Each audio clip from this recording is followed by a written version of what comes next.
Hello, wishing you moments of comfortable entertainment. This is an engaging audio channel exclusively dedicated to your favorite audiobooks. This one is for my son, Tucker. It seems like only a few years ago I could hold you in my arms. Now we're touring colleges and talking about your future. I am so proud of the boy you were and the man you are becoming. Soon you will be leaving your dad and me to find your own way in the world.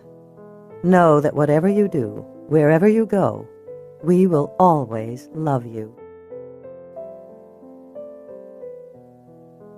Real isn't how you are made, said the skin horse. It's a thing that happens to you. When a child loves you for a long, long time, not just to play with, but really loves you, then you become real. Does it hurt? Asked the rabbit. Sometimes, said the skin horse, for he was always truthful. The Velveteen Rabbit, Marjorie Williams. 1. It will all be over soon. Julia Cates had lost count of the times she'd told herself that very thing. But today, finally, it would be true.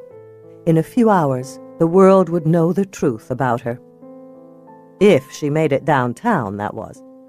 Unfortunately, the Pacific Coast Highway looked more like a parking lot than a freeway. The hills behind Malibu were on fire again. Smoke hung above the rooftops and turned the normally bright coastal air into a thick brown sludge.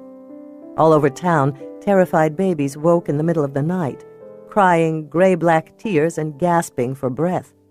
Even the surf seemed to have slowed down, as if exhausted by the unseasonable heat.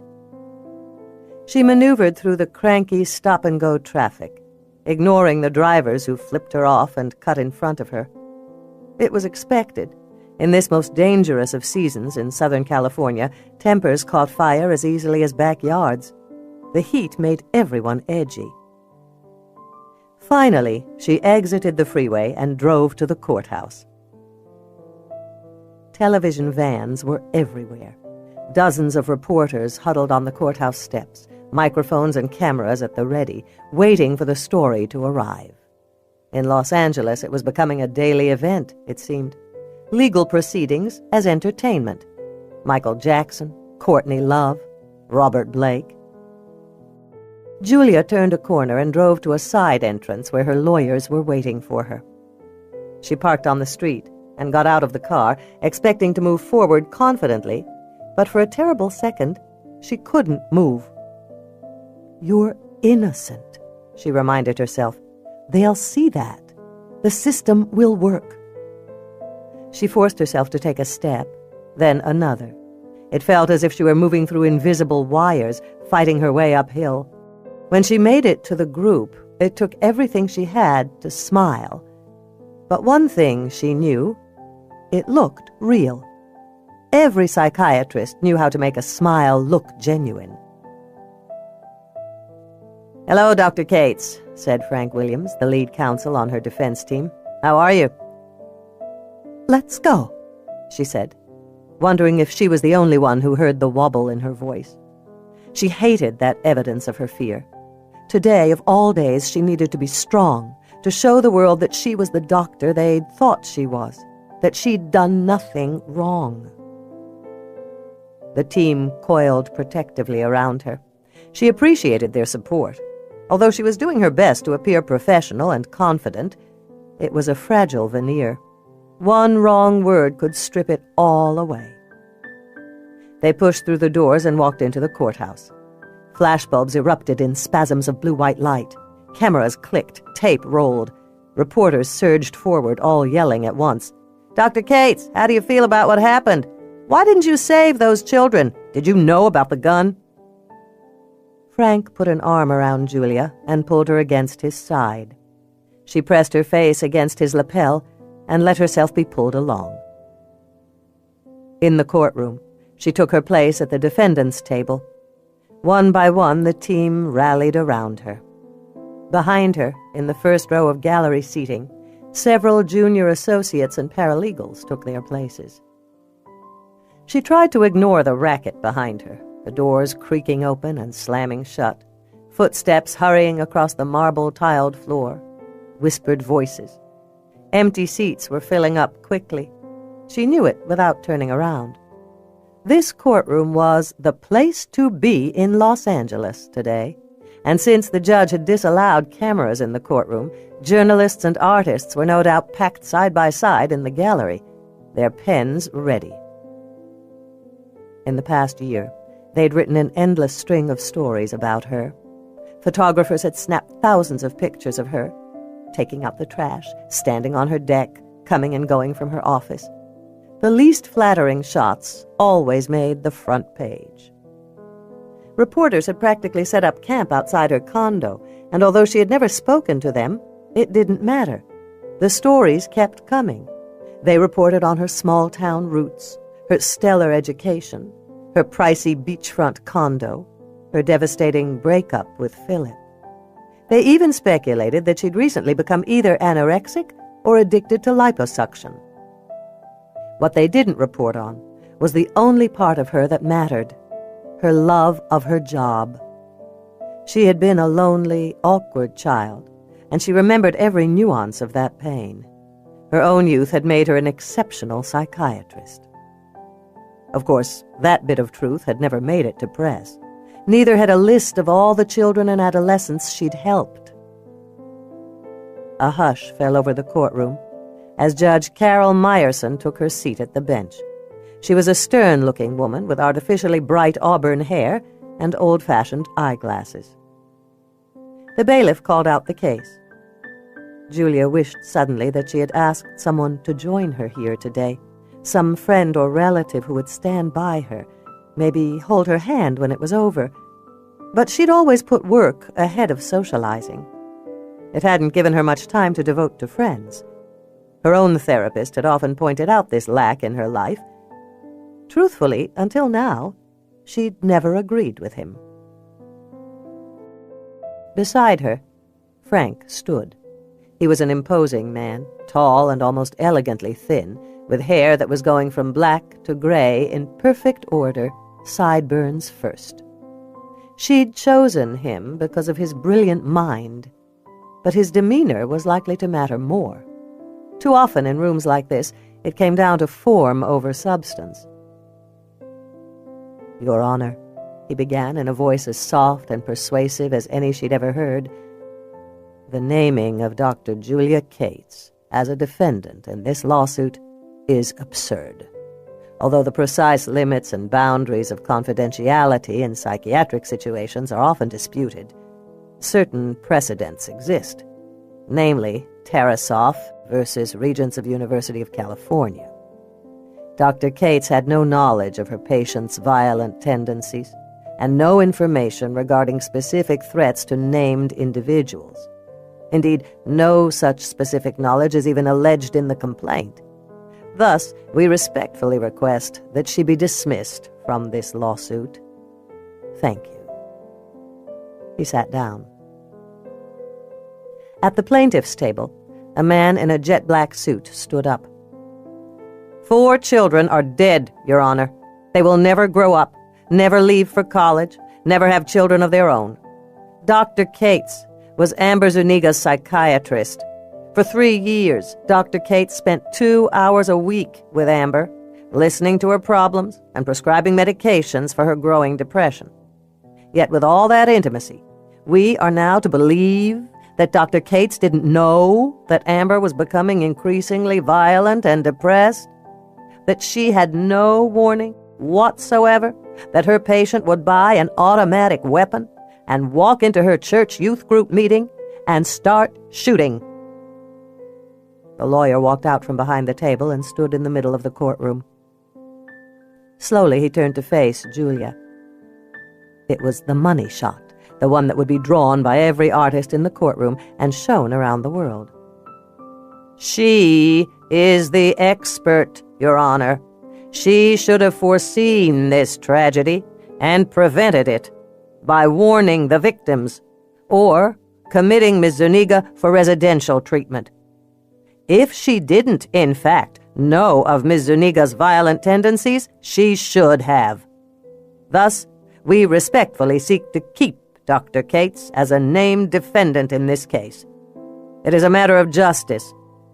The slain children's families deserve redress from the person most likely to have foreseen and prevented the murder of their children." He went back to the table and took his seat. "It isn't true," Julia whispered, knowing her voice couldn't be heard. Still, she had to say it out loud. Amber had never even hinted at violence. Every teenager battling depression said they hated the kids in their school. That was light years away from buying a gun and opening fire. Why couldn't they all see that? Judge Meyerson read over the paperwork in front of her.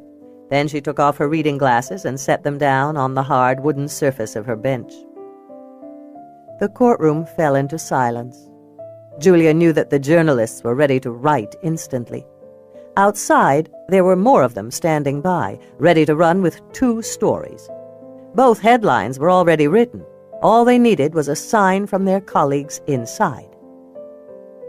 The children's parents, huddled in the back rows in a mournful group, were waiting to be assured that this tragedy could have been averted, that someone in a position of authority could have kept their children alive.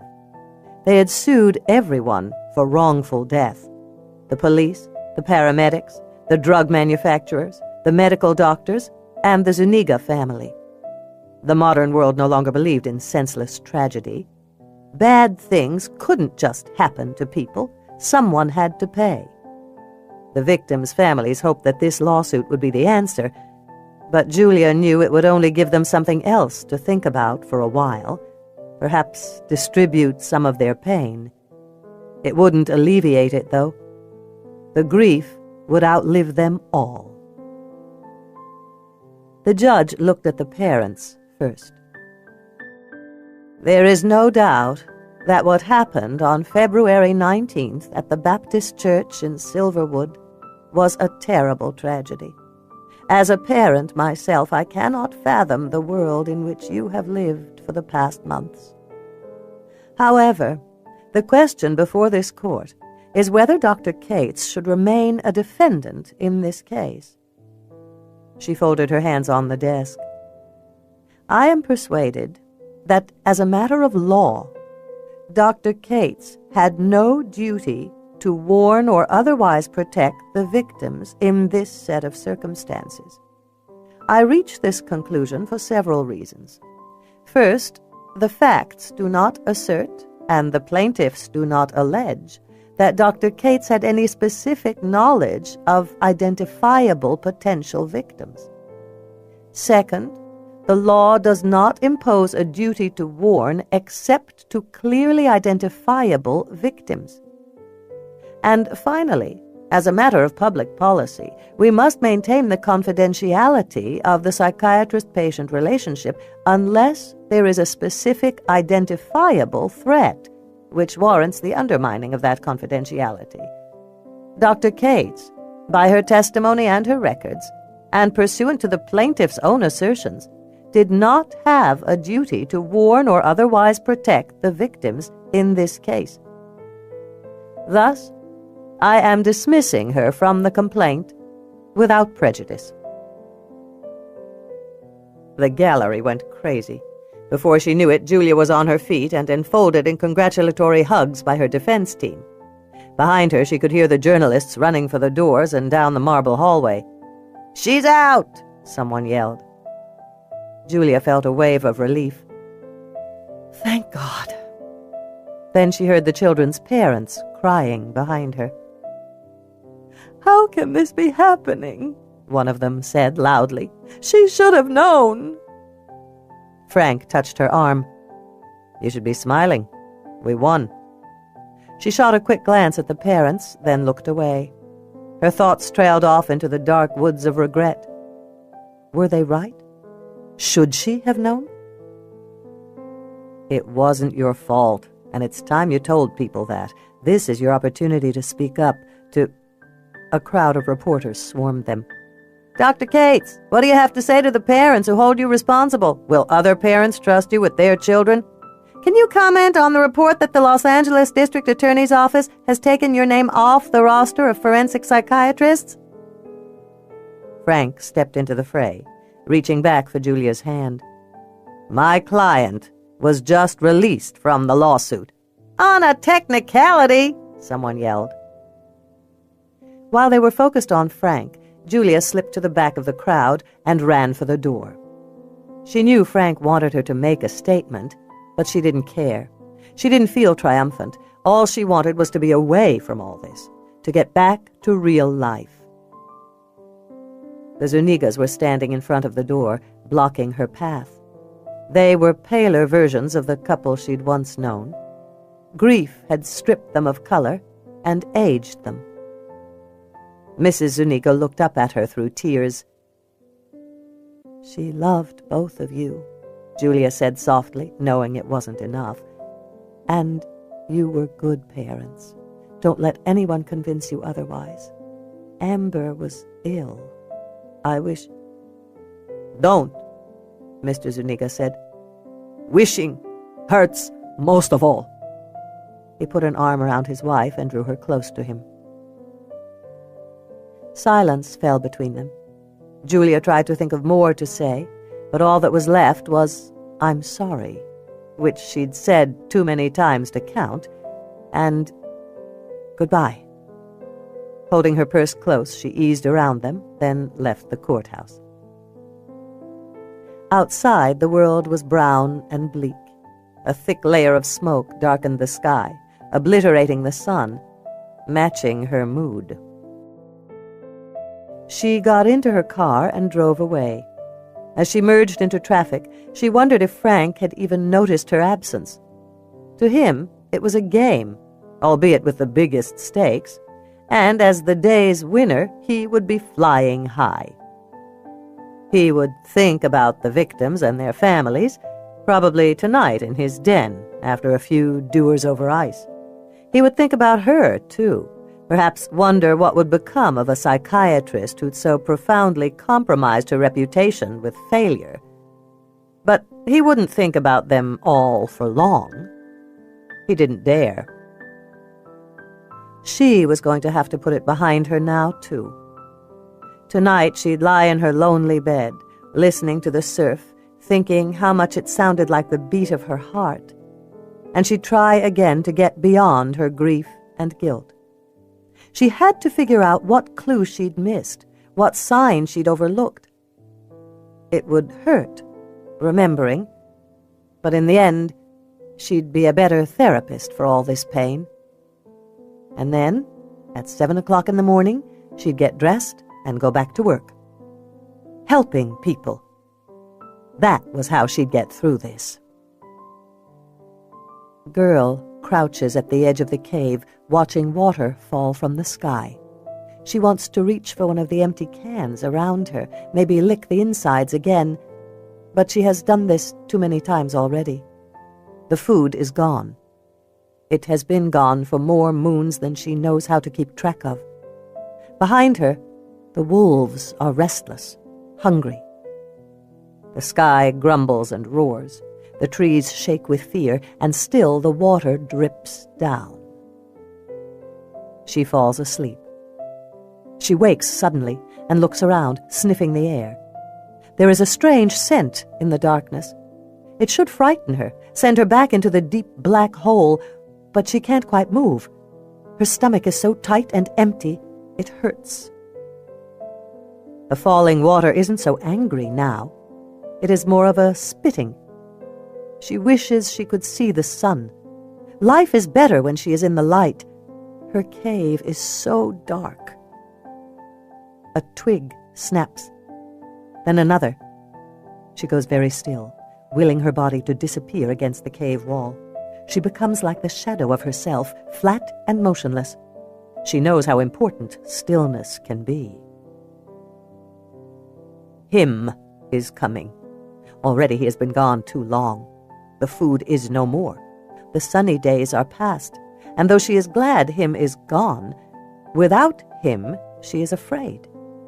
In a time, long ago now, her would have helped some, but she is dead. When the forest falls silent again, she leans forward, poking her face into the gray light out there.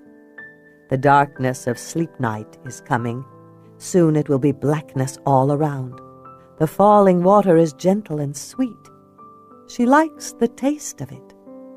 What should she do? She glances down at the pup beside her. He is on alert too, sniffing the air. She touches his soft fur and feels the tremble in his body. He is wondering the same thing. Would him be back? Always before, him was gone a moon or two at the most. But everything changed when her got dead and gone. When him left, he actually spoke to girl. "You be good while I'm gone or else." She doesn't understand all of the words, but she knows, or else. Still, it is too long since he left. There is nothing to eat. She has freed herself and gone into the woods for berries and nuts, but it is the darkening season.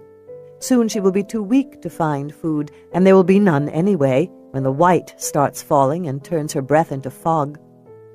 Though she is afraid, terrified of the strangers who live out there, she is starving. And if him comes back and sees that she has freed herself, it will be bad. She must make a move. The town of Rain Valley, tucked between the wilds of the Olympic National Forest and the roaring gray surf of the Pacific Ocean, was the last bastion of civilization before the start of the deep woods. There were places not far from town that had never been touched by the golden rays of the sun, where shadows lay on the black, loamy soil all year, their shapes so thick and substantial that the few hardy hikers who made their way into the forest often thought they'd stumbled into a den of hibernating bears. Even today, in this modern age of scientific wonders, these woods remained as they had for centuries, unexplored, untouched by man. Less than 100 years ago, settlers came to this beautiful spot between the rainforest and the sea and hacked down just enough trees to plant their crops. In time, they learned what the Native Americans had learned before them. This was a place that wouldn't be tamed.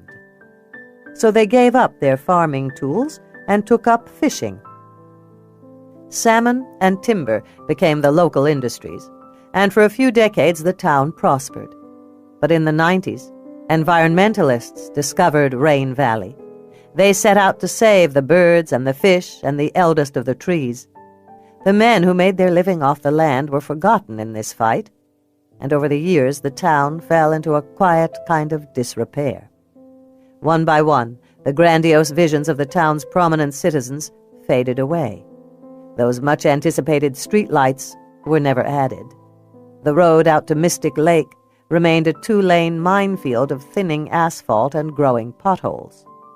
The telephone and electrical lines stayed where they were, in the air, hanging lazily from one old pole to the next, an invitation to every tree limb in every windstorm to knock out the town's power. In other parts of the world, in places where man had staked his claim long ago, such a falling apart of a town might have dealt a death blow to the citizens' sense of community. But not here.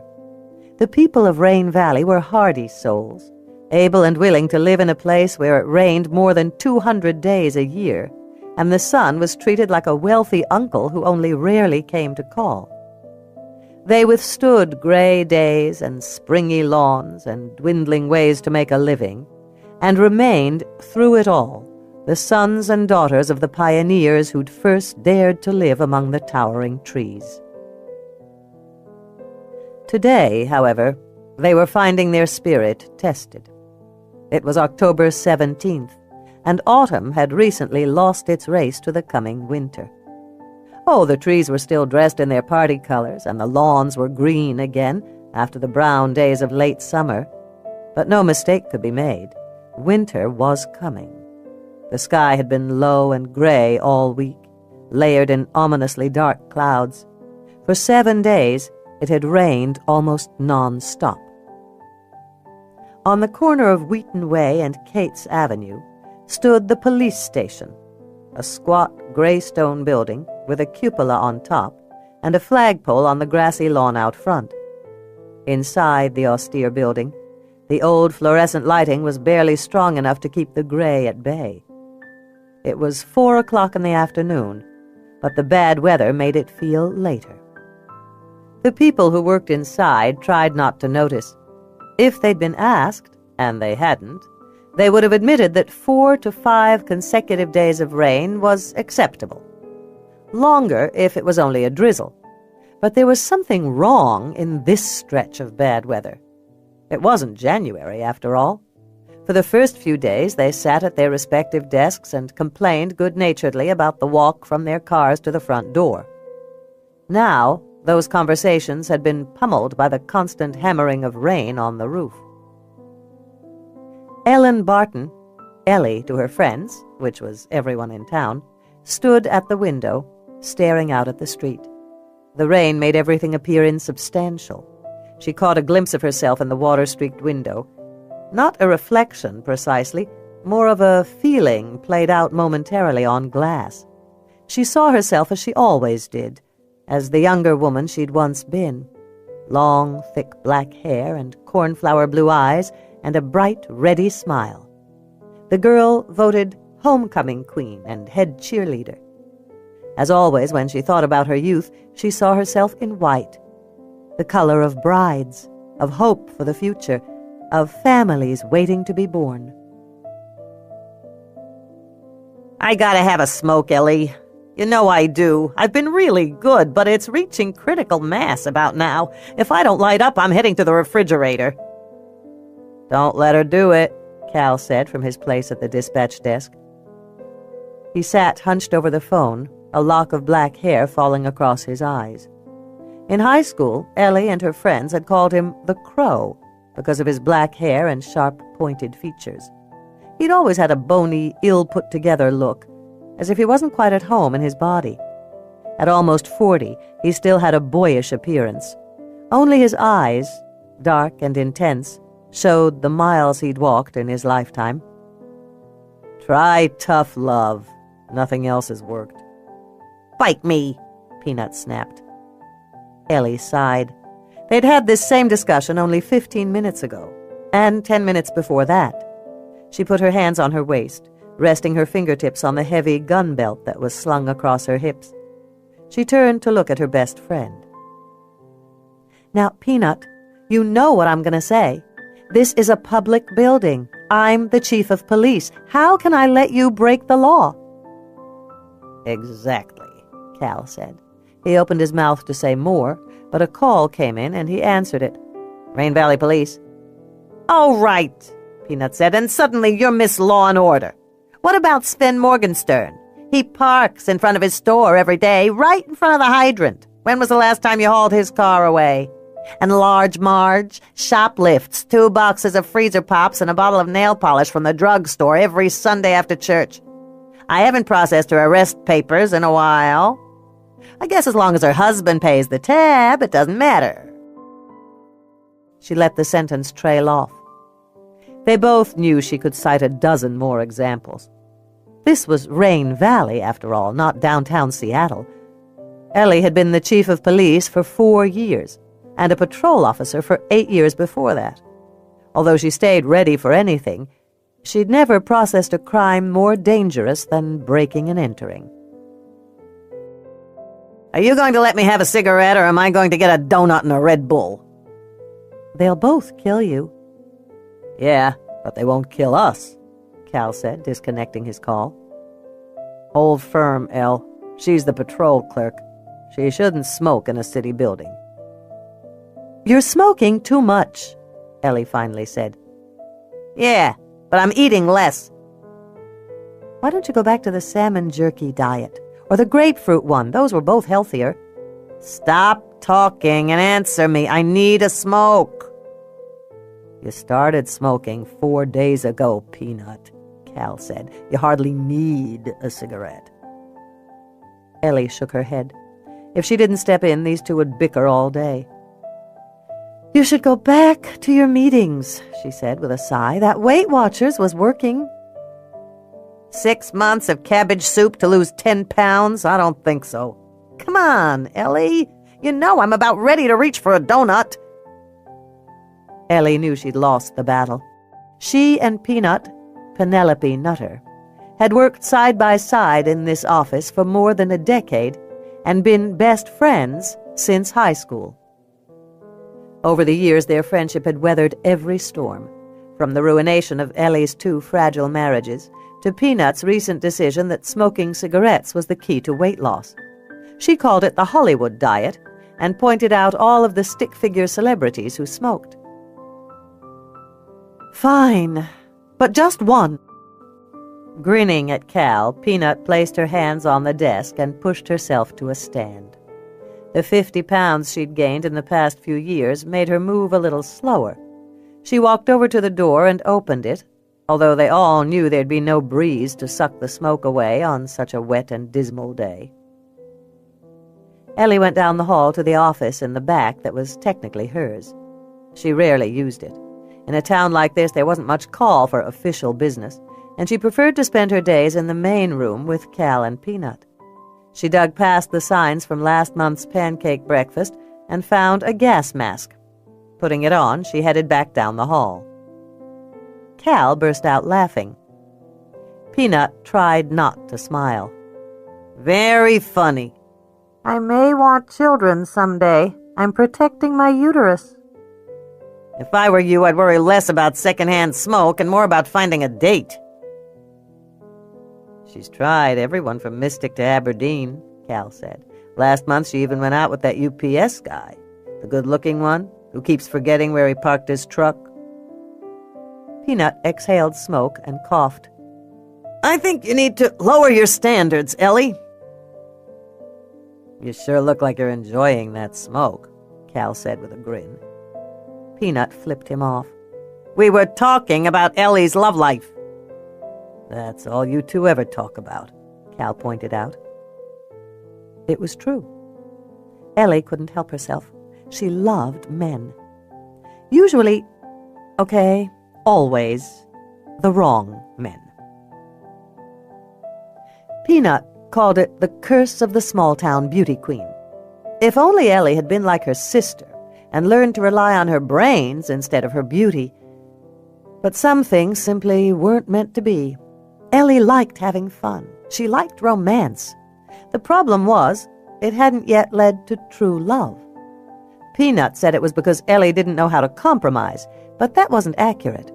Ellie's marriages, both of them, had failed because she'd married good-looking men with itchy feet and wandering eyes. Her first husband, former high school football captain Al Torres, should have been enough to turn her off men for years. But she'd had a short memory, and just a few years after the divorce, she married another good-looking loser. Poor choices, to be truthful, but the divorces hadn't dimmed her hopes. She still believed in romance and was waiting to be swept away. She knew it was possible. She'd seen that true love with her parents. She lifted the gas mask and said, "Any lower, P, and I'd be dating out of my species. Maybe Cal here can set me up with one of his geek friends from the comic book convention." Cal looked stung by that. "We're not geeks." "Yeah," Peanut said, exhaling smoke. "You're grown men who think other men in tights look good." "You make us sound gay." "Hardly," Peanut laughed. "Gay men have sex. Your friends wear Matrix costumes in public. How you found Lisa, I'll never know." At the mention of Cal's wife, an awkward silence stumbled into the room. The whole town knew she was a runaround. There was always talk. Men smiled, women frowned and shook their heads at the mention of her name. But here in the police station, they never spoke about it. Cal went back to reading his comic book and doodling in his sketch pad. They all knew he'd be quiet for a while now. Ellie sat down at her desk and put her feet up. Peanut leaned back against the wall and stared at her through a cloud of smoke. "I saw Julia on the news yesterday." Cal looked up. No kidding. I gotta turn on the TV more. Ellie pulled off the mask and set it on the desk. She was dismissed from the lawsuit. Did you call her? Of course. Her answering machine had a lovely tone. I think she's avoiding me. Peanut took a step forward. The old oak floorboards, first hammered into place at the turn of the century when Bill Whitman had been the town's police chief, shuddered at the movement. But like everything in Rain Valley, they were sturdier than they appeared. The West End was a place where things and people were built to last. You should try again. You know how jealous Julia is of me. She especially wouldn't want to talk to me now. You think everyone is jealous of you. I do not. Peanut gave her one of those who-do-you-think-you're-fooling looks that were the cornerstone of friendship. Come on, Ellie. Your baby sister looked like she was hurting. Are you going to pretend you can't talk to her because 20 years ago you were homecoming queen and she belonged to the math club? In truth, Ellie had seen it too. The haunted, hunted look in Julia's eyes. And she'd wanted to reach out and help her younger sister. Julia had always felt things too keenly. It was what made her a great psychiatrist. She wouldn't listen to me, Peanut. You know that. She considers me only slightly smarter than a pet rock. Maybe... The sound of footsteps stopped her. Someone was running toward their office. Ellie got to her feet just as the door swung open, hitting the wall with a crack. Laurie Foreman skidded into the room. She was soaking wet and obviously cold. Her whole body was shaking. Her kids, Bailey, Felicia, and Jeremy, were clustered around her. You gotta come, Laurie said to Ellie. Take a breath, Laurie. Tell me what's happened. You won't believe me. Heck, I've seen it, and I don't believe me. Come on. There's something on Magnolia Street. Yee-haw! Peanut said. Something's actually happening in town.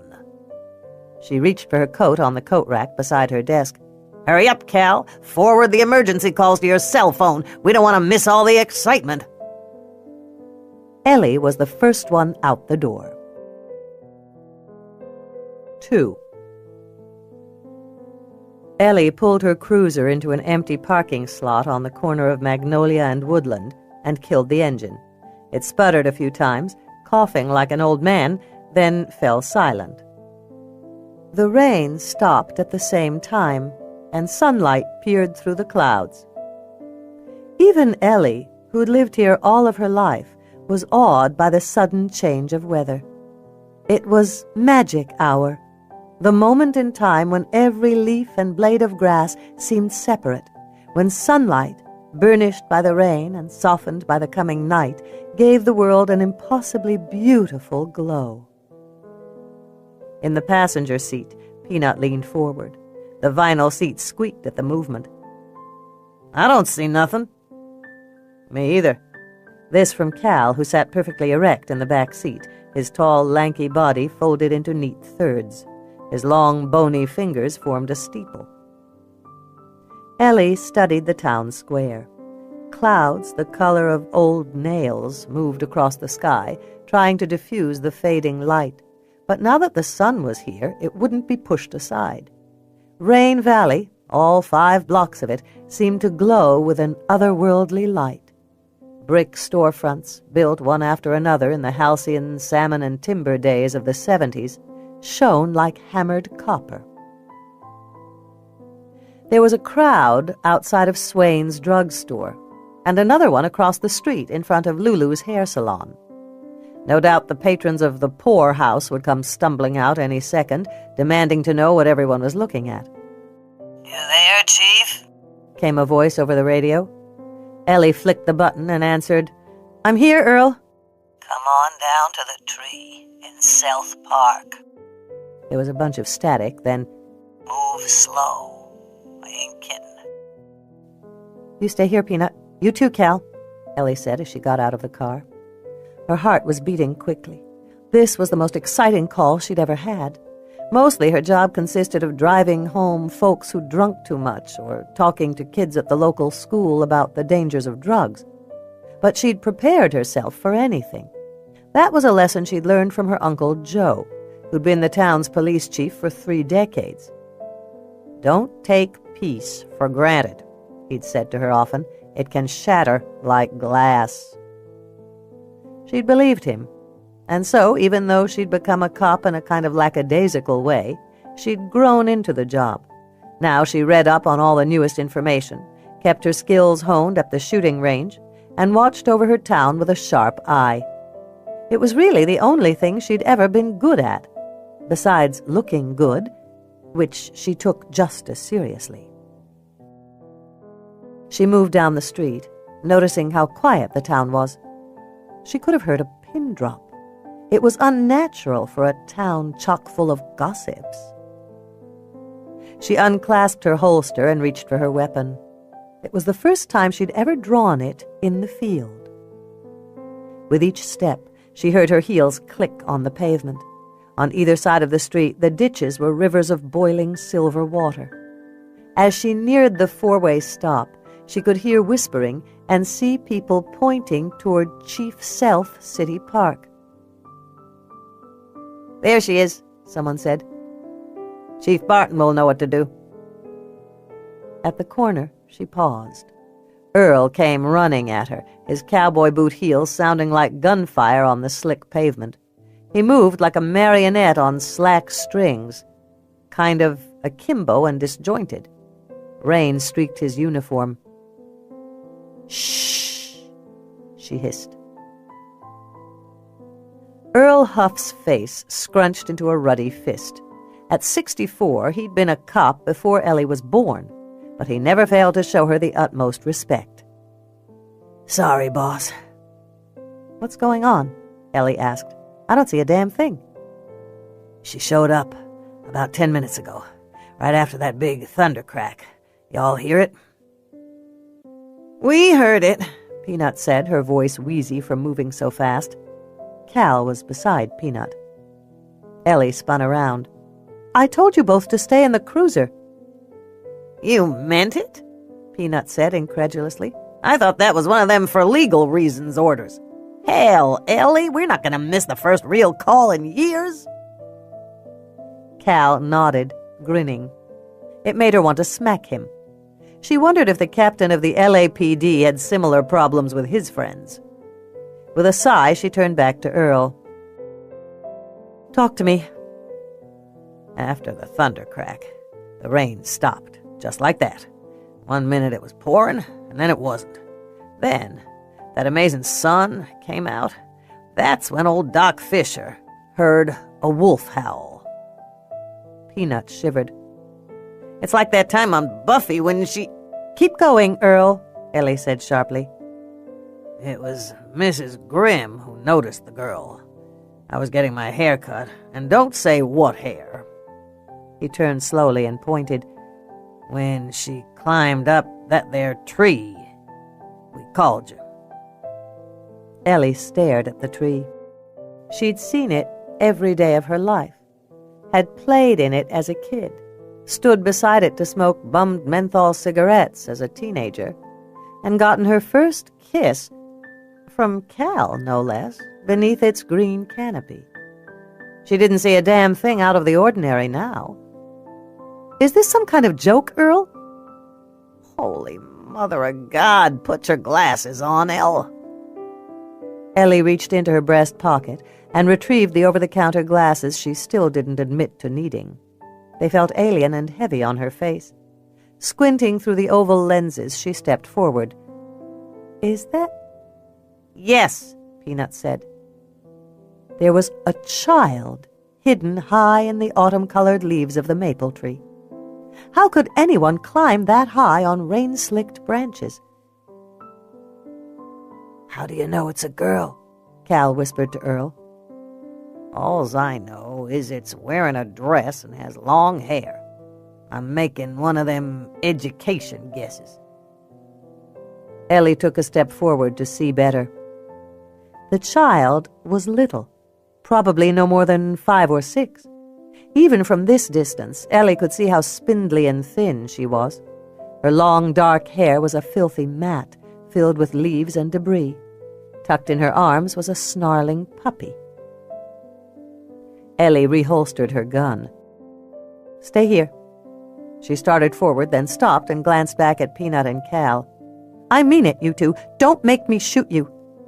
"I'm glue," Peanut said. "Super glue," Cal agreed.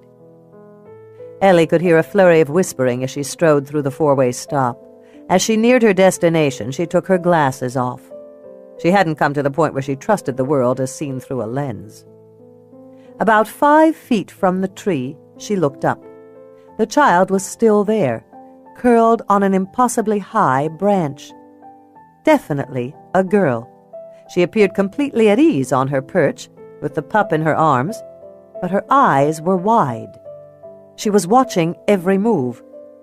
The poor kid was terrified. And damn if that wasn't a wolf pup in her arms. "Hey, little one," Ellie said in a soothing voice. It was one of the many times she wished she'd had children. A mother's voice would be good right about now. "What are you doing up there?" The wolf snarled and bared its teeth. Ellie's gaze locked on the child's. "I won't hurt you. Honestly." There was no response, not the flinch of an eyelash or the movement of a finger. "Let's start over. I'm Ellen Barton. Who are you?" Again, nothing. "I'm guessing you're running away from something. Or maybe playing some game. When I was a girl, my sister and I used to play pirates in the woods. And Cinderella. That was my favorite, because Julia had to clean the room while I put on pretty dresses for the ball. It's always best to be the older kid." It was like talking to a photograph. "Why don't you come on down from there before you fall? I'll make sure you're safe." Ellie talked for another 15 minutes or so, saying everything she could think of. Then she just ran out of words. Not once had the girl responded or moved. Frankly, it didn't even appear that she was breathing. Ellie walked back to Earl and Peanut and Cal. "How are we going to get her down, Chief?" Earl asked, looking worried. His pale, sweaty forehead pleated into folds. He nervously smoothed his almost bald head, re-emphasizing the red comb-over that had been his look for more years than anyone could count. Ellie had no idea what to do. She had all kinds of manuals and reference books at the station, and she'd memorized most of them for her captain's test. There were chapters on murder, mayhem, robberies, and kidnapping, but there wasn't a damn paragraph devoted to getting a silent child and her snarling wolf pup out of a tree on Main Street. "Anyone see her climb up?" "Mrs. Grimm. She said the kid was up to no good. Maybe looking to steal apples from the barrels out front at the market. When Doc Fisher yelled at her, the girl ran across the street and jumped into the tree." "Jumped?" Ellie said. "She's 20 feet in the air, for God's sake." "I didn't believe it either, Chief, but several witnesses agreed. They say she ran like the wind, too. Mrs. Grimm crossed herself when she was telling me."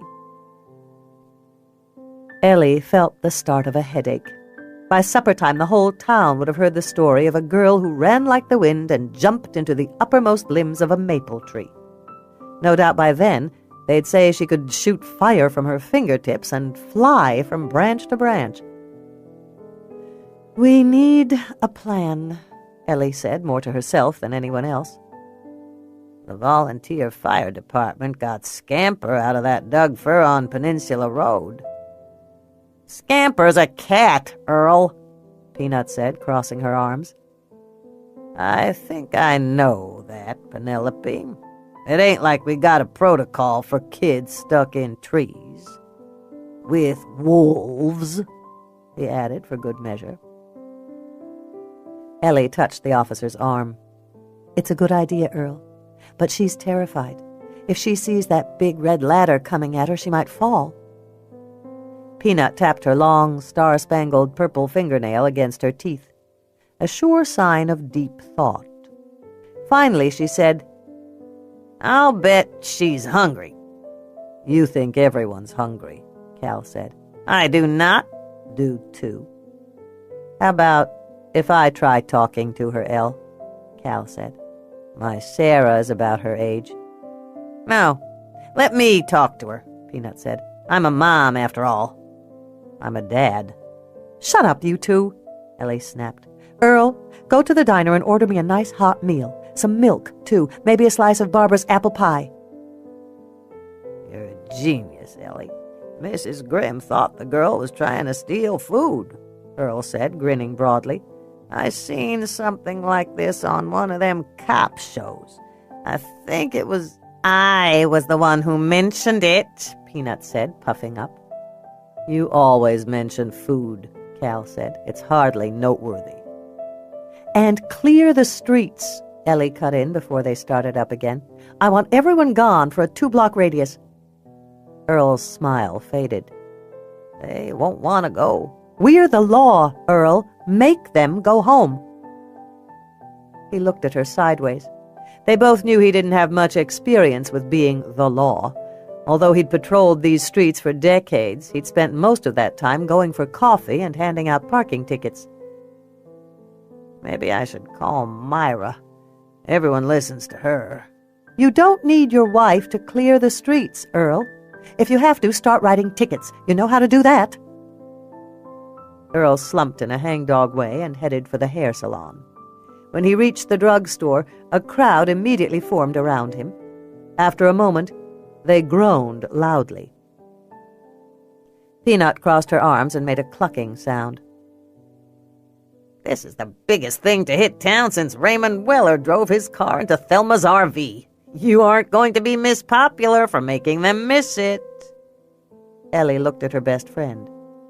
"Them?" Peanut's eyes rounded in disbelief. "Surely you don't mean me, too?" "We've got a terrified girl up there, P, and by the looks of it, something isn't right with her. Entertaining the folks of Rain Valley, you included, is hardly my first priority. Now you and Cal go back to the station and get me some kind of net. I don't imagine it's going to be easy to catch that poor thing. Call Nick in Mystic, and Ted over on the res. See if a kid got lost in the park today. Cal, you call Mel. He's probably out by the park entrance trying to ticket tourists. Tell him to start canvassing the town. She's not a local kid, but maybe she's staying with someone." "I, for one, can follow orders," Cal said, heading for the cruiser. Peanut didn't move. "Go," Ellie said again. Peanut sighed dramatically. "I'm going." An hour and a half later, the streets of downtown Rain Valley were quiet. The shops had all been locked up, and the parking slots were empty. Just out of sight, there were 2 police barricades set up. No doubt Peanut and Cal were having the time of their lives as the official voices of Police Chief Ellen Barton. "I guess you're thinking it's sort of weird that a woman is the chief of police," Ellie said, sitting as still as she could on the uncomfortable iron and wooden bench beneath the maple tree. She'd been here for almost an hour, and it was becoming obvious that she wouldn't be able to talk the kid down. It wasn't entirely surprising. Ellie could drive safely at 100 miles per hour, shoot a bird from 500 feet away, and make a grown man confess to burglary. But what she knew about children wouldn't fill a thimble. But Peanut and Cal, who did know kids, both thought talking was the ticket. It was the A plan. They all agreed it would be best if the girl came down on her own. So Ellie talked. She glanced down at the platter at the base of the tree. 2 perfectly roasted chickens were surrounded by apple and orange slices. A freshly baked apple pie rested on a separate plate. There were several paper plates and forks set in a neat stack. The glass of milk had long since warmed. It should have been kid food, cheeseburgers and fries and pizza. Why hadn't she thought of that before? Still, it smelled heavenly. Ellie's stomach grumbled, reminding her that it was past dinner time and she wasn't accustomed to missing meals. If it weren't for daily aerobics classes at the local dance studio, she would certainly have packed on the pounds since high school. And Lord knew a woman of her petite stature couldn't afford to gain weight, not when she was unmarried and looking for love. She cocked her head ever so slightly to the left and looked up. The girl stared back at her with an unsettling intensity. Eyes the color of a shallow Caribbean sea looked out from beneath a dark fringe of lashes. For a split second, Ellie was reminded of her second honeymoon, when she'd first seen a tropical ocean and the hordes of small, dark-skinned children who played in the waves. Those children, as thin as they were, had been full of smiles and laughter. She glanced across the street to the huge rhododendron in front of the hardware store. Behind it, she knew, a man from Animal Control had his rifle trained in this direction. It was loaded with a tranquilizer dart for the wolf pup. Behind him, a worker from the local game farm was ready with a muzzle and a cage. Keep talking. She sighed. I didn't really set out to become a cop. I just sort of bumped into it. That's how life works for me. Now, my sister, Julia, she's a planner. By the time she was 10 years old, she wanted to be a doctor. Me, I just wanted her Barbie collection. She smiled ruefully. I was 21 the second time I got married. When that marriage tanked, I moved back in with my dad. That is not a high point for a girl who can legally drink. And boy, did I drink. Margaritas and karaoke were my life back then. I meant to try out for a band, but somehow I never did. Story of my life. Anyway, my Uncle Joe was the chief of police. He made a deal with me. If I'd go to the police academy, he'd ignore my parking tickets. She shrugged. I had nothing better to do, so I went. When I got home, Uncle Joe hired me on. Turns out I was born for this job. She shot a glance at the girl. No movement. Nothing. Ellie's stomach grumbled loudly. Oh, hell. She reached down for the chicken and tore off a leg. As she bit into it, she couldn't help closing her eyes for just a second. She chewed slowly, swallowed. The leaves rustled. The branch creaked. Ellie stilled. She felt a breeze move through the park. It scratched the drying leaves. The girl leaned forward. The pink tip of her tongue showed between her lips. Ellie noticed that the girl was missing one front tooth. Come on, she whispered. When there was no movement, Ellie tried different words, hoping for a connection. The stories and sentences weren't working. Maybe simpler was the answer. Down. Here. Chicken. Pie. Dinner. Food. At that, the girl dropped from the branch, landing like a cat, quietly and on all fours, with the pup still in her arms. Impossible. The child's bones should have snapped like twigs on impact. Ellie felt something in her gut tighten. She wasn't a fanciful or superstitious woman, but just now, sitting here on this bench, staring at this filthy, scrawny child with her silent white wolf pup, she felt a kind of awe. The girl's gaze locked on her. Those beautiful, eerie, blue-green eyes seemed to see everything. Ellie didn't move, didn't even breathe. The girl tilted her chin and sniffed the air, then slowly released her hold on the wolf, who stayed close beside her. She took a cautious step toward the chicken. Then another. And another. Ellie released her breath as quietly as she could. The girl moved like a wild animal, sniffing, sensing. The wolf pup shadowed her every move. Finally, the girl broke eye contact and went for the food.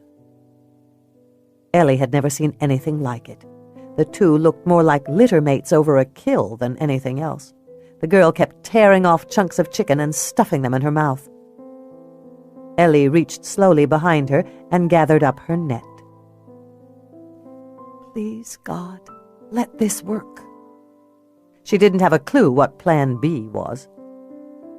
In a perfect cheerleader turn, Ellie pulled out the net and tossed it toward the girl. It settled over the child and the wolf pup and hit the ground. When they realized they'd been caught, all hell broke loose. The girl went crazy. She threw herself to the ground and rolled to get free, her grimy fingers clawing at the nylon net. The more she struggled to be free, the tighter she was bound. The wolf pup snarled. When the red dart hissed into his side, he let out a surprised yelp, then staggered and fell over. The girl howled. It was a terrible, harrowing sound. "It's okay, honey," Ellie said, finally moving toward them. "Don't be afraid. He's not hurt. I'm going to send him to a nice, safe place." The girl pulled the sleeping pup into her lap and stroked him furiously, trying to waken him. At her failure, she howled again, another desperate, keening wail of pain that cut through the quiet and sent a flock of crows into the darkening sky. Ellie inched around behind the child. As she approached, she noticed the smell. Dying black leaves and fecund, overripe earth. Beneath it all was the ammonia scent of urine. She swallowed hard and let the hypodermic slip down from its hiding place in her sleeve. Carefully, she stabbed the girl's rump and gave her the injection. The child screamed in pain and twisted around to face her. "I'm sorry," Ellie said. "It's just protective custody. You'll go to sleep for a minute or two. I won't let anyone hurt you." The girl scrambled backward to avoid Ellie's touch and lost her balance. Another wailing howl came up her throat, and then she collapsed. Lying there, coiled around the unconscious pup, the girl looked impossibly frail and young, and more helpless than any person Ellie had ever seen.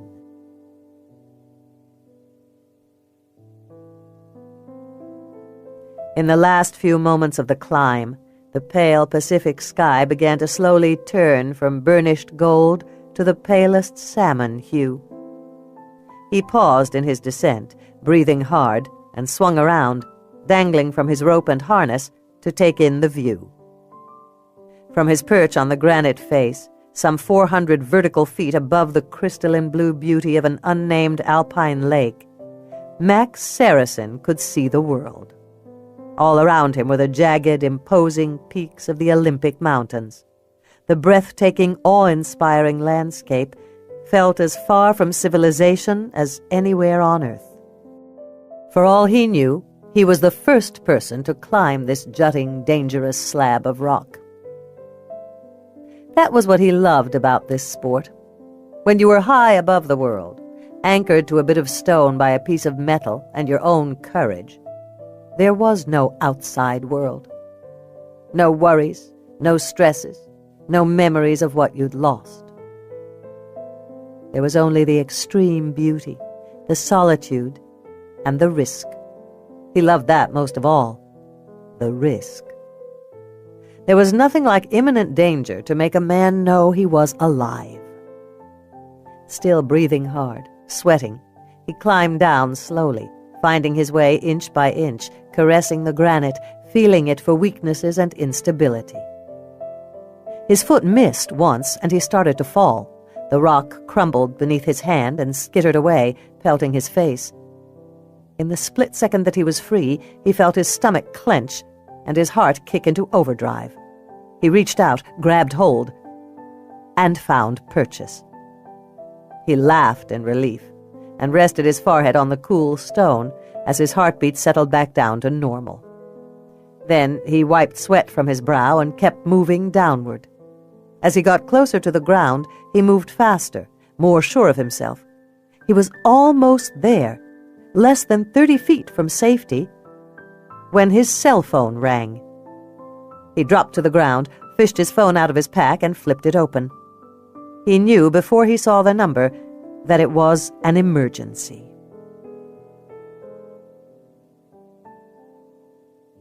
News of the girl's appearance spread through Rain Valley like a spring shower. By 9 o'clock that evening, crowds had formed outside of the county hospital. Cal was answering one phone call after another. He'd surprised Ellie by offering to work late. Usually he raced home to make dinner for his wife and kids. But by now, the story being told was of a flying wolf girl with magical powers over the weather, and everyone wanted to be part of it. Tomorrow morning there would be lines at the Olympic Game Farm. Everyone wanted to see the wolf pup they'd captured. Inside the hospital, the girl lay in a narrow bed. There were several electrodes attached to her head and another pair that monitored the beating of her heart. A single leather restraint coiled around her left wrist and anchored her to the bed rail. Although, in her unconscious state, she certainly posed no threat to herself or others, it was the first time the restraints had been used in 10 years. Nurses had spent forever in the storage room trying to find them. Ellie stood back from the bed, her arms crossed. Peanut was beside her.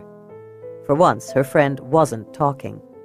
They both felt badly about leaving Earl to handle the crowd outside and Cal to handle the phones, but they had to delegate. Ellie needed to talk to the doctor, and Peanut did not intend to miss one iota of this soap opera. She had left the station for only 30 minutes since the girl's appearance, and that was to drop off dinner at home. Her daughter, Tara, was babysitting for Cal. Now, Dr. Max Saracen was examining the child. Every now and then he murmured something under his breath. Other than that, no one spoke. Ellie had never seen him so serious. In the 6 years he'd lived in Rain Valley, Max had gathered quite a reputation, and it wasn't only for his doctoring skills. Ellie still remembered when he'd moved to town. He'd taken over Doc Fisher's practice and settled into a piece of lakefront property on the edge of town. The single women had been all aflutter. Every woman between 20 and 60, Ellie included, had been drawn to him. They'd arrived at his front door in a steady, chattering stream, always bringing a casserole. Then they'd waited impatiently for him to choose one of them. And waited.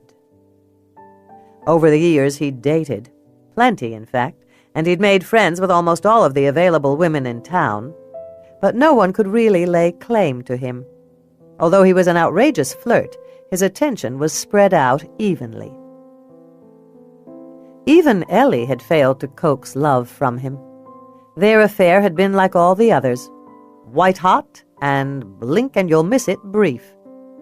Lately he'd been seen going out less and less, becoming that strangest of animals in a small town, a loner. It made no sense at all to Ellie. All those good looks gone to waste. "Well," he said at last, shoving a hand through his steel-gray hair. Ellie eased away from the wall and went to him. When she looked up into Max's blue eyes, she saw how tired he was. No wonder. She'd heard they'd found him on some rock face only a few hours ago. He'd come straight from the mountains, not even bothering to change into work clothes or put on his white coat. He wore an old faded pair of Levi's and a black t-shirt. His curly gray hair was slightly damp and messy, but, as always, it was his eyes that demanded attention. They were an electric blue, and when he looked at you, there seemed to be no one else in the room. Even now, looking tired and confused, he was the best-looking man she'd ever seen. "What can you tell me, Max?" "She's seriously malnourished and dehydrated. The hydration we can take care of pretty quickly, but the malnourishment is serious." He lifted the child's unbound wrist. His fingers easily encircled it. Next to his tanned skin, her dirty flesh looked splotchy and gray. Ellie flipped open her notepad. Native American? I don't think so. I'm pretty sure that under all this filth, she's Caucasian. He let go of the girl's wrist and moved down the bed. He gently lifted her right leg at the knee. You see those scars on her ankle? Ellie leaned closer. Beneath the grime, she saw it, a thick, discolored band of scar tissue. Ligature marks. Almost certainly. Peanut made a gasping sound. The poor thing was tied? For a long time, I'd say. The scarring is not new tissue, although the cuts around it are fairly recent. Her x-rays show a broken left forearm that healed badly, too. So, we're not looking at some ordinary kid who wandered off from her family in the park and got lost. I don't think so. Any evidence of sexual trauma? No, none. Thank God, Ellie whispered. He shook his head, sighing quietly. I saw a lot of bad shit in the inner city, Elle, but I never saw anything like this. What can you do for her? This isn't my area of expertise. Come on, Max. He looked down at the girl. Ellie saw something in his eyes, a sadness, or maybe fear. You could never tell with Max. I could run some tests, brain waves, blood samples, that kind of thing. If she were conscious, I could observe her, but... The old daycare center is empty, Peanut said. You could watch her through the window. Right. Put her there, Max. She might try to escape, so keep the door locked. By morning, I'm sure we'll know more. Mel and Earl are canvassing the town. They'll find out who she is, or when she wakes up, she'll tell us. Max turned to her. We're in the deep end here, Ellie, and you know it. Maybe you should call in the big boys. Ellie looked at him. It's my pool, Max.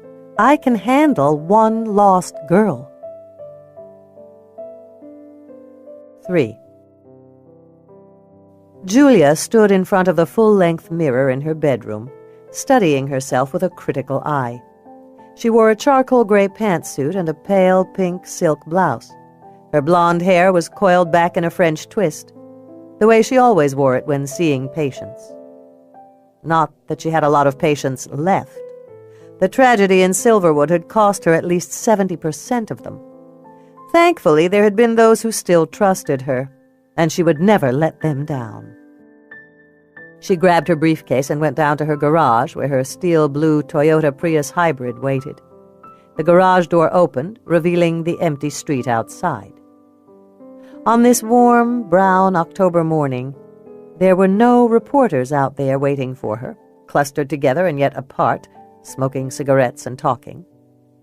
She was no longer part of the story. Finally, after a year of nightmares, she had her life back. It took her more than an hour to reach the small, beautiful Beverly Hills office building that she'd leased for more than 7 years. She parked in her spot and went inside, closing the door quietly behind her.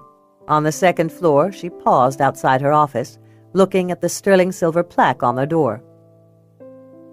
Dr. Julia Cates. She pressed the intercom button. Dr. Cates's office, Came the scratchy-voiced reply through the speaker. may I help you? Hey, Gwen, it's me. Oh, There was a buzzing sound, then the door eased open with a click. Julia took a deep breath and opened it. The office smelled of the fresh flowers that were delivered every Monday morning. Though there were fewer patients now, she'd never cut back on the flower order. It would have been a sign of defeat.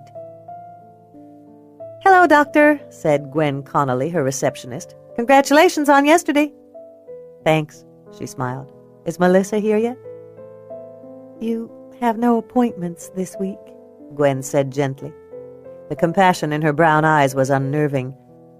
"They all canceled." "All of them? Even Marcus?" "Did you see the LA Times today?" "No. Why?" Gwen pulled a newspaper out of the trash can and dropped it on the desk. The headline was, "Dead Wrong." Beneath it was a photograph of Julia. The Zunigas gave an interview after the hearing. They blamed you for all of it. Julia reached out for the wall to steady herself. I'm sure they're just trying to get out from under the lawsuit.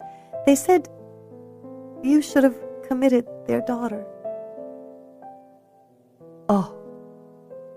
The words slipped out on a breath. Gwen stood up and came around the desk. She was a small, compact woman who had run this office as she'd run her home, with discipline and caring. Moving forward, she opened her arms. You helped a lot of people. No one can take that from you. Julia sidestepped quickly. If she were touched right now, she'd fall apart. She might never put all the pieces back together. Gwen stopped. It's not your fault. Thank you. I guess I'll take a vacation. She tried to smile. It felt heavy and wooden on her face. I haven't gone anywhere in years. It'd be good for you. Yes. I'll cancel the flowers and call the building manager, Gwen said. Let him know you'll be gone for a while. I'll cancel the flowers. Funny how that, of all of it, broke the skin. Julia held on to her composure by the thinnest strand as she moved Gwen toward the door and said goodbye. Then, alone in the office, she sank to her knees on the expensive carpeting and bowed her head. She wasn't sure how long she knelt there in the darkness, listening to the strains of her own breathing and the beating of her heart. Finally, she got awkwardly to her feet and looked around, wondering what she would do next. This practice was the very heart of her. In her pursuit of professional excellence, she'd put everything else on the back burner. Friends, family, hobbies. She hadn't even had a date in almost a year. Not since Philip, in fact. She went to her phone and stood there, staring down at the speed dial list. Dr. Philip Westover was still number 7. She felt an ache of need, a bone-deep desire to hear his voice, hear him say, "It'll be okay, Julia," in that lilting brogue of his. For 5 years he'd been her best friend and her lover. Now he was another woman's husband. That was the thing about love. It was unreliable. With a sigh, she pushed the number 2 button. Her therapist, Dr. Harold Collins, answered on the second ring. She'd been seeing him once a month since her residency, when it had been required of all psychiatric students. In truth, he'd been more of a friend than a doctor. "Hey, Harry," she said, leaning tiredly against the wall. "Did you see this morning's paper?" He sighed heavily. "Julia, I've been worried about you." "I'm worried about myself." "You need to start giving interviews. Tell your side of the story. It's ridiculous to shoulder the whole blame for this thing. We all think..." "What's the point? They'll believe what they want to anyway. You know that." "Sometimes fighting is the point, Julia." "I've never been good at that, Harry." She stared out the window at the bright blue-skied day and wondered what she would do now. They talked for a while longer, but in truth Julia wasn't listening. Treating patients was all she had, all she was good at. She should have built herself a life instead of just a career. If she had, she wouldn't be alone now. And talking about her emptiness wouldn't help. She'd been wrong to reach out. "I better go, Harry. Thanks for everything." "Julia..." She hung up the phone and walked around her office. When she felt tears gathering again, she stripped out of her suit and put on her workout clothes, then headed to the treadmill she kept in the next room. She knew she'd been on it too much lately, that she'd lost so much weight she was down to nothing, but she couldn't seem to stop. Staring into the murky darkness of her beloved office, she stepped on the black pad and set the incline button for hills. When she was running, she almost forgot her pain. It wasn't until much later, when she turned the machine off and driven back to her too-quiet home, that she thought about what it meant to run and have nowhere to go. In these late evening hours, the halls of the county hospital were quiet. It was Max's least favorite time. He preferred the hustle and bustle of daily emergencies. There were too many thoughts that waited for him in the shadowy quiet. He made a few last notes on the girl's chart, then looked down at her. She lay perfectly still, breathing in the deep, even way of sedated sleep. On her left wrist, the brown leather restraint looked obscenely heavy and ugly. He reached down for her free hand, picked it up, and held it. Her fingers, clean now but still stained by blood and lined with scars, were thin and tiny against his palm. "Who are you, little one?" Behind him the door opened and closed. He knew without looking that it was Trudy Hightower, the charge nurse of the swing shift. He could smell her perfume. Gardenias. "How is she?" Trudy asked, coming up close to him. She was a tall, good-looking woman with kind eyes and a loud voice. She claimed that the voice had come from raising 3 boys on her own. "Not good." She made a tisking sound. "The poor thing. Are we ready to move her?" "The old daycare center is all set up." She reached down and unhooked the restraint. When she lifted the heavy strap, Max touched her wrist. "Leave it here," he said. "But I think she's been bound enough in her life." He bent down and scooped the sleeping child up in his arms. In silence, they walked down the brightly lit hallways to the old daycare center. There, he tucked the girl into the hospital bed they'd moved into the room. At the last second, he had to stop himself from whispering, "Sleep tight, kiddo." "I'll stay with her a while," he said instead. Trudy touched his forearm gently. "I'm off in 40 minutes, she said. "You want to come over to the house?" He nodded. God knew he could use a distraction. Tonight, if he went home alone, the memories would be there, waiting to keep him company. Ellie stared at the computer screen until the letters blurred into little black blobs on a field of throbbing white. A headache opened its parachute at the back of her skull and floated down her spine.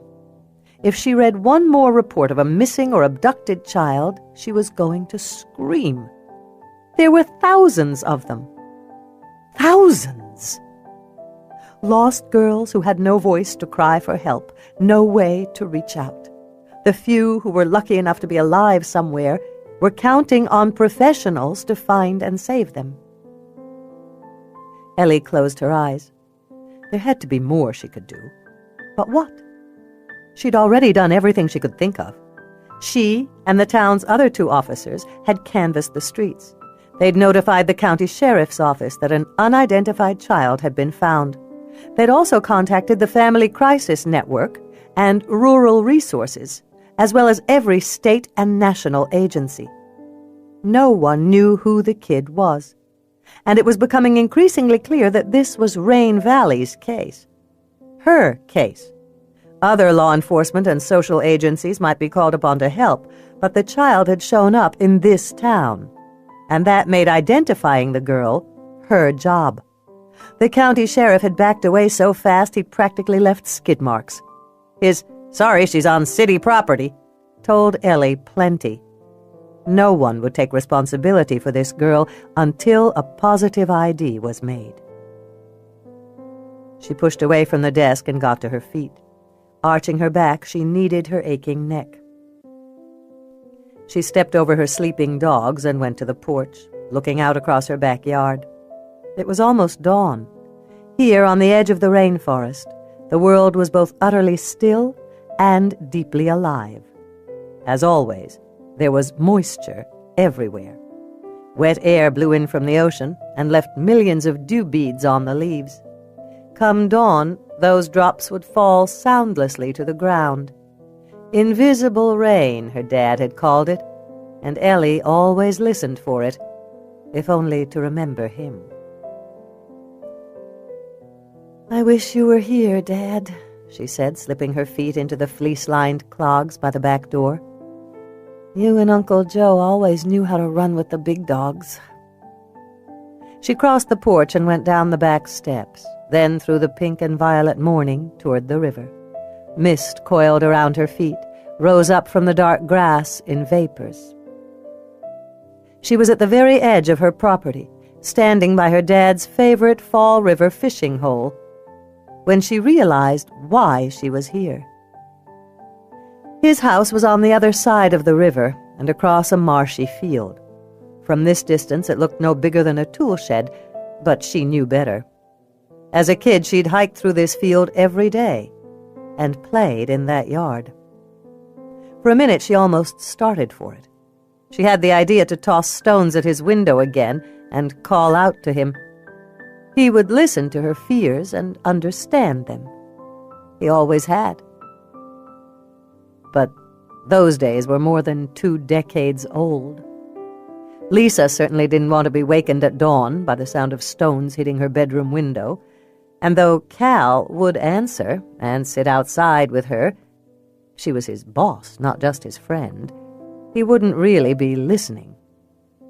He had his own life now, his own wife and children, and even though everyone knew that Lisa wasn't good enough for him, he loved his family. Ellie knew she was on her own. She turned and went back to her house. With a tired sigh, she sat back down at her desk and pulled up the missing children reports. The answer had to be in here. It had to be. It was her last thought before falling asleep. She was wakened by a car horn. She came awake with a start, realizing all at once that she'd fallen asleep at her computer. Shit! She stumbled to her feet and went to the front door. Peanut stood in the yard, waving goodbye to her husband as he drove away. Ellie looked down at her watch.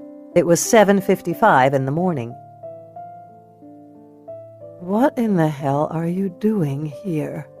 she said in a voice that sounded like she smoked a pack a day. "I heard you tell Max you'd meet him at 8 at the hospital. You're going to be late." "I didn't invite you to join us." "I figured it was an oversight. Now hustle your ass." Ellie fished the car keys out of her pocket and tossed them to Peanut, then went back into the house. There was no time to shower, and no reason to change her clothes since she was still in her uniform. So she brushed her teeth, took off last night's makeup, and put on some new layers. In the kitchen, she took out a package of pork chops. Of course, there were 2 of them. No wonder she had to spend so much time exercising.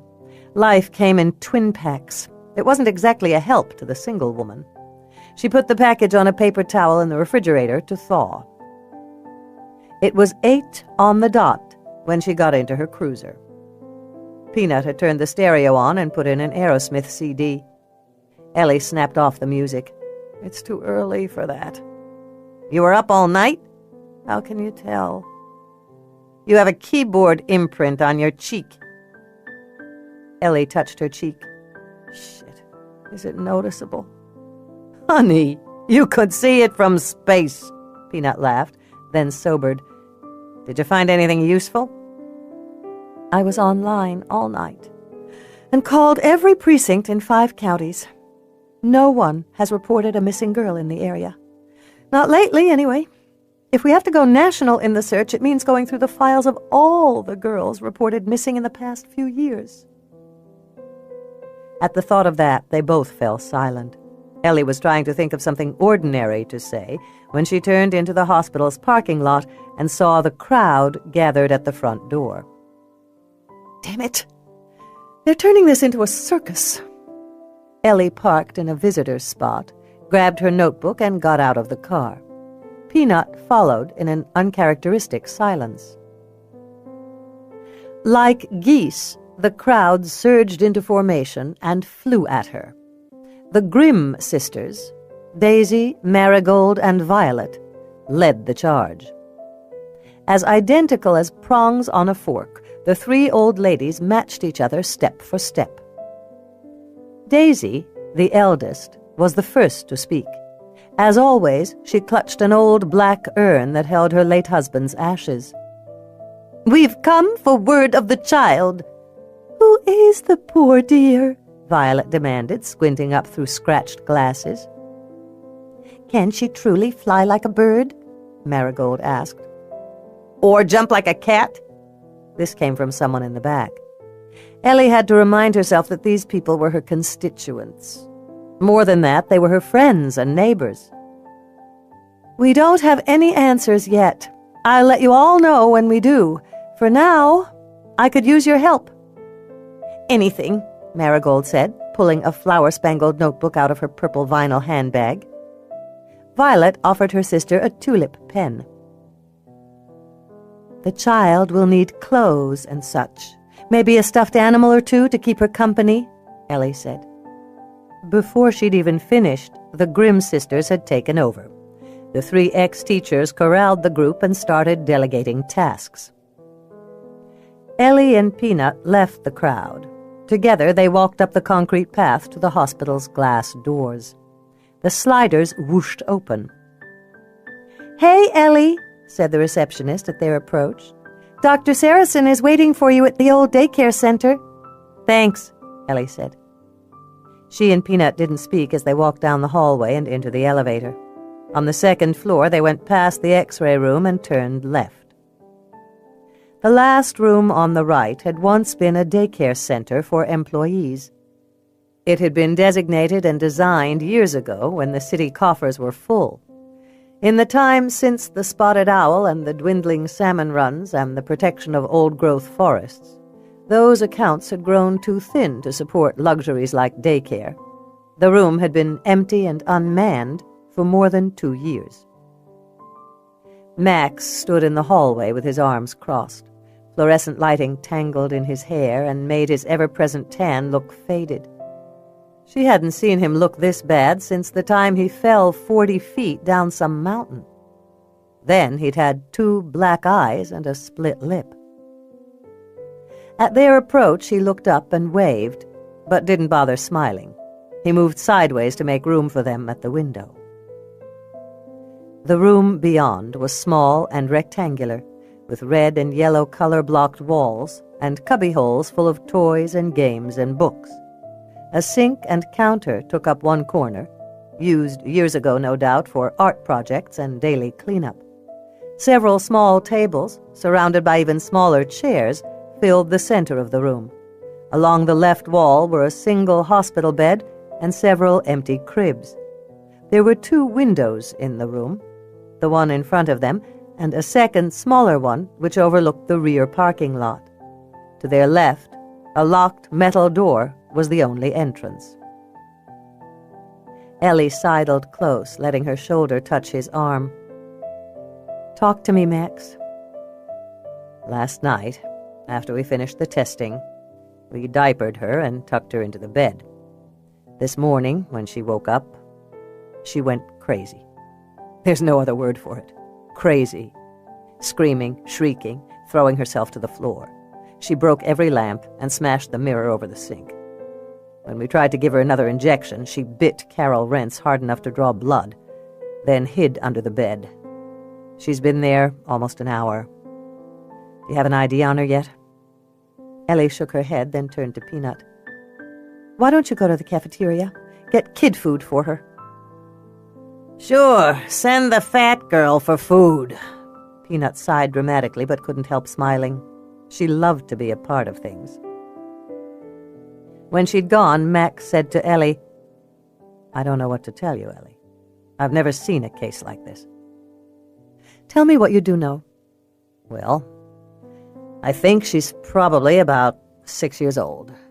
"But she's so small." "Malnourished. Plus, she's had no dental or medical care, and her body is pretty scarred up." "Scarred?" "Little things, mostly, although there's one that looks more serious. On her left shoulder, maybe an old knife wound." "Jesus." "I drew blood and swabbed her mouth for DNA. If it were up to me, she'd still be sedated for hydration, but You wanted a diagnosis. Has she spoken? No, but her vocal cords look unimpaired. I'd say, and this is just a guess, that she is physically able to speak, but I can't tell if she knows how. She doesn't know how to speak? What are you saying? All I know is that her screams are unintelligible. I recorded it. There were no recognizable words.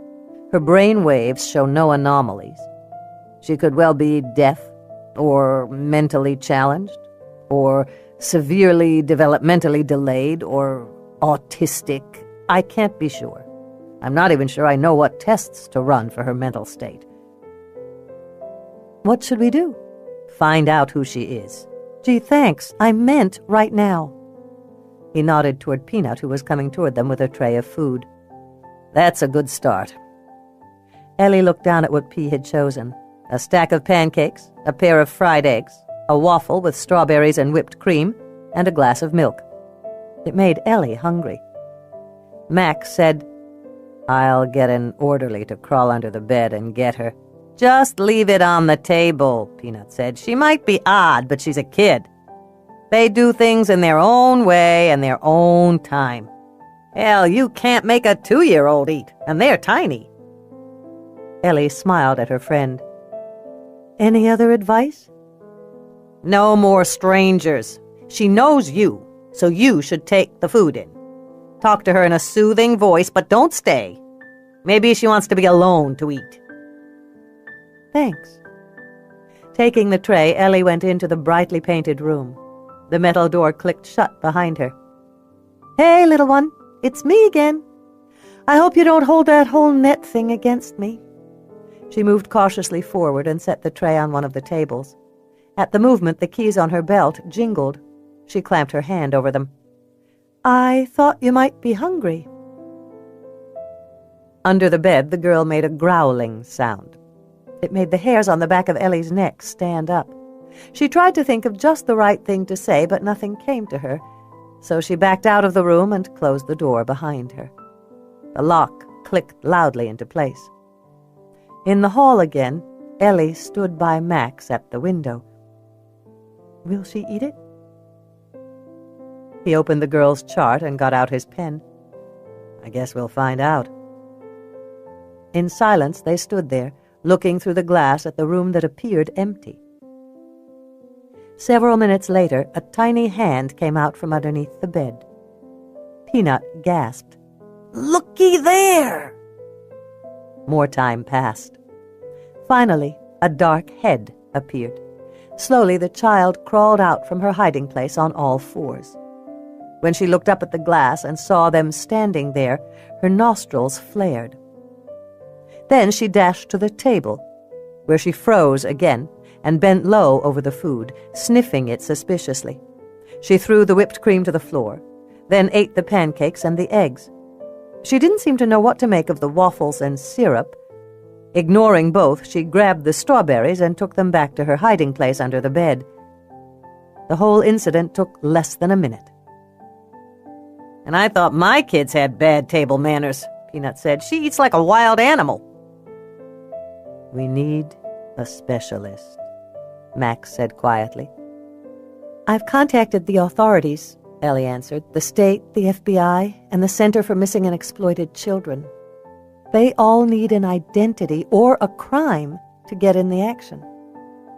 I don't know how to find out her identity if she won't talk." "Not that kind of specialist. She needs a psychiatrist." Peanut drew in a sharp breath. "I can't believe we didn't think of it. She'd be perfect." Max frowned. "Who?" Ellie looked at Peanut. "She'd never do it. Her clients pay $200 an hour." "That was before. She can't have many patients left." "God knows she's qualified for this," Ellie said. "Who in the hell are you two talking about?" Max asked. Ellie finally looked at him. "My sister is Julia Cates." "The shrink who—" "Yeah, that one." She turned to Peanut. "Let's go. I'll call her from the office." In the past 12 hours, Julia had begun at least a dozen projects. She tried organizing her closet, rearranging her furniture, scrubbing her refrigerator, and deep cleaning her bathrooms. She'd also gone to the nursery to buy autumn plants and to Home Depot for a deck stain and paint stripper. It was a good time to do all of the projects she'd been putting off for 10 years. The problem was her hands. She was fine when she started a project, more than fine. She was optimistic. Unfortunately, her optimism was as thin as an eggshell. All it took was a thought. It's time for Joe's appointment, or worse yet, Amber's. And her hands would start to shake. She'd feel herself go cold. No temperature setting was high enough to keep her warm. Late last night, in the deepest hour of darkness, when the traffic behind her condo had dwindled to a drone as faded as a single mosquito's flight, and the mighty Pacific Ocean out front had whooshed steadily toward the golden sand, she'd even tried to write a book. Why not? Every pseudo-famous person went that route these days. And she wanted to tell her side of the story. Maybe she even needed to. She'd slipped out of her comfortable queen-sized bed and dressed in fleece sweats and Ugg boots, then gone out onto her small deck. From her place on the 6th floor, the midnight blue ocean lay before her, always in motion. Moonlight cut the sea in half, tangled in the foamy surf. Hours she'd sat there, her booted feet propped on the deck rail, her yellow pad in her lap, her pen in her hand. By midnight, she was surrounded by balled-up yellow wads of paper. All any of them said were, "I'm sorry." Somewhere around 4 o'clock, she fell into a fitful, nightmare-ridden sleep. The phone wakened her. Julia heard it as if from far away. She blinked her gritty eyes and sat up, realizing that she'd fallen asleep out on her deck. Wiping her face with one hand, she eased out of the chair and stepped over the piles of balled-up paper. At the phone, she stopped. The answering machine clicked on, and she heard her own voice say, cheerily, "You've reached Dr. Julia Cates. If this is a medical emergency, hang up and call 911. If not, please leave a message, and I'll get back to you as soon as I can. Thanks, and goodbye." There was a long beep. Julia tensed. In the last months, most of her calls had come from reporters and victims' families and straight-out kooks. "Hey, Jules, it's me, your big sis. It's important." Julia picked up the phone. "Hey, Elle." There was an awkward pause, but wasn't that always the way it was between them? Though they were sisters, they were 4 years apart in age and light years apart in personality. Everything about Ellie was larger than life. Her voice, her personality, her passions. Julia always felt colorless beside her flamboyant Miss Popular sister. "Are you okay?" Ellie finally asked. "Fine, thanks." "You got released from the lawsuit. That's a good thing." "Yeah." There was another awkward pause, and then Julia said, "Thanks for calling, but..." "Look, I need a favor." "A favor?" "There's a situation up here. You could really help us out." "You don't have to do it anymore, Ellie. I'm fine." "Do what?" "Try to save me. I'm a big girl now." "I never tried to save you." "Yeah, right. How about when you got Todd Eldred's little brother to ask me to the prom? Or when you brought all of your popular friends to my 16th birthday party?" "Oh, that. Mom made me do all that stuff." "Do you think I don't know that? None of your friends even talked to me at the party. And don't get me wrong, I appreciated it. Then and now. But it's not necessary. I'll be fine." "I thought you said you were fine." Julia was surprised by the perceptiveness of her sister's question. "Don't worry about me, Elle. Really." "For a shrink, you're a shitty listener. I'm telling you, I need you in Rain Valley. Specifically, I need a child psychiatrist." "You're older than I usually take." "Very funny." will you fly up here? And I mean right now." There was a pause, a rustling of paper on the other end of the line. "Alaska has a flight in 2 hours, another one in 3. I can have a ticket waiting for you." Julia frowned. This didn't sound like the ordinary super sister saving loser sister scenario that had set like concrete in their school years. "Tell me what's going on." "There isn't time. I want you to catch the 10:15 flight. Will you trust me?" Julia glanced out the huge floor-to-ceiling windows and tried to focus on the blue Pacific Ocean. But all she could really see were the yellow balls of paper that cluttered the deck floor. "Jules? Please?" "Why not?" Julia finally said. She had nothing better to do. 4. Julia hadn't been back to Rain Valley in years, and now she was returning on the wave of failure. Perhaps she should have stayed in L.A. after all. There she would have disappeared. Here she would always be the other Kate's girl. You know, the weird one. When a girl grew up in the shadow of the homecoming queen, there were 2 possible choices: disappear or make your own reputation. Unfortunately, when you were the tall, scarecrow-thin bookworm in a beloved, gregarious, larger-than-life family, there was no way to do either. From early on, she'd been the square peg, the kid who mediated every playground dispute, but never joined in any of the games, the last kid picked for every sport, the girl at home reading during the senior prom. She was, or had been, that rarest of birds in a small blue-collar town, a loner.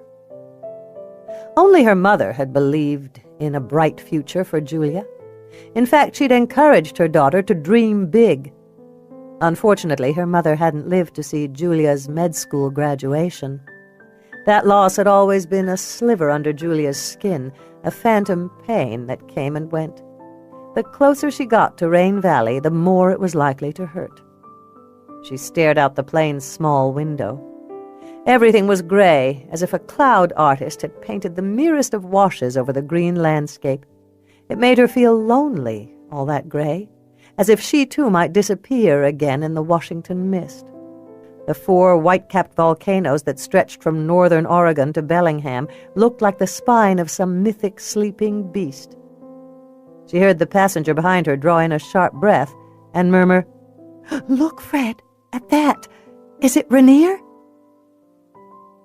Suddenly she was thinking about the Zunigas and those lost children. Dead wrong. It didn't surprise her. In the past year, everything, every thought and deed, led her back to regret. Don't think about that. She closed her eyes and concentrated on her breathing until the emotions subsided. By the time the plane landed, she was okay again. She grabbed her bag from the overhead bin and merged into the line of passengers exiting the plane. She was almost to the exit door when it happened. One of the flight attendants recognized her. There was no mistaking the signs, the widening of the eyes, the slowly opening mouth. As Julia passed, she heard the woman whisper, "It's her, that doctor, the one who—" She kept moving. By the end of the jetway, she was almost running. She caught a glimpse of Ellie standing amid the crowd, dressed in her blue uniform, looking stunningly beautiful. Julia knew she should stop, say hello, and pretend everything was all right. That was the smart thing to do, the fine thing. She kept moving, running. She raced across the crowded concourse hallway toward the ladies' restroom sign. Ducking in, she disappeared into one of the stalls and slammed the door shut, then sat down on the toilet. Calm down, Jules. Breathe. "Are you in here, Julia?" Ellie sounded out of breath and irritated. Julia released a slow, shaking breath. Having a panic attack was bad. Having one in front of her sister was almost unbearable. She got slowly to her feet and opened the door. "I'm here," Ellie put her hands on her hips and stared at her. It was a cop assessing the situation look. I haven't seen an airport sprint like that since the OJ commercials. I had to go to the bathroom. You should see a urologist. It's not that. Julia felt like an idiot. The flight attendant recognized me. She looked at me as if I killed those kids. She felt her cheeks heat up, knowing she should say more, explain. But her sister couldn't understand a thing like this. Ellie was like one of those pioneer wives who could give birth in the field and go back to work. Her sister knew little about being fragile. Ellie's hard look softened. Fuck 'em all. You can't let it get to you. Julia wished she could do that, but she'd always needed to be accepted.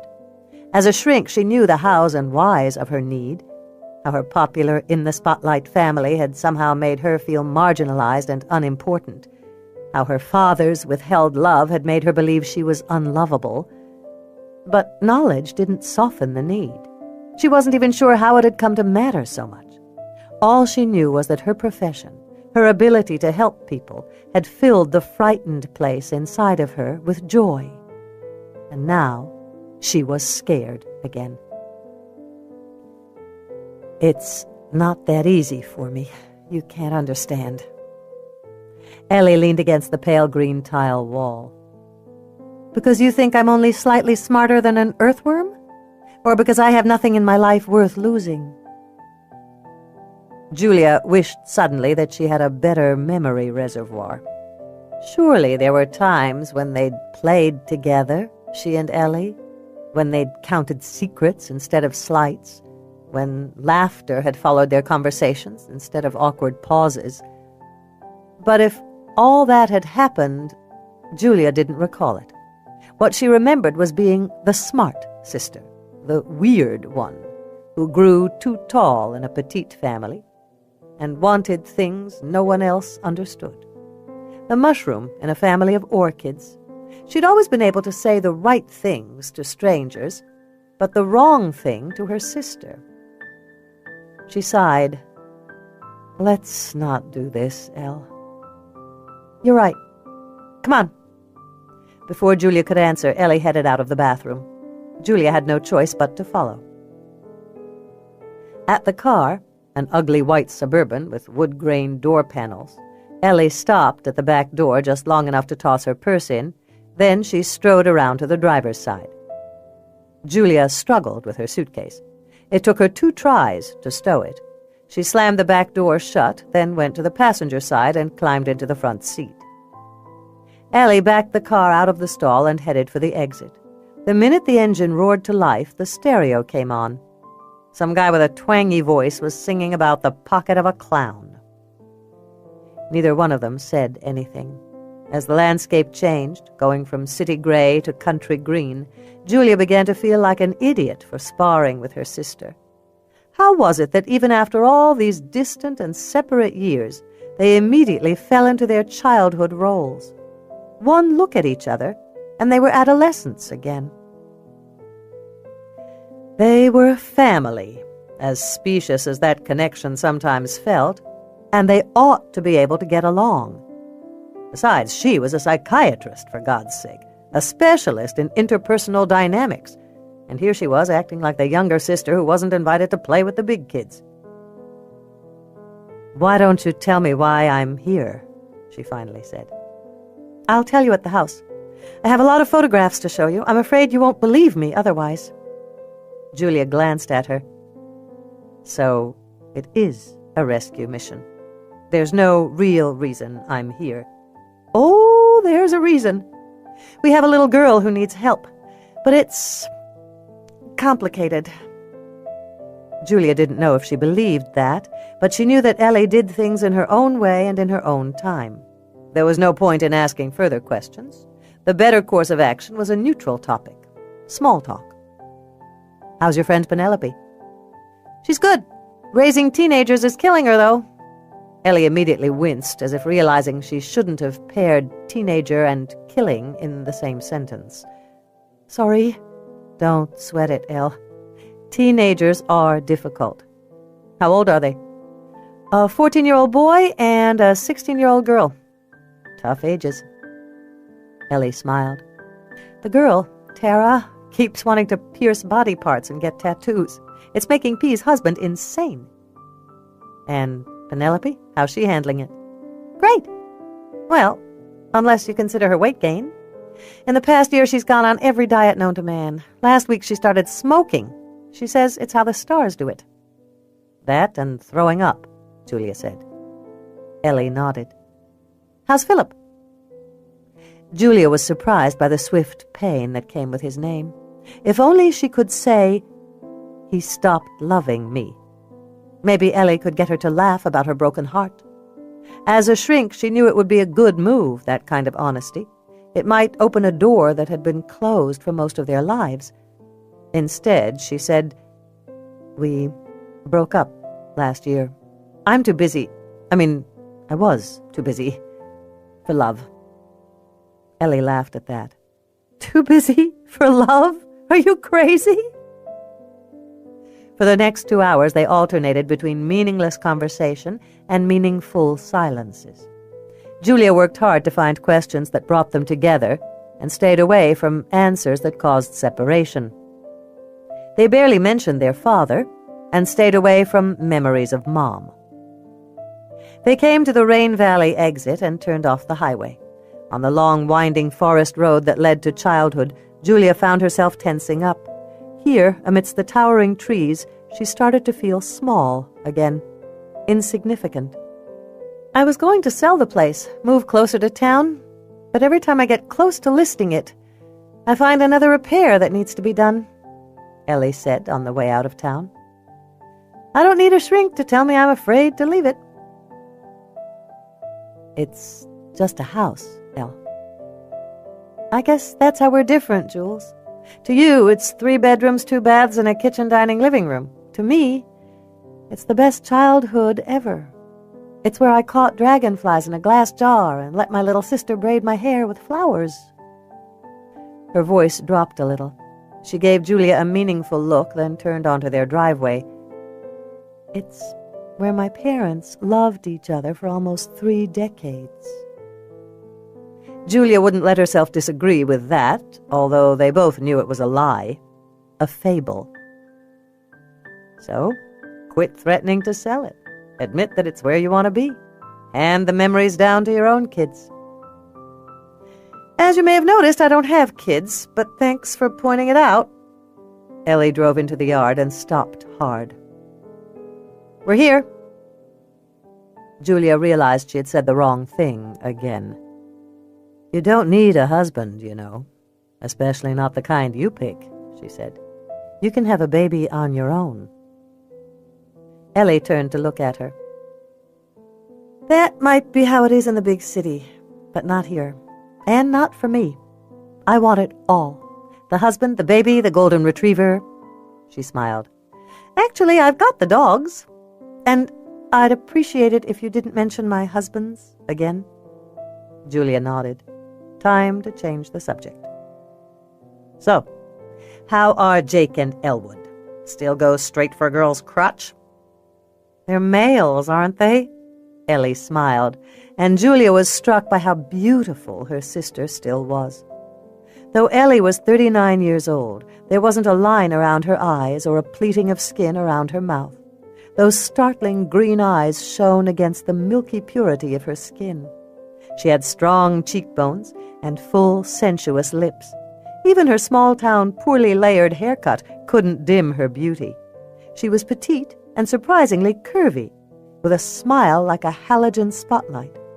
No wonder everyone loved her. Come on. Ellie got out of the Suburban and slammed the door shut behind her.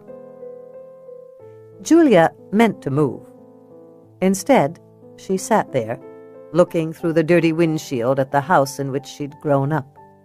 The late afternoon sunlight made everything appear golden and impossibly softened, except for the fringe of dark green trees.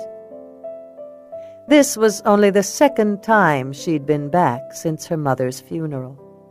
Then she'd stayed only as long as she absolutely had to. Medical school had provided an excellent excuse. She'd said, "I have to get back for tests," and no one questioned her. In retrospect, she should have stayed. That time might have built a bridge between her and her sister, given them a common ground. As it was, however, the opposite had occurred. They had moved through the shoulder-to-shoulder crowd separately. No one in Rain Valley had known what to say to Julia in good times. In bad, they were even more confused. All they'd said over and over again was how proud her mother had been of Julia's education. By the third mention of it, Julia couldn't stop crying. It hadn't helped to see how much comfort Ellie got from her friends, while she had stood alone all night, waiting for her father's attention to turn her way. Of course, she'd been disappointed. He'd been the star that night, the widower laid low by grief. Everyone held him, kissed his cheek, and promised that Brenda was in a better place. Only Julia seemed to see the lie in all of it, the act. When at last her father broke down and wept, everyone except Julia rushed to comfort him. She had seen, even as a child, what no one else, especially Ellie, ever had. That her father's selfishness had crushed his wife's spirit, just as he'd crushed his younger daughter's. Only Ellie had flourished in the white-hot light of her father's self-absorption. Julia reached for the door handle and wrenched it hard, then stepped down. Everything was exactly as it should be in October. Maple trees were dropping their leaves, creating that autumn song that was as familiar to her as the rushing whisper of the nearby river. She heard her mother's voice in that sound, in the falling leaves and crackling twigs and whispering wind. Softly, she whispered, "Hey, Mom." Part of her even waited for a reply, but there was only the chattering of the river and the breeze through the leaves. She followed Ellie across the marshy lawn toward the house. In the glorious light, the old house appeared to be made of hammered strips of silver. The grayed clapboards shone with 100 secret colors. White trim, peeled in places to reveal patches of wood, outlined the windows and doors. Rhododendrons the size of house trailers dotted the yard. Ellie opened the door and led the way inside. Everything looked as it always had. The same slip-covered furniture, pale beige with pink cabbage roses and faded green leaves, graced the living room. Pine antiques were everywhere, an armoire that was probably still filled with Grandma Whitaker's doilies and table linens, a dining table scarred by 3 generations of Cateses and Whitakers, a credenza that was decorated with dusty silk flowers in ceramic vases. French doors flanked a river rock fireplace. Through the silvery glass panes, a ghostly ribbon of river shone in the sunlight. Ellie hadn't changed a thing. It wasn't surprising. In Rain Valley, things and people either belonged or they didn't. If they belonged, they were loved and kept forever. Ellie shut the door.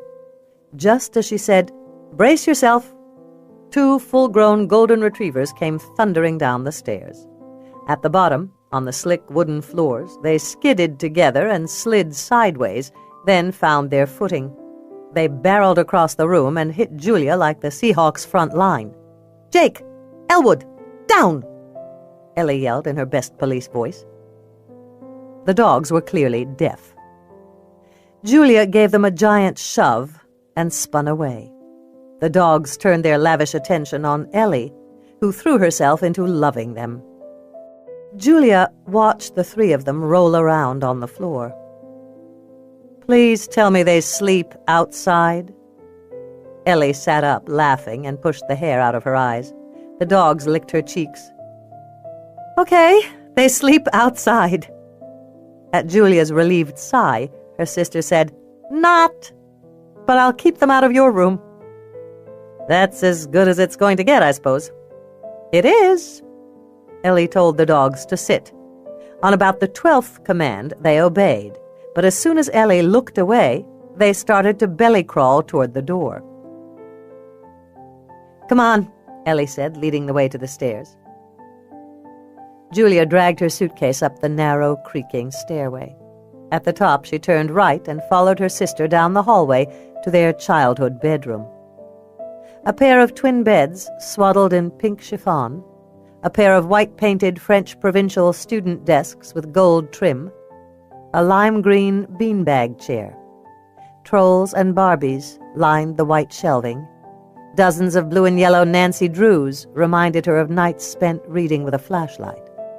A faded, dusty poster of Harrison Ford as Indiana Jones was tacked to the wall. On her bed, a pair of cats lay sleeping, twined together like a French braid. "Meet Rocky and Adrian," Ellie said as she crossed the room and scooped up the apparently boneless animals. The cats hung lazily from her arms, yawning.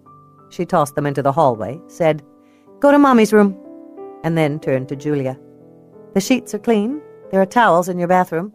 The hot water still takes decades, and don't flush the toilet before you shower." Ellie stepped closer. "Thanks, Jules.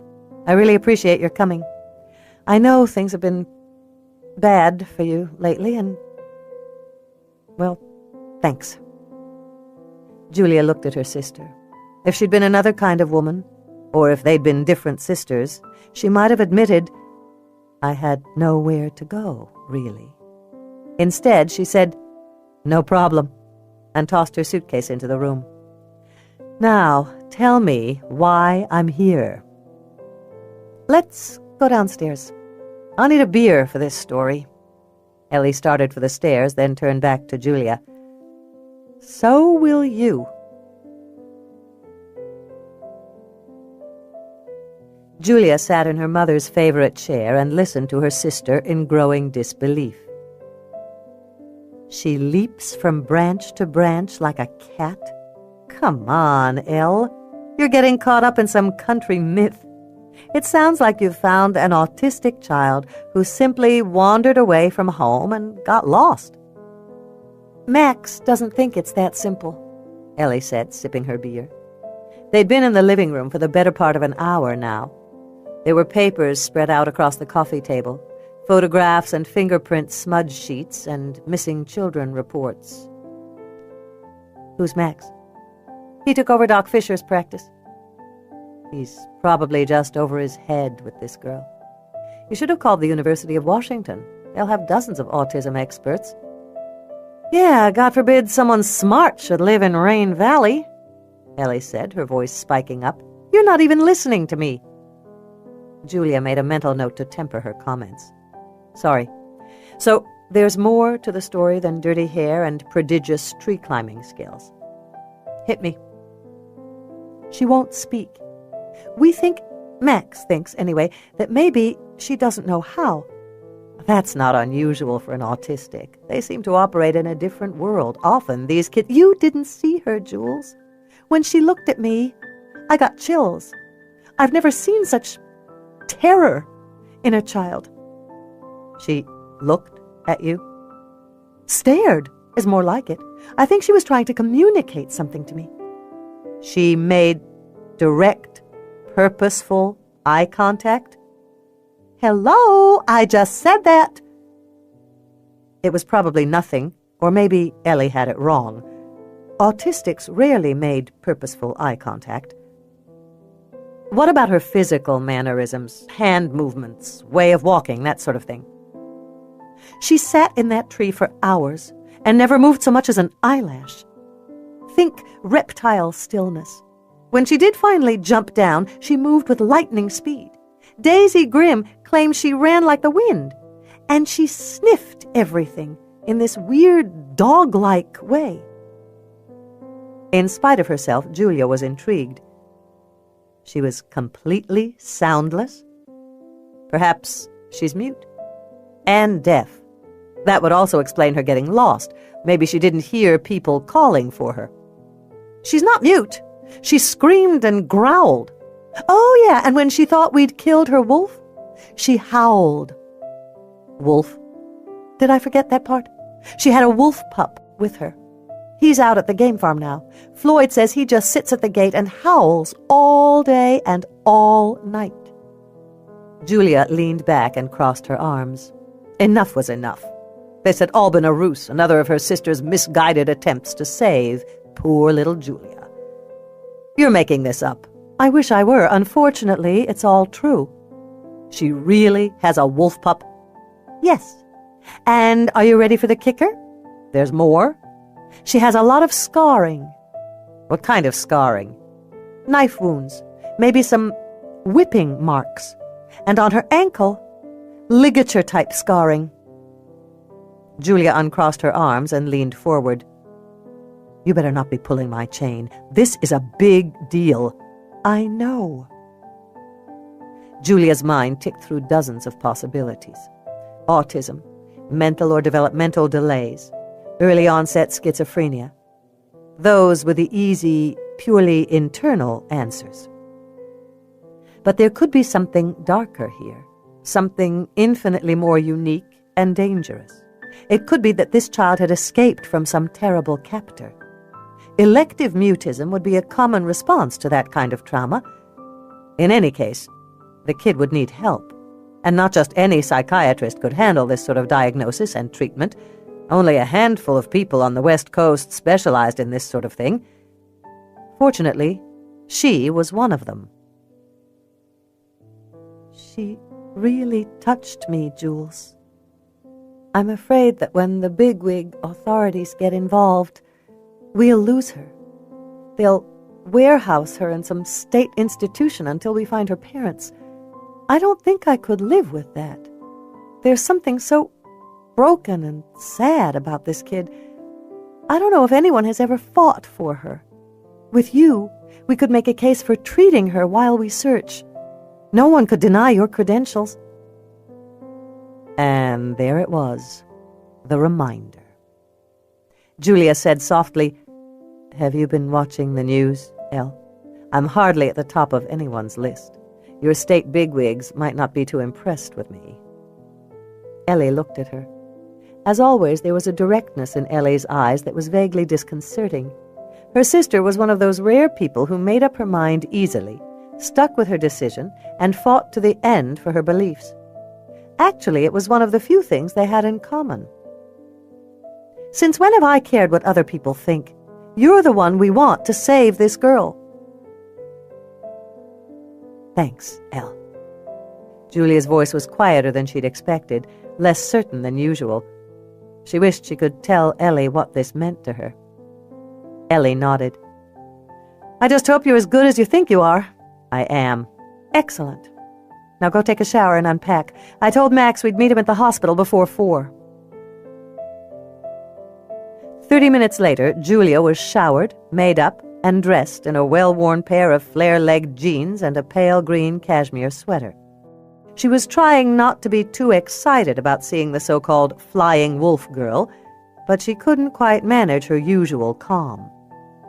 She'd felt on the outside for so long now that even this glimpse into her old life was enough to rev her engines. She got a Diet Coke from the fridge and sat down in the living room. Glancing at the dusty piano in the corner, she was blindsided by a memory. She saw her mom sitting on the black bench, smoking a Virginia Slim menthol and pounding out a raucous version of that old-time rock and roll. There was a crowd of friends clustered around the piano, singing along. Come on, girls, Mom said, waving them over. Sing along. Julia turned her back on the piano. She didn't want to think about Mom, not yet. But here, in this house, time unraveled somehow. If she stayed too long, she'd become the gawky bookworm with the bad haircut and thick glasses again. Ellie came downstairs, dressed in her blue and black uniform. The 3 gold stars on her collar winked in the light.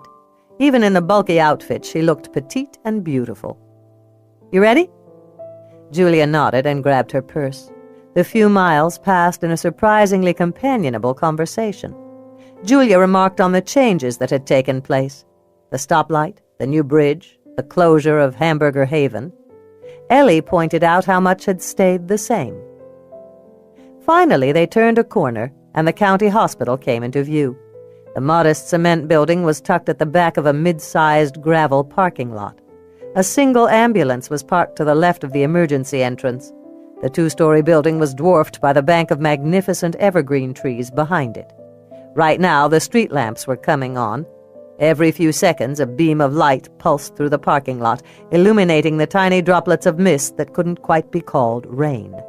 The air smelled sweet and green, like freshly cut grass. As soon as they parked, Julia was out of the car. The closer she got to the door, the more confident she felt. She and Ellie walked side by side through the double doors and past the receptionist, who waved. The nurses and aides who passed her wore pale, salmon-hued uniforms that appeared to once have been bright orange. Their crepe soles made a squeaking sound on the linoleum-tiled floor. At a closed door, Ellie paused. She smoothed her clothes and tucked her hair behind her ears, then quickly checked her makeup in a hand mirror. Julia frowned. "What is this, a photo shoot?" "You'll see." Ellie knocked on the door. A voice said, "Come in." Ellie opened the door. They walked into a small, cramped office with a ground-level window view of a gargantuan rhododendron. He stood in the corner of the room, still as a blade of grass on a windless day, wearing faded Levi's and a black cable-knit sweater. His hair was steely gray. Not salt and pepper either, but a perfect Richard Gere going gray all at once kind of color. He had the rugged, tanned look of a man who spent a lot of his time in the sun and the wind. But it was his eyes that caught her attention. They were searingly blue and intense. He was the best-looking man Julia had ever seen. "You must be Dr. Cates," he said, moving toward her. "Please call me Julia." The smile he gave her was literally dazzling. "Only if you'll call me Max." She recognized instantly the kind of man he was. A player, like Philip. A man who wore his sexuality like a sport coat. Los Angeles was full of men like him. On several occasions she'd fallen into their trap. When she was younger, of course. She wasn't surprised at all to see that one of his ears was pierced. She gave him a professional smile. "Why don't you tell me about your patient? I understand the girl is... what, autistic?" Surprise flickered across his handsome face. He reached down for a folder that lay on his desk. "A diagnosis is your job. Adolescent minds are hardly my specialty." "And what is your specialty?" "Writing prescriptions, if I had to choose. I went to Catholic school." That smile again. "Thus, my penmanship is excellent." She glanced at the framed diplomas that hung on his wall, expecting to see degrees from little-known, out-of-the-way schools.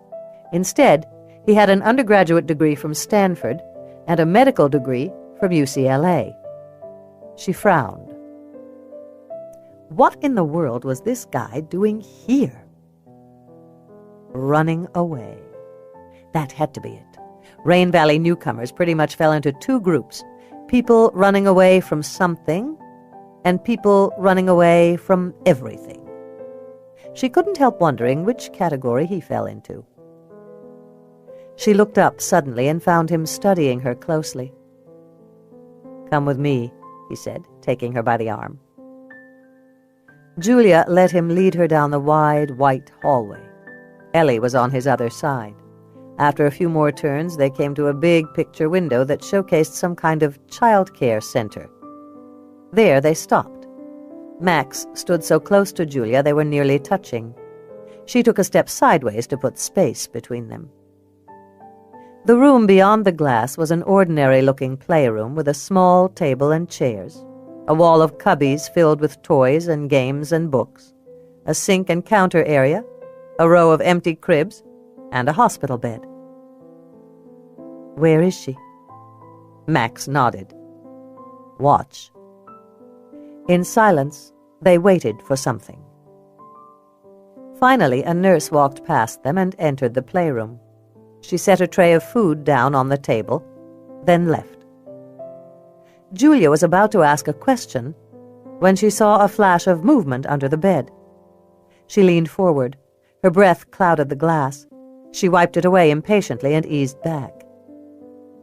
Fingers appeared beneath the bed. Then a hand. After a few more long moments, a child crawled out from under the bed. She wore a faded hospital gown that was too big for her. The child, girl, had long, tangled black hair and deeply tanned skin.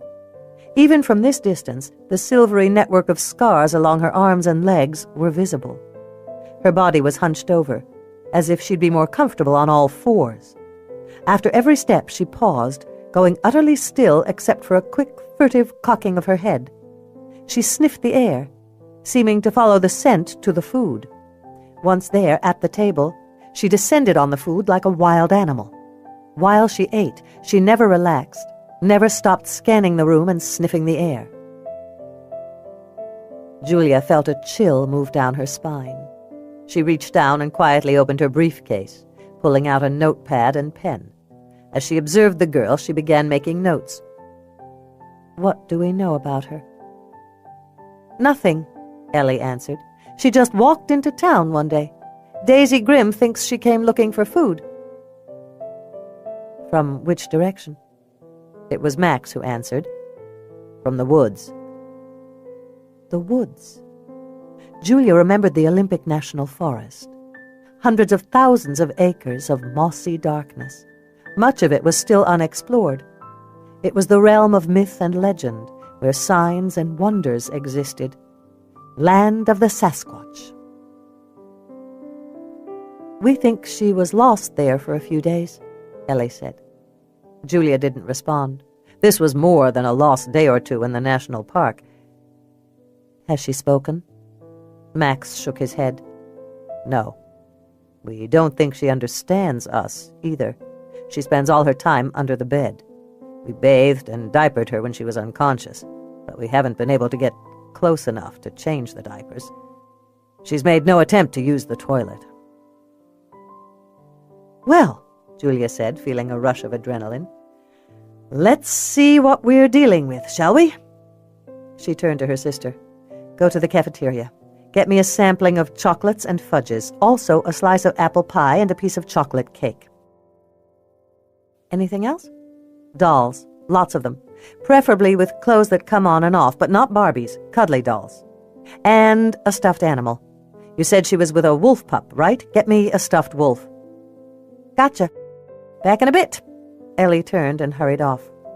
To Max, she said, "Tell me about those ligature marks on her ankle." "I think—" He was interrupted by the hospital intercom system paging him to the ER stat.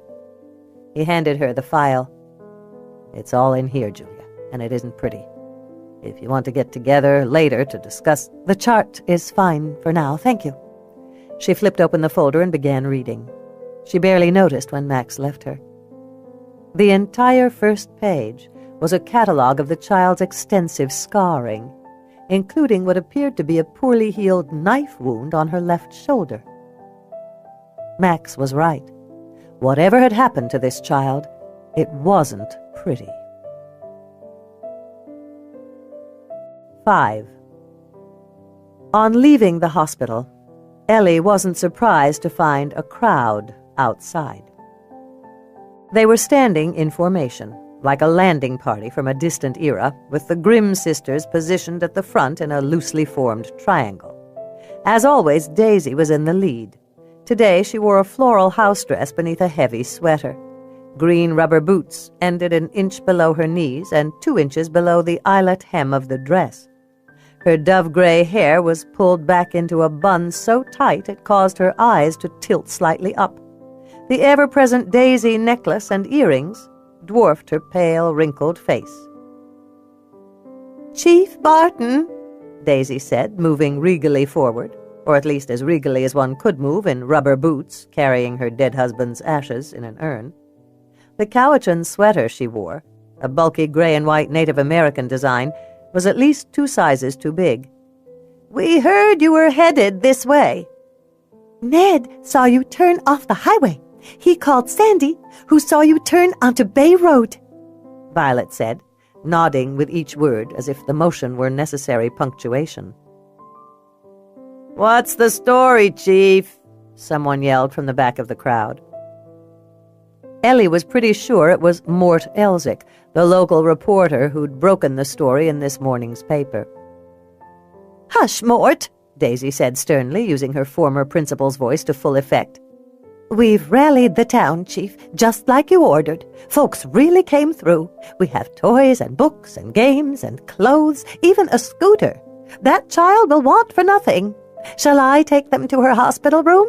Where is she, poor thing?" Marigold stepped forward, lowering her voice as she said, "Psych ward." She glanced at the crowd around her, got them all nodding. "On ER.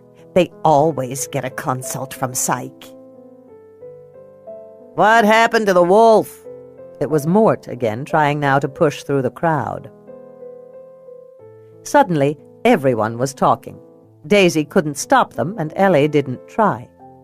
They'd lose steam soon enough on their own. It was, after all, almost happy hour. One by one, they'd check their watches, mumble something, and head back to their cars. Daisy Grimm would lead the pack. No one could remember a day when she hadn't been at the Bigfoot bar at the start of happy hour, with the black urn on the stool beside her. Half-price Boilermakers were her favorite poison. She proudly said that she never had more than 2. Or less. "Who is she?" Mort asked in a loud, exasperated voice. That shut everyone up. "That's the $64,000 question, Mort. Peanut is back at the station doing everything she can to find out." "You see my article today? It was the front page." "I haven't seen the paper yet, Mort. Sorry, what's your headline?" "Mowgli lives." He swelled up with pride. "I love referencing the classics. Anywho, it got me a call from the National Enquirer." Ellie winced. She hadn't thought about the sensational angle to this story. Flying wolf girl lands in rainforest town. This wasn't just local news. And now, Julia was involved. Oops. "Did you ask people to contact us with information on her possible identity?" Mort looked stung. "Of course. I'm a professional, you know. I'd like to interview her." "Wouldn't we all? I've got a psychiatrist in with her now. I'll let you know if we get any information. As to the items you've all gathered—" "It's Julia!" Violet yelled, clapping her hands together. "Of course," Marigold chimed in. "Ned wondered who the blonde woman was." "I can't believe I missed the obvious. You went to the airport to fetch her," Daisy said. "Dogs fetch," Marigold said with a sniff. Once a high school English teacher, always a high school English teacher.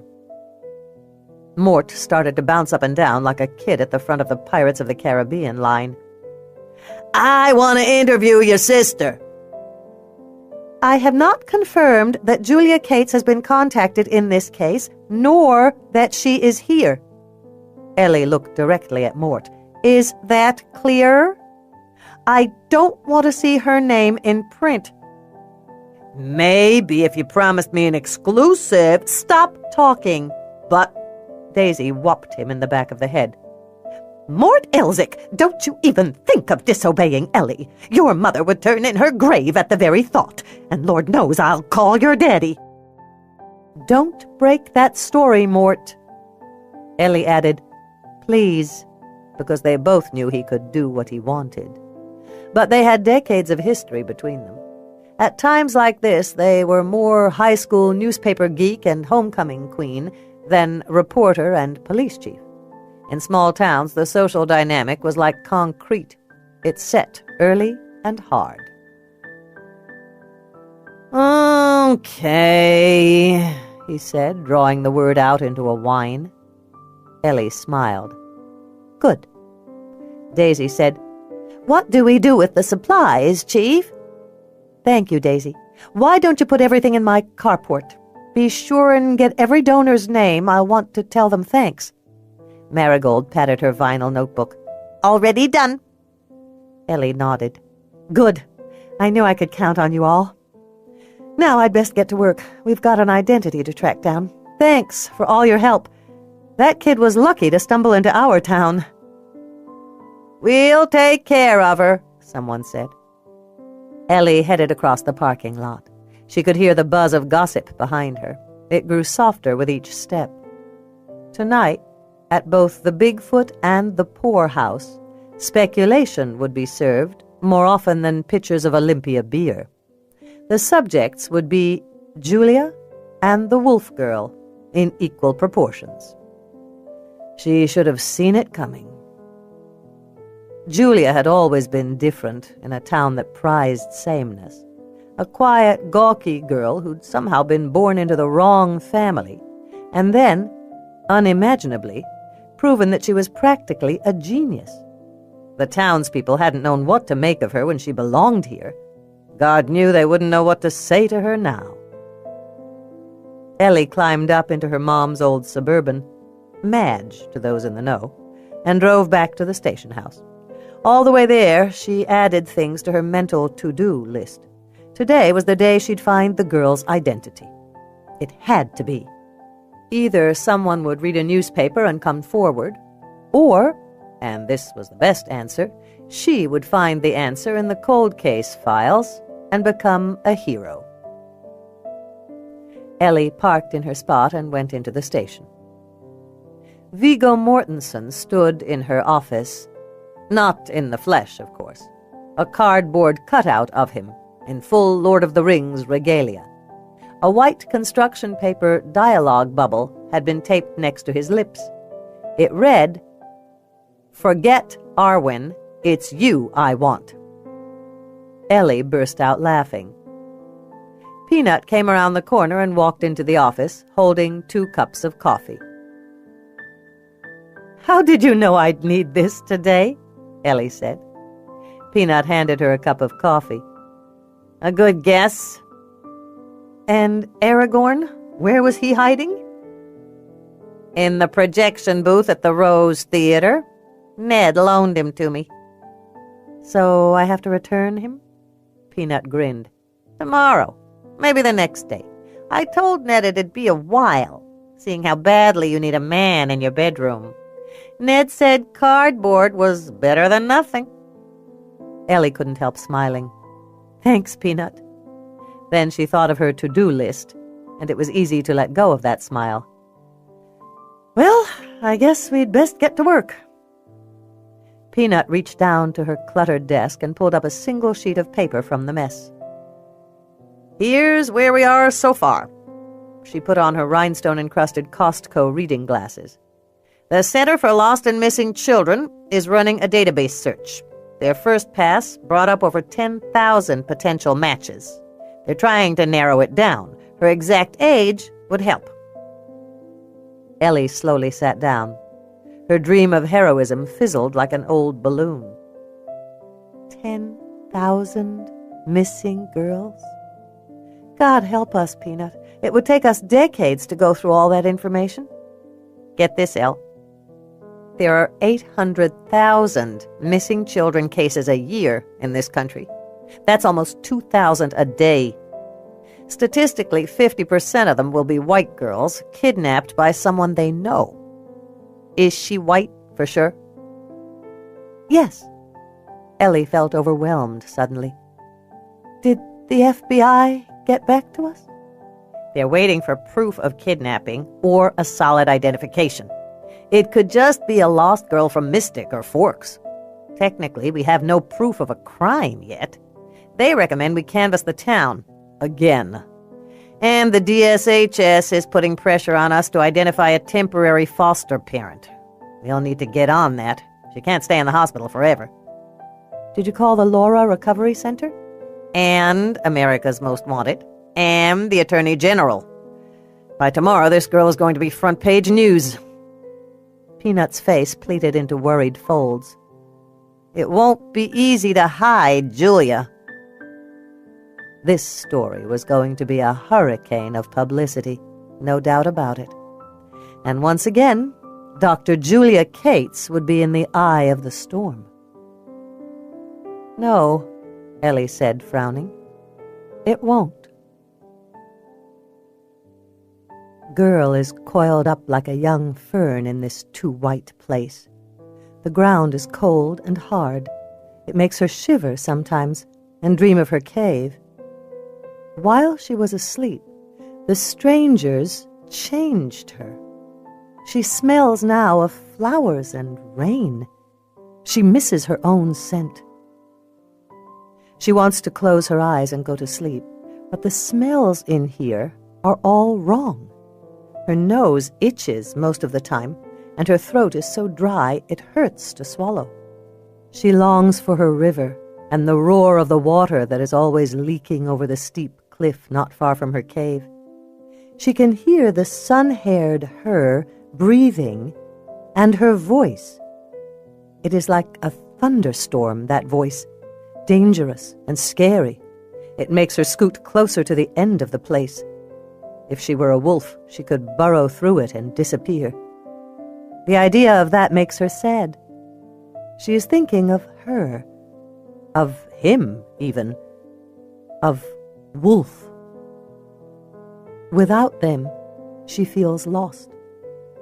She can't live in this place where nothing green is alive and the air stinks. She shouldn't have run away.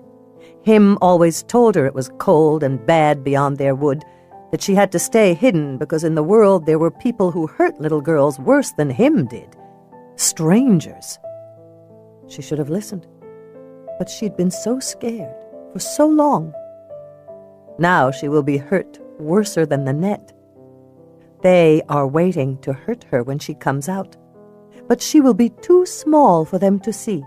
Like a green bug on the leaf, she will disappear. Sitting on an uncomfortable plastic chair in the cheerily decorated playroom, Julia stared down at the notebook in her lap. In the last hour, she'd talked endlessly to the girl hidden beneath the bed, but had received no response. Her notebook remained full of questions without answers. Teeth. Dental work? Deaf? Stool. Any evidence of diet? Toilet trained? Scars. Age of? Ethnicity. In the early years of her residency, it had become clear to everyone that Julia had a true gift for dealing with traumatized and depressed children. Even the best of her teachers and colleagues had come to her for advice. She seemed innately to understand the extreme pressures on today's kids. All too often they ended up on the dark back streets of downtown wherever, selling their thin bodies to pay for food and drugs.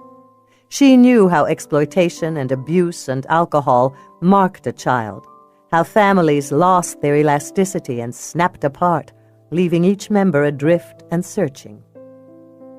Most importantly, she remembered how it felt to be an outsider. And though she'd grown up and merged into the traffic of adulthood, those painful childhood memories remained. Kids opened up to her, trusted her to listen to them, to help them. Although she hadn't specialized in autism or brain damage rehabilitation or mental challenges, she dealt with those patients, of course.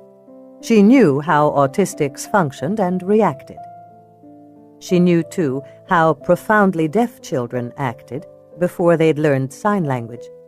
Astoundingly, there were still places in this country, backwoods settlements and such, where deaf-mute children grew up with no ability to communicate. But none of that seemed relevant to this case. The child's brain scan showed no lesions or anomalies. The girl under the bed could be a perfectly normal child who'd been lost on a day hike and was now too terrified to speak up. A perfectly normal girl who'd traveled with a wolf and howled at the moon and seemingly didn't know what a toilet was for. Julia put down her pen. She'd been silent for too long. Her best hope with this child lay in connecting. That meant communication. "I guess I can't write my way to understanding you, can I?" she said in gentle, soothing tones. "That's too bad. because I enjoy writing. Probably you prefer drawing. Most girls your age do. Not that I know your age exactly. Dr. Saracen believes you're about 6. I'd say you're a little younger, but I haven't really gotten a good look at you, have I? I'm 35. Did I tell you that? I'm sure it seems old to you. Frankly, in the last year, it started to feel old to me, too. For the next 2 hours, Julia talked about nothing. She told the girl where they were and why they were here, that everyone wanted to help her. It didn't matter so much what she said as how she said it. The subtext on every word was, "Come on out, honey. I'm a safe place." But there had been no response whatsoever. Not once had so much as a finger appeared out from beneath the bed. She was about to start talking about how lonely the world could sometimes feel when a knock at the door interrupted her. There was a scuffling sound under the bed. Had the girl heard the knock? "I'll be right back," Julia said in a quite ordinary, "Oh, there's someone at my door" voice. She went to the door and opened it. Dr. Saracen cocked his head to the right, where 2 white-clad male orderlies stood. One held a large box, the other held a tray of food. "The food and toys are here." "Thanks." No response yet. "No, and it's impossible to diagnose her this way. I need to study her. Actions, reactions, movements. That damn bed makes it impossible." What you want us to do with this stuff? Asked one of the orderlies. "I'll take the stuffed animals. Store the rest of the toys for now. She's hardly ready for that kind of play. The food can go on the table, and be quiet. I don't want to scare her any more than she already is." To Max, she said, "Does this town still have a library the size of my car?" It's small, he admitted, but with the internet you have access to everything. The library went online last year. He smiled charmingly. There was a parade. She felt a moment's connection to him then. They were the outsiders, laughing at small-town customs. When she realized that he'd made her smile, she stepped back. "There always is." She started to say something else. She wasn't even sure what, when it struck her. Move the bed. How had she missed the obvious? She spun around and shut the door, realizing a moment too late that she'd shut it in Max's face. Oops. Oh well. She went to the nearest orderly, who was just setting down a tray of food, and said, "Take the bed out of here, please, but leave the mattress." "Huh? We're not furniture movers, miss," the other man said. "Doctor," she pointed out, "are you telling me that you two aren't strong enough to help me?" "Of course we're strong enough," the taller man sputtered as he set down the box of stuffed animals. "Good. Then what's the problem?" "Come on, Fredo, let's move the bed before the doc here starts wanting a fridge." "Thank you. There's a child under there. Try not to scare her." One of the men turned to her. "Why don't you tell her to come out?" "Just move the bed, please. Carefully. Put the mattress in the corner." They placed the mattress where she'd indicated, lifted the bed off the floor, and backed out of the room. The door clicked shut behind them, but Julia didn't notice. All she saw was her patient. Crouched low, the girl opened her mouth to scream. "Come on," Julia thought. "Let me hear you." But there was no sound as the child scrambled back to the wall and froze. She went perfectly still. Julia was reminded of a chameleon settling into its environment. But the poor kid couldn't change color, couldn't disappear. She was all too noticeable against the speckled gray linoleum floor and bright yellow wall. So still, she seemed to be carved of pale wood. Her only sign of life was her nostrils, which flared as if to pick up every scent. For the first time, Julia noticed the child's beauty. Though the girl was wretchedly thin, she was still striking. She stared near Julia, but not quite at her. as if there were a dangerous animal to Julia's left that bore watching. Her expression was both bland and strangely obsessive. It gave nothing away, but missed nothing either. There was no curve to her mouth at all, no indication of displeasure or curiosity. And her eyes, those amazing blue-green eyes, were serious and watchful. Julia was surprised by the lack of fear in those eyes. Perhaps she was looking at the other side of fear. What happened to a child when fear had been the norm forever? Did it melt into watchfulness? "You're almost looking at me," she said in as conversational a tone as possible. Eye contact was important. Autistics routinely didn't make eye contact until or unless they'd undergone significant therapy. On her pad, she wrote, "Mute." Her sister had said the girl made noises, but Julia hadn't heard it for herself. Besides, her sister had also implied prodigious jumping and tree-climbing skills. "I imagine you're scared. Everything that's happened to you since yesterday has been frightening. It would make anyone cry." There was no reaction at all. For the next 12 hours, Julia sat quietly in a chair. She observed everything she could about the girl, but that wasn't much, to be truthful. In all those early hours, the child was almost completely motionless. Sometime around midnight, she fell asleep, still crouched against the wall. When she finally slumped to the floor, Julia cautiously moved toward her, picking her up gently and transferring her to the mattress. All through the night, Julia watched the girl sleep, noticing how often she seemed seized by bad dreams. At some point, Julia fell asleep too, but by 7 the next morning, she was awake again, ready to go. She called home to tell Ellie that she'd probably spend the day at the hospital, then went back to work. When the girl finally woke, Julia was ready. Smiling easily, she began talking again. In her voice, she made sure the girl heard acceptance and caring, so that the meaning was clear, even if the words were unknown. Hour after hour, Julia talked, all through the breakfast and lunch, which went uneaten. By late afternoon, 2 things had become true. Julia was exhausted, and the girl had to be hungry. Julia moved very slowly over to the box that had been delivered yesterday. She was careful to make no sudden moves.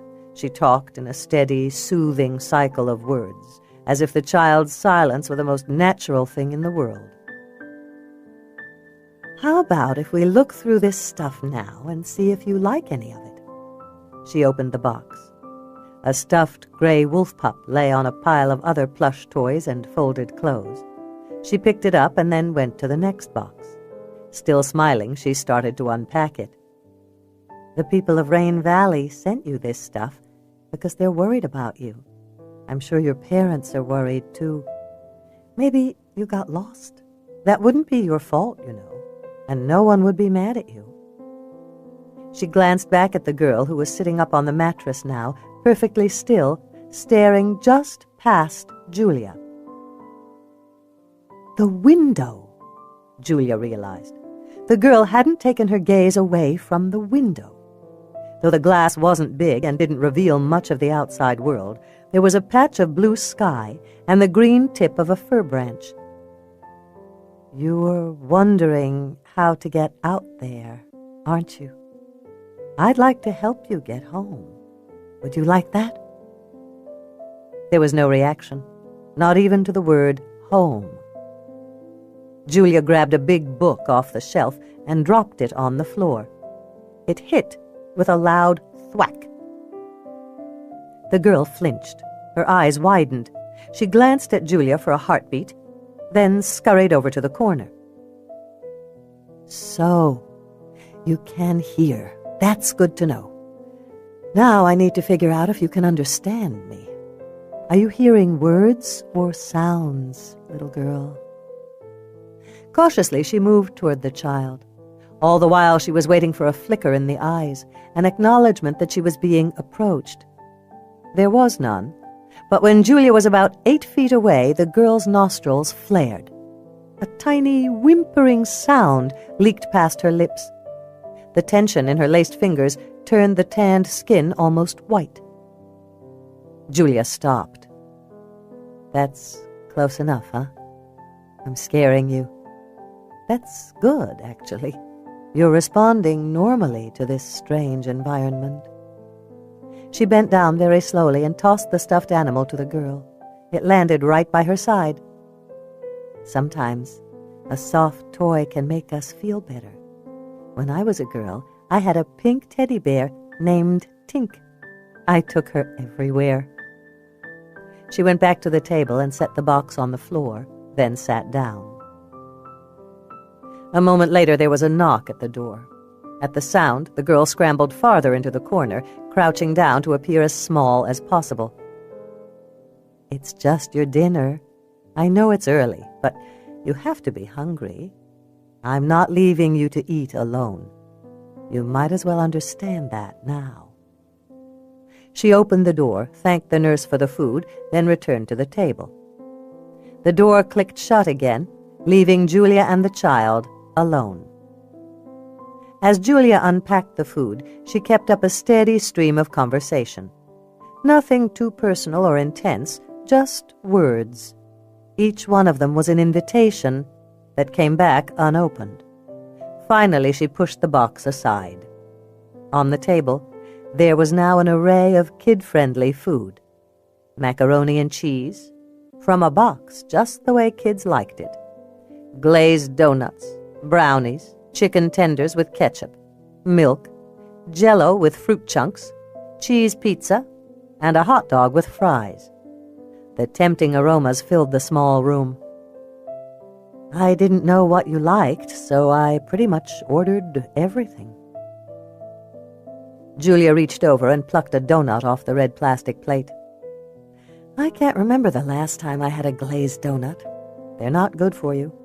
But oh man, are they good." She took a bite. The flavor exploded in her mouth. Savoring it, she looked directly at the girl. "I'm sorry. Are you hungry? Maybe you'd like a bite." At the word hungry, the girl flinched. For just a moment her gaze skittered across the room and came to rest on the table of food. "Did you understand that?"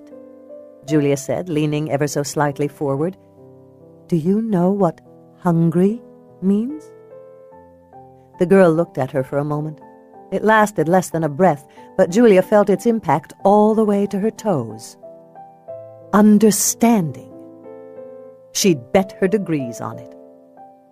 Very slowly, Julia reached for a second donut. She placed it on a red plastic plate and then stood up. She walked closer to the girl than she'd been before. This time, there was about 6 feet between them. Once again, the child snorted and whimpered and tried to back up, but the wall pinned her in place. Julia set the plate on the floor and gave it a little push. It skidded across the linoleum, close enough to the child that she could smell its vanilla-y sweetness, far enough away that she had to move forward to take it. Julia returned to her seat. "Go ahead," she said. "You're hungry. That's food." This time the girl looked right at her. Julia felt the desperate intensity of those blue-green eyes. She wrote down, "Food." "No one will hurt you," Julia said. The girl blinked. Was that a reaction to the word hurt? She wrote it down. Minutes passed. Neither one of them looked away. Finally, Julia glanced at the window by the door. Dr. Better-Looking-Than-God was there, watching them. The second Julia glanced away, the girl ran for the food, snatched it up, and returned to her spot, like a wild animal returning to its lair to feed. And the way she ate! The girl put most of the donut into her mouth and started to chew loudly. Julia could tell when the taste kicked in. The girl's eyes widened. Can't beat a good donut. You should taste my mom's brownies. They were delicious." Julia stumbled slightly over the past tense of the word. The odd thing was she would have sworn the child noticed, though she couldn't have said why she thought so. "You'd better have some protein with that, kiddo. Too much sugar isn't good." She got a hot dog and doctored it up with ketchup and mustard, then set it down on the floor about 2 feet closer to the table than before. The girl looked at the empty plate where the donut had been. It was obvious that she recognized the difference. She seemed to be gauging the additional distance, calculating additional risk. "You can trust me," Julia said softly. No response. "I won't hurt you." The girl's chin slowly came up, those blue-green eyes fixed on her. "You understand me, don't you? Maybe not everything, but enough. Is English your first language? Are you from around here?" The girl glanced down at the hot dog. "Nia Bay, Joyce, Squim, Forks, Sappho, La Push, Mystic." Julia watched closely for a reaction. None of the local towns prompted a response. "A lot of families go hiking in the forest, especially along Fall River." Had the girl blinked at that? She said it again. "Fall River." Nothing. Forest, trees, deep woods. The girl looked up sharply. Julia got up from her seat and very slowly moved toward the girl. When she was almost close enough to make contact, she squatted down so that she and the child were at eye level. Reaching behind her, she felt around for the hot dog plate. Finding it, she grasped the plastic rim and held the plate of food forward. "Were you lost in the woods, honey? That can be so scary. All that darkness, all those sounds. Did you get separated from your mommy and daddy? If you did, I can help you. I can help you go back where you belong." The girl's nostrils flared, but whether from the words or the scent of the hot dog, Julia couldn't be sure. For a moment there, maybe at the word back or help, there had been a flash of fear in those young eyes. "You're afraid to trust me. Maybe your mom and dad told you not to talk to strangers. That's normally good advice. But you're in trouble, honey. I can only help you if you'll talk to me. How else can I get you home? You can trust me. I won't hurt you," she said again. "No hurt." At that, the girl inched slowly forward.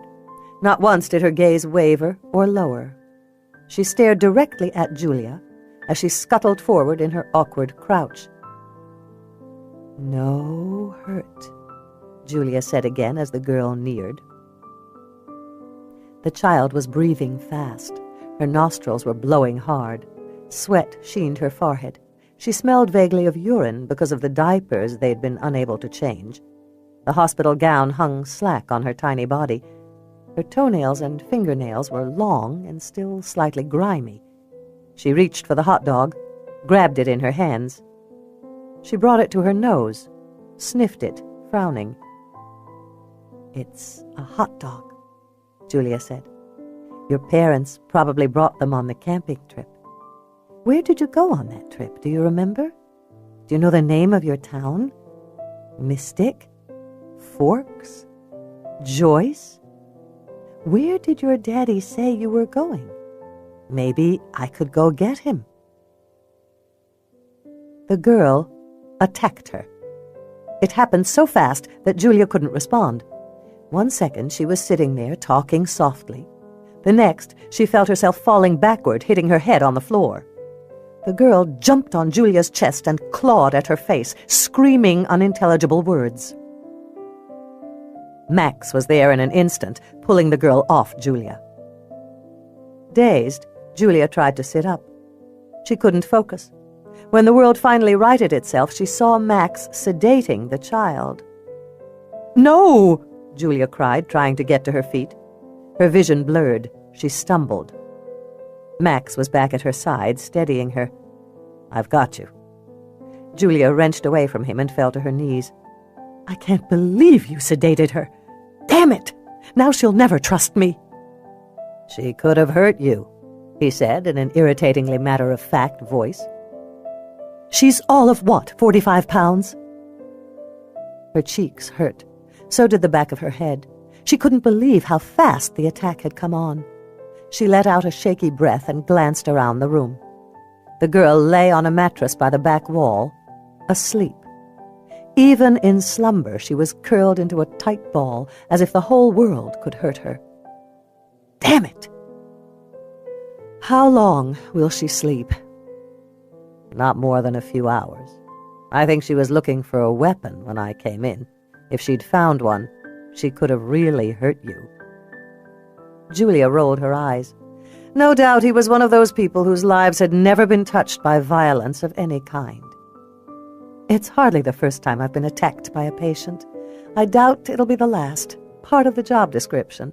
Next time, don't sedate her without asking me. Okay? Sure. She frowned. The movement hurt.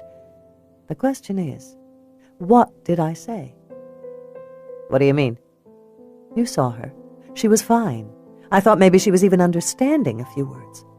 Then, bam! I must have said just the wrong thing. I'll listen to the tapes tonight. Maybe that will give me a clue. She looked back at the girl. Poor baby. We should get you cleaned up. Those scratches on your cheek are pretty deep, and God knows what kind of bacteria is under her fingernails. Julia could hardly disagree. As they walked down the hallway, she realized how much her head hurt. So much that she felt queasy and unsteady. I've never seen anyone move so fast. She was like a cat. Daisy Grimm swears she flew into the maple tree on South Park. Daisy still carrying Fred's ashes around with her? She is. Fred died when I was in 7th grade. Need I say more? Max guided her into an empty examining room. Sit. Let me guess. You have dogs. He smiled. Just sit down. I need to look at your injuries. She was too weak to argue, so she sat on the end of the table. Paper rustled beneath her butt. Other than their breathing, it was the only sound in the room. His touch was surprisingly gentle on her face. She'd expected him to be clumsier, a little uncertain. This was nurse's work, after all. She winced when he dabbed the antiseptic on her wounds. Sorry. It's not your fault. He was too close. She shut her eyes. That was when she felt his breath on her cheek, a little stream of it that smelled of red-hot gum. She opened her eyes. He was right there, looking at her, blowing cool breath on her cuts. Her heart skipped a beat. "Thanks," she said, jerking backward, trying to smile. "Oh, for God's sake, Julia." She'd always been uncomfortable around good-looking men. Sorry. He didn't seem sorry at all. I just wanted to help. Thanks. I'm fine. He closed up the supplies and stowed everything back in the overhead cabinets. When he turned back to face her, he kept a certain distance between them. You should take the rest of the day off. Have Ellie watch you. Concussions. I know the risks, Max, and the symptoms. I'm sure I don't have a concussion, but I'll be careful. It wouldn't hurt to lie down for a while. She saw the way he smiled when he said, "lie down," and it hardly surprised her. No doubt he was the type of man who could find a sexual innuendo in every conversation. That little girl is counting on me, Max. I need to go to the police station, and then to the library, but I'll take it easy." "Why do I think you don't know how to take it easy?" She frowned. That did surprise her. She wouldn't have pegged him as the kind of man who really understood women. Loved them, yes. Used them, certainly. But understood them? No. Philip had never been very intuitive. "Am I that transparent?" "As glass." "How are you getting to the station?" "I'll call Ellie. I could give you a ride." She slid off the table. This time when she stood, she felt a little steadier. She was about to say, "That's not necessary," when she caught a glimpse of herself in the mirror. Wow! She moved closer. 4 angry, seeping claw marks slashed across her left cheek. Already the skin was swelling, and it looked like she was going to wake up tomorrow morning with a black eye. She really got me. He handed her a tube of antibiotic ointment. "I know. Thanks." She took it from him and slipped it in her pocket. "Come on. I'll take it to the station."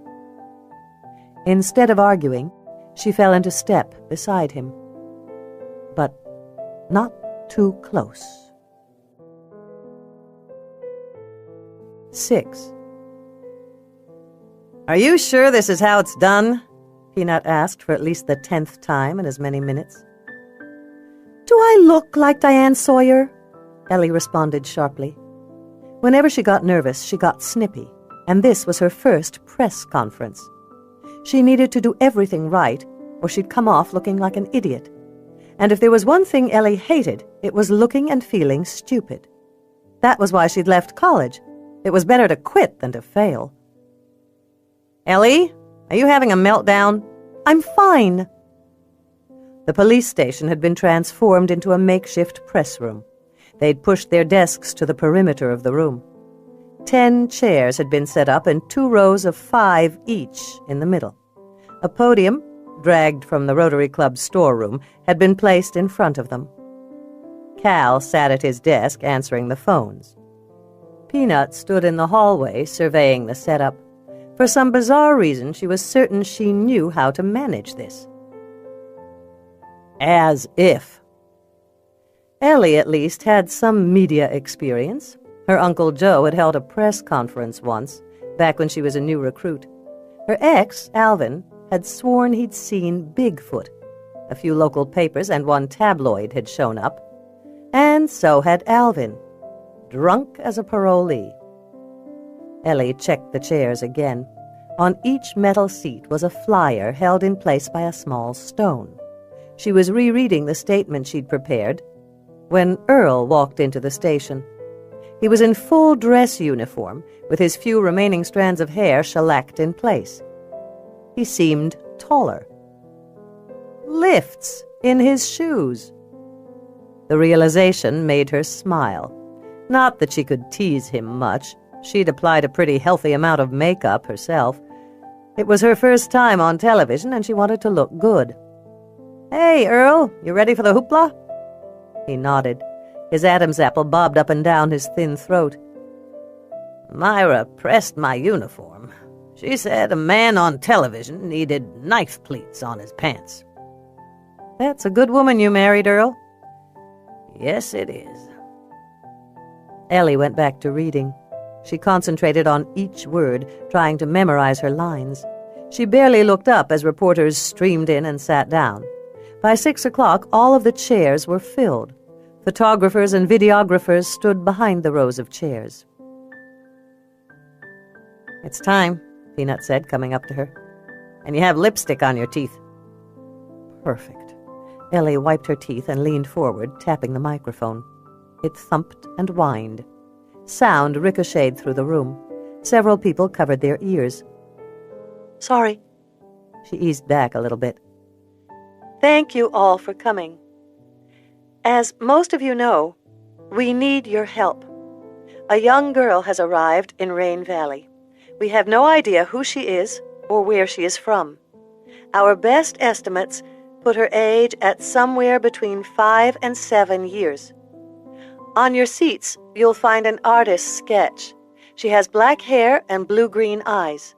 Dental records are not yet available, but she appears to have had no fillings or other work done. She has naturally lost a number of baby teeth. Such a loss is consistent with our age assertions. We have consulted with all available state and local agencies, as well as the Center for Missing Children, and have, as yet, been unable to identify her. We're hoping that you all run this as front-page news to get the word out. Someone must know who she is. A drawing? What the hell is that about? Someone said. We're in the process of getting a photograph. For now, this is what's available, Ellie answered. Mort from the Rain Valley Gazette stood up. How come she doesn't just tell you her name? She hasn't spoken yet, Ellie answered. Can she speak? We don't have a definitive answer to that yet. Early indications, however, lead us to believe there is no physical barrier to speech. A man wearing a Seattle Times baseball hat stood up. So she's clammed up on purpose? We don't know yet.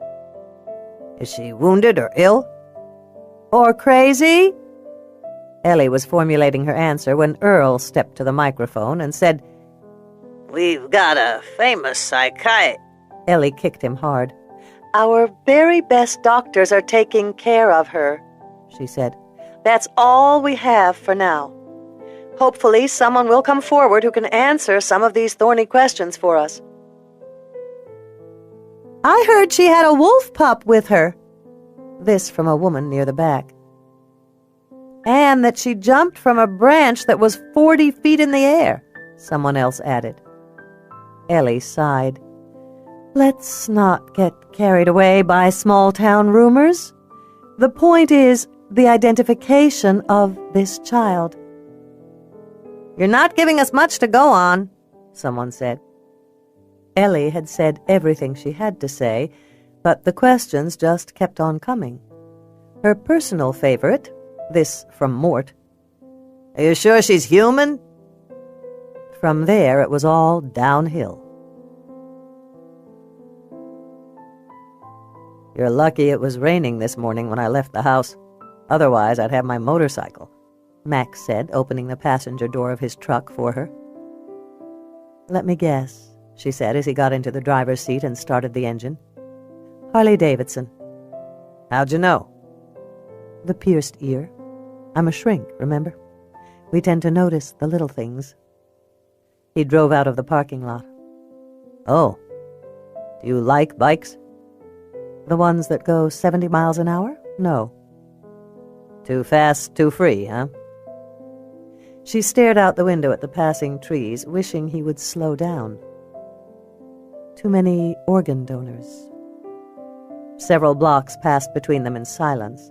Finally, Max said, So, have you formed any specific conclusions about her yet? It was the sort of question medical professionals always asked psychiatrists. They didn't understand how much time an accurate diagnosis could take, but she appreciated the return to professionalism. I can tell you what I don't think. Ruling out is always a good place to start. I don't believe she's deaf, at least not completely. I also don't believe she's profoundly mentally challenged. However, that's a hunch. As to autism, that's certainly the best guess for now, although if she is autistic, she's high-functioning. You sound like you don't really believe that diagnosis either. I need a lot more time to run tests. When she looked at me... Her words trailed off. She was hesitant to speculate without more information. It was yet another ramification of her recent problems. She was, for the first time in her life, afraid to be wrong. What? She looked at me. That's the point. Not near me or through me or beside me, but at me. And sometimes she appeared to understand words. Hurt, food, hungry. Those I'd swear she understood. Do you think a word set her off? I have no idea. Honestly, I can't remember what I said to her. Can she speak? So far, it's only sounds, expressions of the purest emotions. I can tell you this, elective mutism is a common response to childhood trauma. And there's been some serious trauma in her life. Yes. The weight of those words made the air between them feel heavy suddenly, and sad. Maybe she was kidnapped, Max said quietly. It had been on Julia's mind all day, that thought. It was the dark shadow that lay behind all her questions. That's what I'm afraid of, too. This girl's physical scars could be nothing compared to her emotional trauma. She's lucky you're here, then. Actually, I'm the lucky one. The minute the words were out, Julia wished them back. She wasn't sure why she'd revealed something so personal, and to this man she hardly knew. Thankfully, he didn't respond. He turned left onto Azalea Street and found it barricaded. That's odd.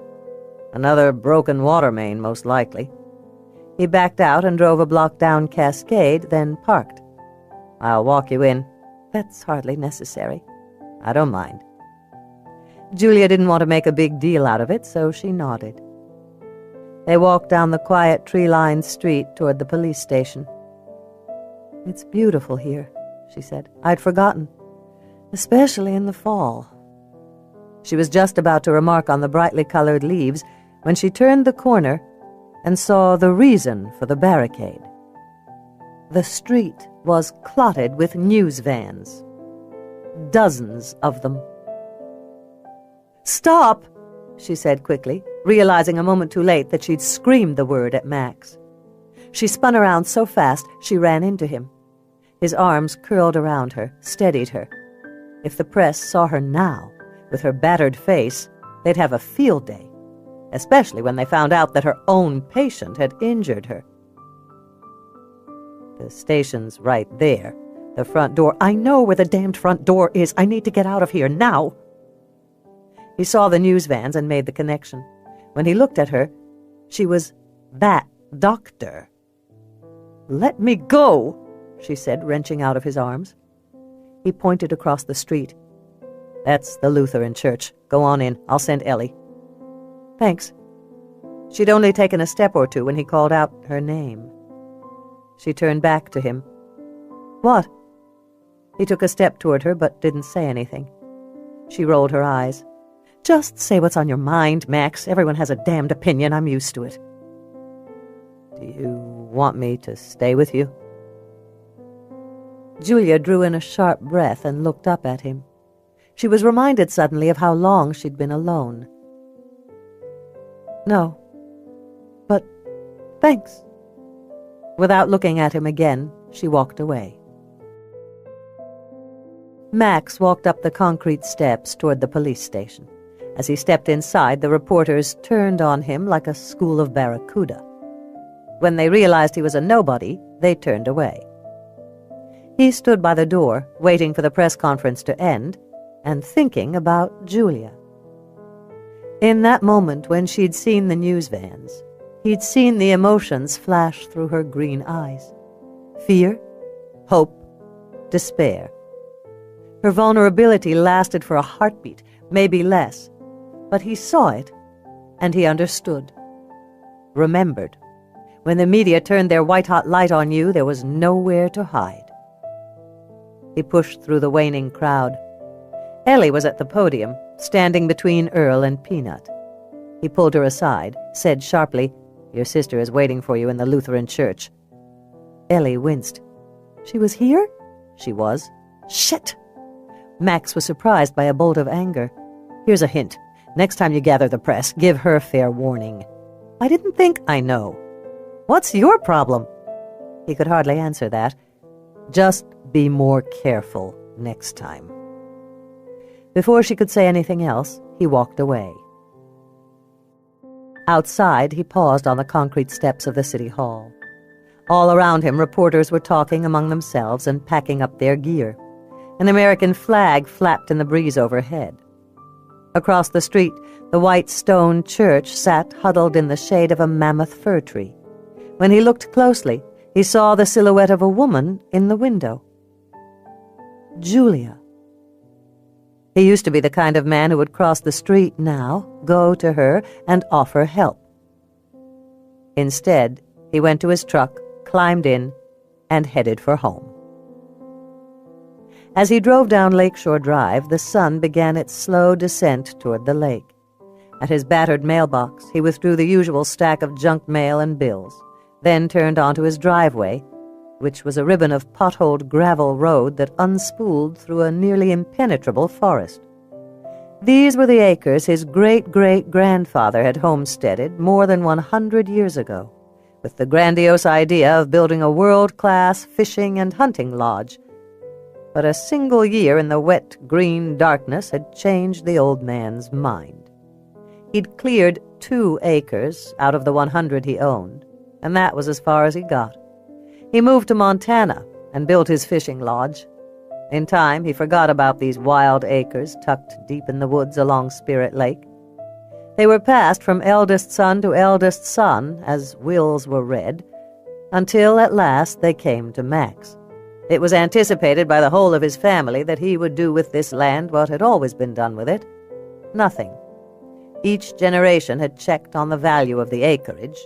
Each had been surprised by how little it was worth.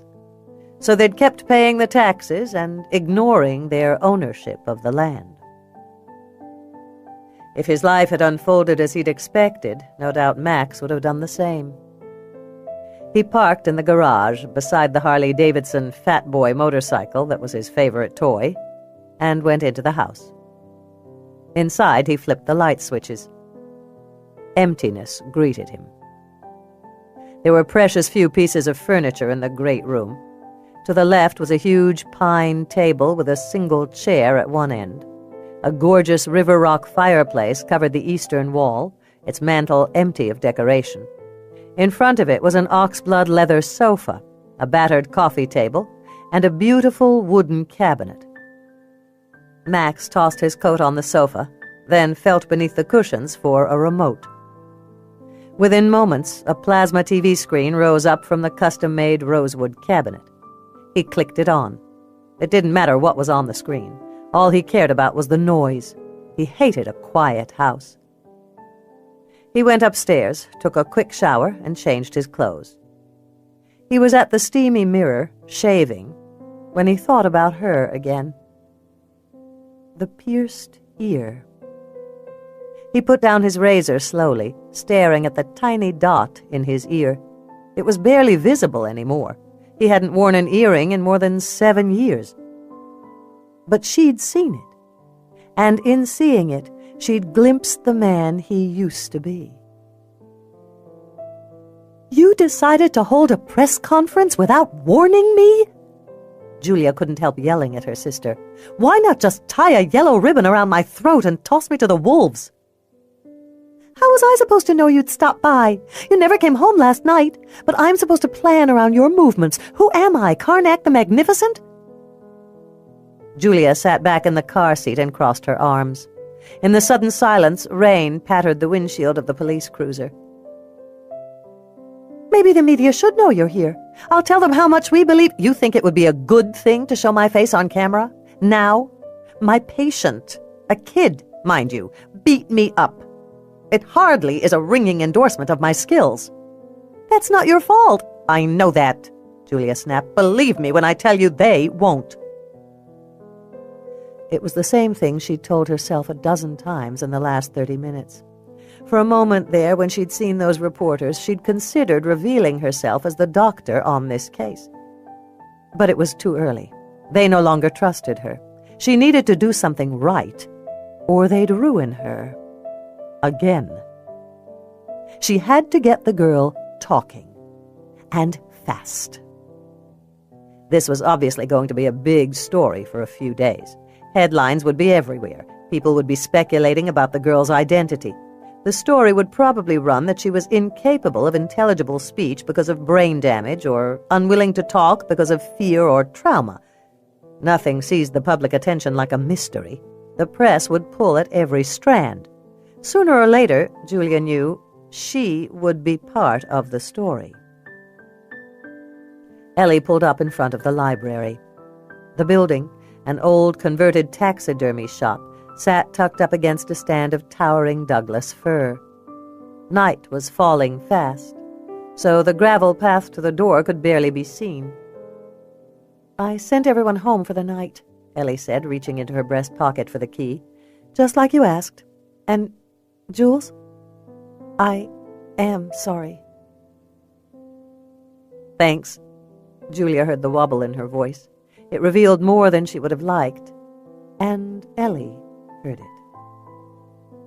If things had been different between them, this was the moment when she would reach out to her sister and say, "I'm scared to face the media again." Instead, she cleared her throat and said, "I need somewhere private to work with the child. As soon as we find a temporary foster parent, we can move her. We're looking for—" "I'll do it. Call DSHS. There shouldn't be any problem getting me approved. I'll get the paperwork filled out tonight." "Are you sure?" "I'm sure. I can't help her an hour a week or even an hour a day. She'll be a full-time job for a while. Get the paperwork started from your end." "Okay." Headlights came up behind them, illuminating the cab. Moments later, there was a knock at the car window that sounded like gunfire. Julia opened the car door. Penelope stood alongside the passenger door, waving happily. Behind her was a battered old pickup truck. She was already into her sentence when Julia stepped out. "Said you could borrow old Bertha for a while. She was his daddy's hay truck when they lived in Moses Lake. The keys are in it." "Thank you, Penelope." "Call me Peanut. Heck, we're practically related, with Ellie being my best friend and all." Julia had a sudden memory of Penelope at Mom's funeral. She'd taken care of everything and everyone like a den mother. When Ellie had started to cry, Penelope bustled her out of the room. Later, Julia had seen her sitting beside Ellie on the end of her parents' bed, rocking a sobbing Ellie as if she were a child. Julia could have used a friend like that in the past year. "Thanks, Peanut." Ellie got out of the cruiser and came around to where they stood. Her police-issue black heels crunched the gravel. As they stood there, the clouds drifted away to reveal a watery moon. "Get in the car, P. I'll walk her to the front door." Peanut fluttered her fingers in a sorority girl wave and lowered herself into the cruiser, slamming the door shut. Julia and Ellie walked up the gravel path to the library. As they neared the entrance, moonlight fell on the "Reading is Fun" poster that filled the front window. Ellie unlocked the door and opened it, leaning forward to flick on the lights. Then she looked at Julia. "Can you really help this girl?" Julia's anger slipped away, along with the residue of her fear. They were back on track, talking about what mattered. "Yes." "Any progress on her identity?" "No. We've input her height, weight, eye and hair color into the system, so we're narrowing the possibilities down. We've also photographed and logged the scarring on her legs and shoulder. She has a very particular birthmark on her back left shoulder, too. That's the one identifying mark we know has always been on her.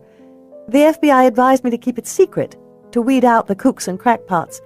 Max sent her dress to the lab to look for fibers, but I'm sure the dress is homemade, so it won't give us a factory. Maybe DNA, but that's a real long shot. Her fingerprints don't match any recorded missing kids.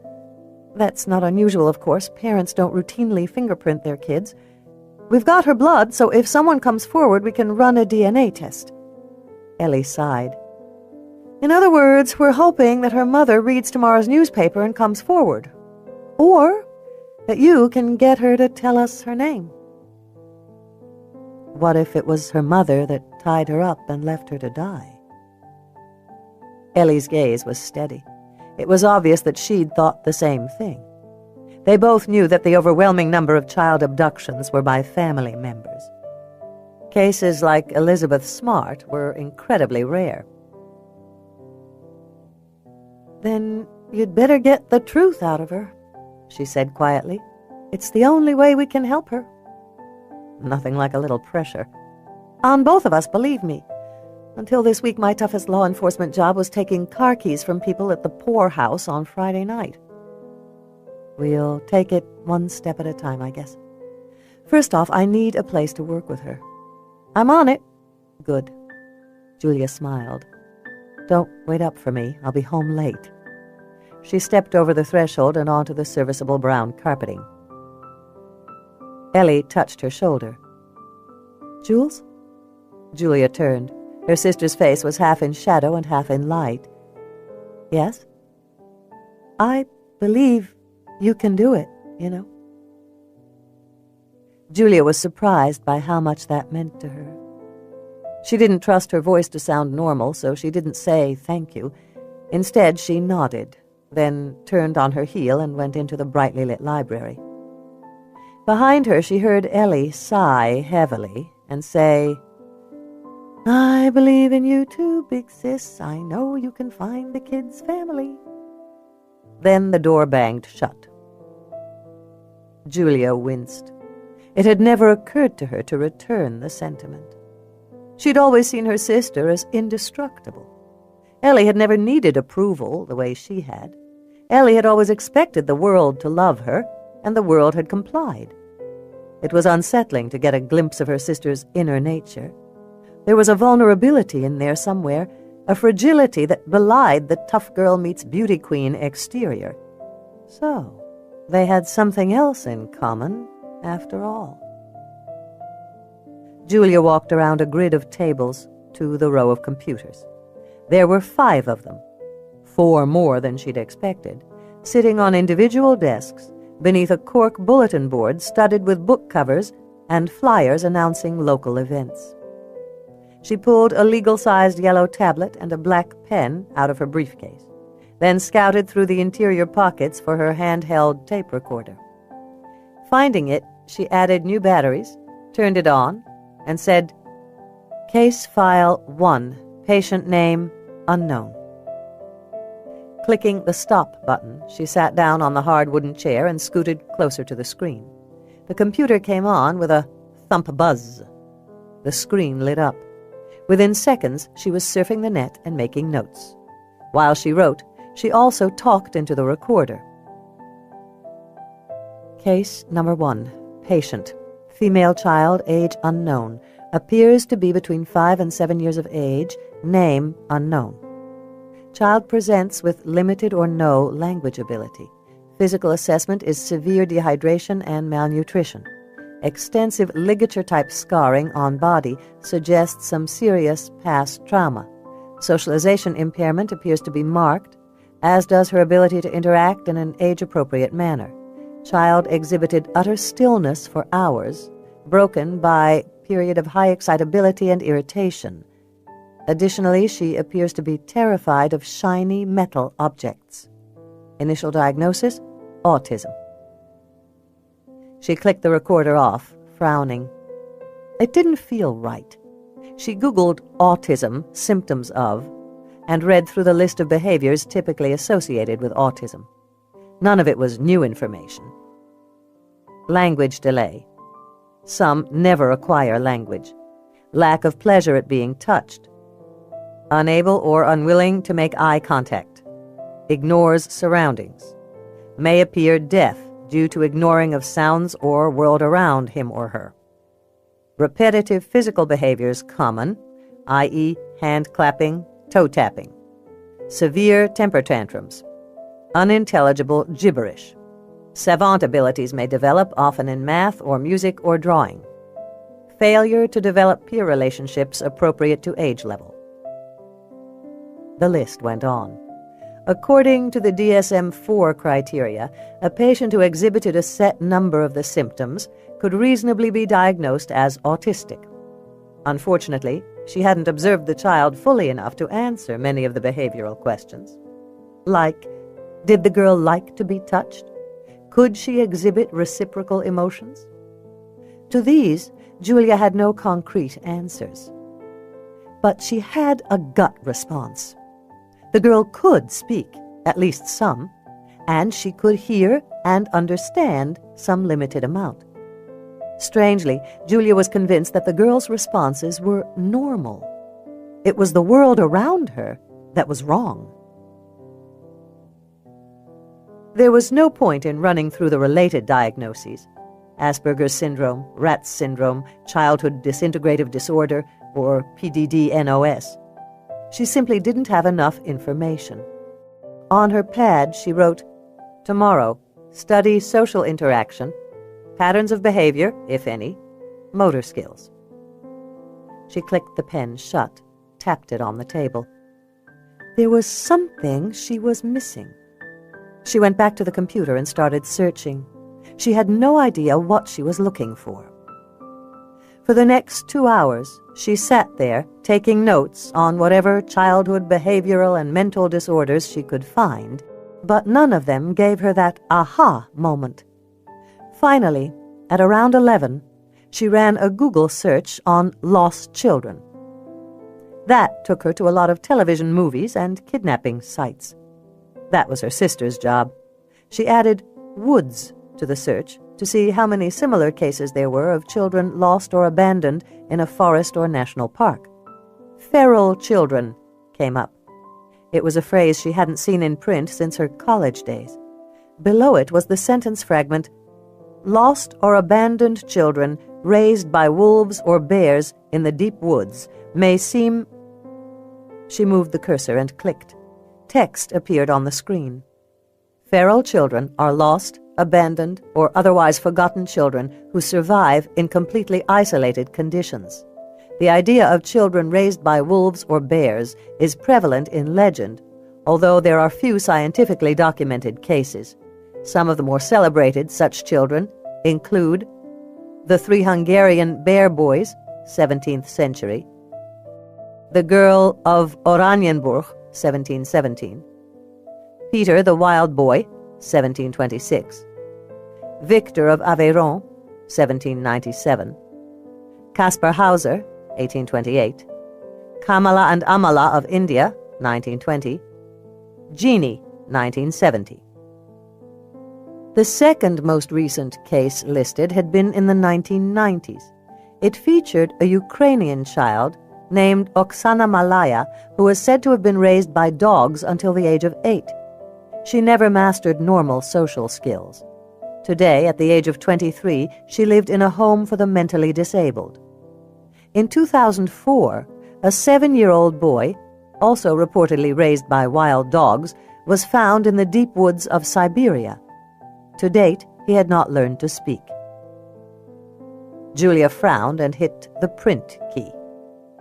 It was unlikely as hell that this girl was a true wild child. The wolf pup, the way she eats. But if she were, this child could be the most profoundly damaged patient she would ever treat. And without extensive help, the poor girl could be as lost and forgotten in the system as she'd been in the woods. Julia leaned over and took the stack of papers from the printer. On top lay the last page she'd printed. A black-and-white photograph of a little girl stared up at her. The child looked both frightened and strangely fixated. The caption below it read, "Jeannie. After 12 years of horrific abuse and isolation, she became a media sensation, the modern equivalent of the wild child raised in a California suburb. Saved from this nightmare, she was brought into the light for a short time, until, like all the wild children before her, she was forgotten by the doctors and scientists and shuffled off to her shadowy fate. Life in an institution for the mentally disabled." Julia couldn't imagine being the kind of doctor that would use a traumatized child for career advancement, but she knew that sooner or later those kinds of people would come for the girl. If the true story were as bad as she thought it could be, it would make front-page news. "I won't let anyone hurt you again," Julia vowed to the little girl asleep in the hospital. "I promise." 7. By 8 o'clock that evening, the phones finally stopped ringing. There had been dozens of press conference-related fact-checking calls and faxes and queries from the reporters who'd been here and those who hadn't bothered to come but had somehow gotten wind of the story. And, of course, the locals had arrived in a steady stream until the dinner hour, begging for any scrap of news about Rain Valley's most unexpected guest. "The quiet before the storm," Peanut said. Ellie looked up from the stack of papers on her desk just in time to see her friend light up a cigarette. "I asked. You grunted," Peanut said before Ellie could argue. Ellie didn't bother fighting. "What about the storm?" "It's the quiet before. Tomorrow all hell is going to break loose. I watch court TV. I know. Today there were a few local channels and papers here. One flying wolf girl headline, and that will change. Every reporter in the country will want in on the story." She shook her head, exhaling smoke and coughing. "That poor kid, how will we protect her?" "I'm working on that." "And how will we trust whoever comes to claim her?" It was the question that haunted Ellie, the root of her disquiet. "That's been bothering me from the get-go, P. I don't want to hand her over to the very people who hurt her, but I have damned little evidence. Gut instinct doesn't go far in today's legal system. I'm actually hoping there's a kidnapping report. How sad is that? I'd love to return a little girl who was outright stolen from her home. Then there might be blood samples and a suspect. If it's not that simple," she shrugged, "I'll need some help from the big boys." "Without a crime, they'll stay away, like thieves from a lineup. They'll want you to do all the hard work. The state might step in, but only to warehouse her. They've already told us as much." Ellie had ridden this merry-go-round of worries and outcomes all night. She was no closer to an answer now than when she climbed aboard. "It's all up to Julia, I guess. If she can get a story out of the girl, we have a starting place." "If the girl can talk, you mean?" "That's Julia's side of the problem. And if anyone can help that girl, it's my sister. Right now, our job is to find her a place to work." Ellie tapped her pen on the desk. Peanut started coughing again. "Put that thing out, P. You're the worst smoker I've ever seen." "And I've actually gained a pound this week. I'm going back to eating only cabbage soup. Or maybe carrot sticks." Peanut put out her cigarette. "Hey, how about the old sawmill? No one would look for her there." "Too cold. Too indefensible. Some wily tabloid photographer would find a way in. 4 roads lead up to it. At least 6 doors would need to be guarded. And it's public property." "County hospital?" "Too many employees. Sooner or later, someone would sell the story." Ellie frowned. "What we need is a secret location and a cone of silence." "In Rain Valley? You must be joking. This town lives for gossip. Everyone will want to talk to the press." Of course. The answer was so obvious, she didn't know how she'd missed it. This was just like that time in high school when they'd stolen the attendance sheet on senior skip day. Ellie had planned the whole thing. "Call Daisy Grimm." Peanut glanced at the clock. "The Bachelor is on." "I don't care. Call her. I want everybody who is anybody in this town at a 6 a.m. meeting at the Congregational Church."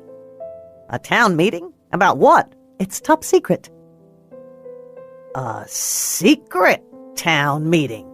And at dawn? How dramatic." Peanut pulled a pen out from the ratted coil of her auburn hair. "What's the agenda?" "The flying wolf girl, of course. If this town wants to gossip, we'll give them something to talk about." "Ooh-wee! This is going to be fun!"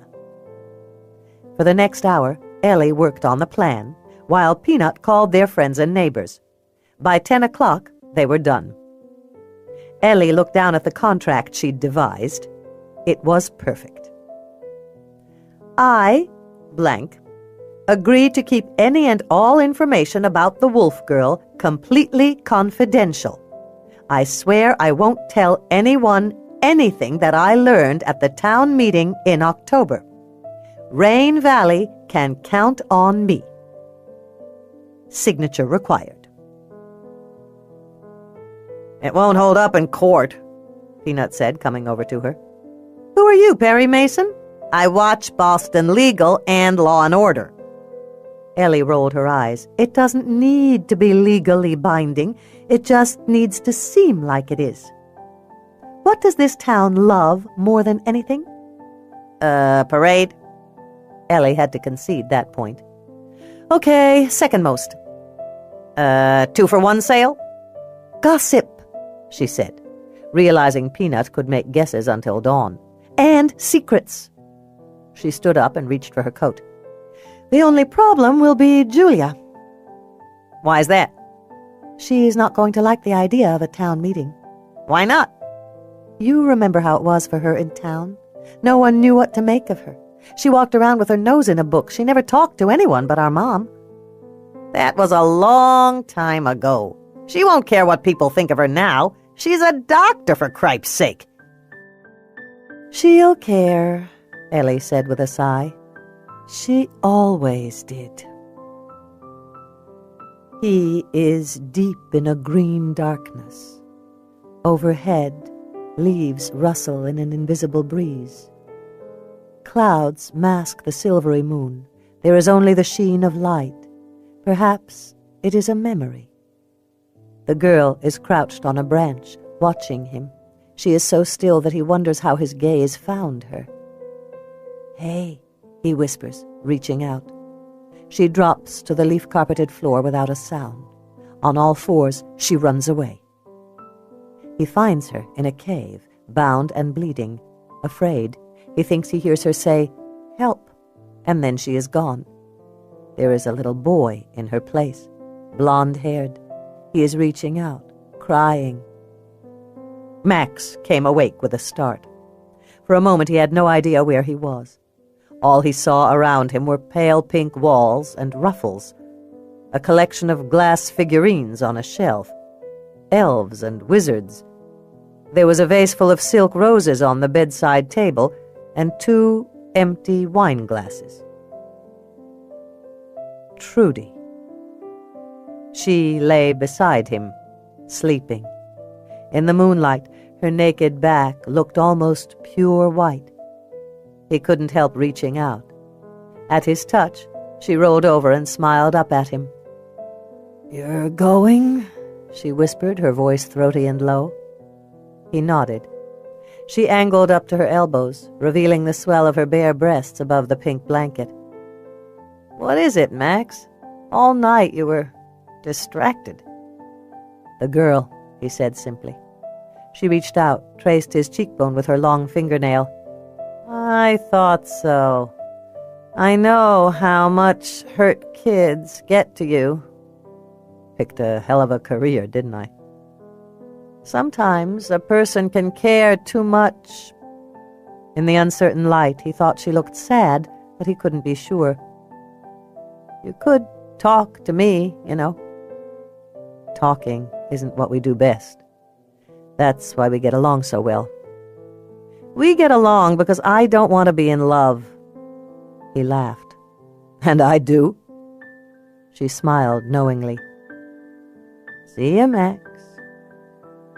He kissed her shoulder, then bent down for his clothes. When he was dressed, he leaned closer to her and whispered, "Bye," and then he left.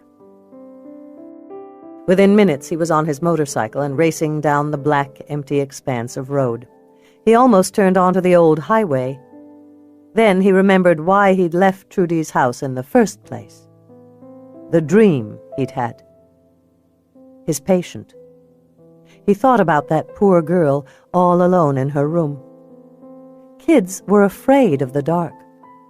He changed directions and hit the gas. At the hospital, he parked beside Penelope Nutter's battered red pickup and went inside. The hallways were empty and quiet, with only a few nighttime nurses on duty. The usual noises were gone, leaving him nothing to hear save the metronome patter of his footsteps. He stopped by the nurse's station to get the girl's chart and check on her progress. "Hey, doctor," said the nurse on duty. She sounded as tired as he felt. Max leaned against the counter and smiled. "Now, Janet, how many times have I asked you to call me Max?" She giggled and blushed. "Too many." Max patted her plump hand.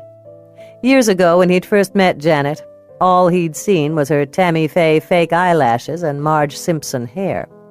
Now, when she smiled, he saw the kind of goodness that most people didn't believe in. "I'll keep hoping." Listening to her girlish laughter, he headed for the daycare center. There he peered through the window, expecting to see the girl curled up on the mattress on the floor, asleep in the darkness. Instead, the lights were on, and Julia was there, sitting on a tiny chair beside a child-sized Formica table. There was a notebook open on her lap and a tape recorder on the table near her elbow. Although he could only see her profile, she appeared utterly calm. Serene, even. The girl, on the other hand, was agitated. She darted around the room, making strange, repetitive hand gestures. Then, all at once, she stopped dead and swung to face Julia. Julia said something. Max couldn't hear it through the glass. The words were muffled. The girl blew snot from her nose and shook her head.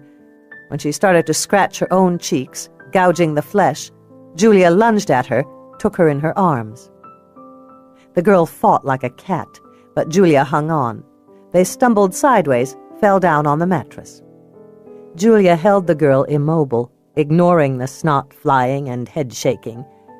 Then Julia started to sing. He could tell by the cadence of her voice, the way the sounds blended into one another. He went to the door and quietly opened it, just a crack. The girl immediately looked at him and stilled, snorting in fear. Julia sang, "Tale as old as time, song as old as rhyme." He stood there, mesmerized by the sound of her voice. Julia held the girl and stroked her hair and kept singing. Not once did she even glance toward the door. Slowly, the minutes ticked by. Beauty and the Beast gave way to other songs. First, it was "I'm a Lonely Little Petunia in the Onion Patch," and then "Somewhere Over the Rainbow," and then "Puff the Magic Dragon." Gradually, the girl's eyelashes fluttered shut, reopened. The poor thing was trying so hard to stay awake. Julia kept singing. Finally, the girl put her thumb in her mouth, started sucking it, and fell asleep. Very gently, Julia tucked her patient into bed and covered her with blankets, then went back to the table to gather her notes. Max knew he should back away now, leave before she noticed him, but he couldn't move. The sound of her voice had captured him somehow, as had the glimmer of pale moonlight on her hair and skin. "I guess this means you like watching," she said without looking at him. He would have sworn that she'd never once glanced at the door, but she'd known he was there. He stepped into the room. "You don't miss much, do you?" She put the last of the papers in her briefcase and looked up. Her skin appeared ashen beneath the dim lighting. The scratches on her cheeks were dark and angry. A yellow bruise marred her forehead, but it was her eyes that got to him. "I miss plenty." Her voice was so soft it took him a second to really hear what she'd said. "I miss plenty." She was talking about that patient of hers, the one that killed those children in Silverwood and then committed suicide. He knew about that kind of guilt. "You look like a woman who could use a cup of coffee." "Coffee? At 1 o'clock in the morning? I don't think so, but thank you."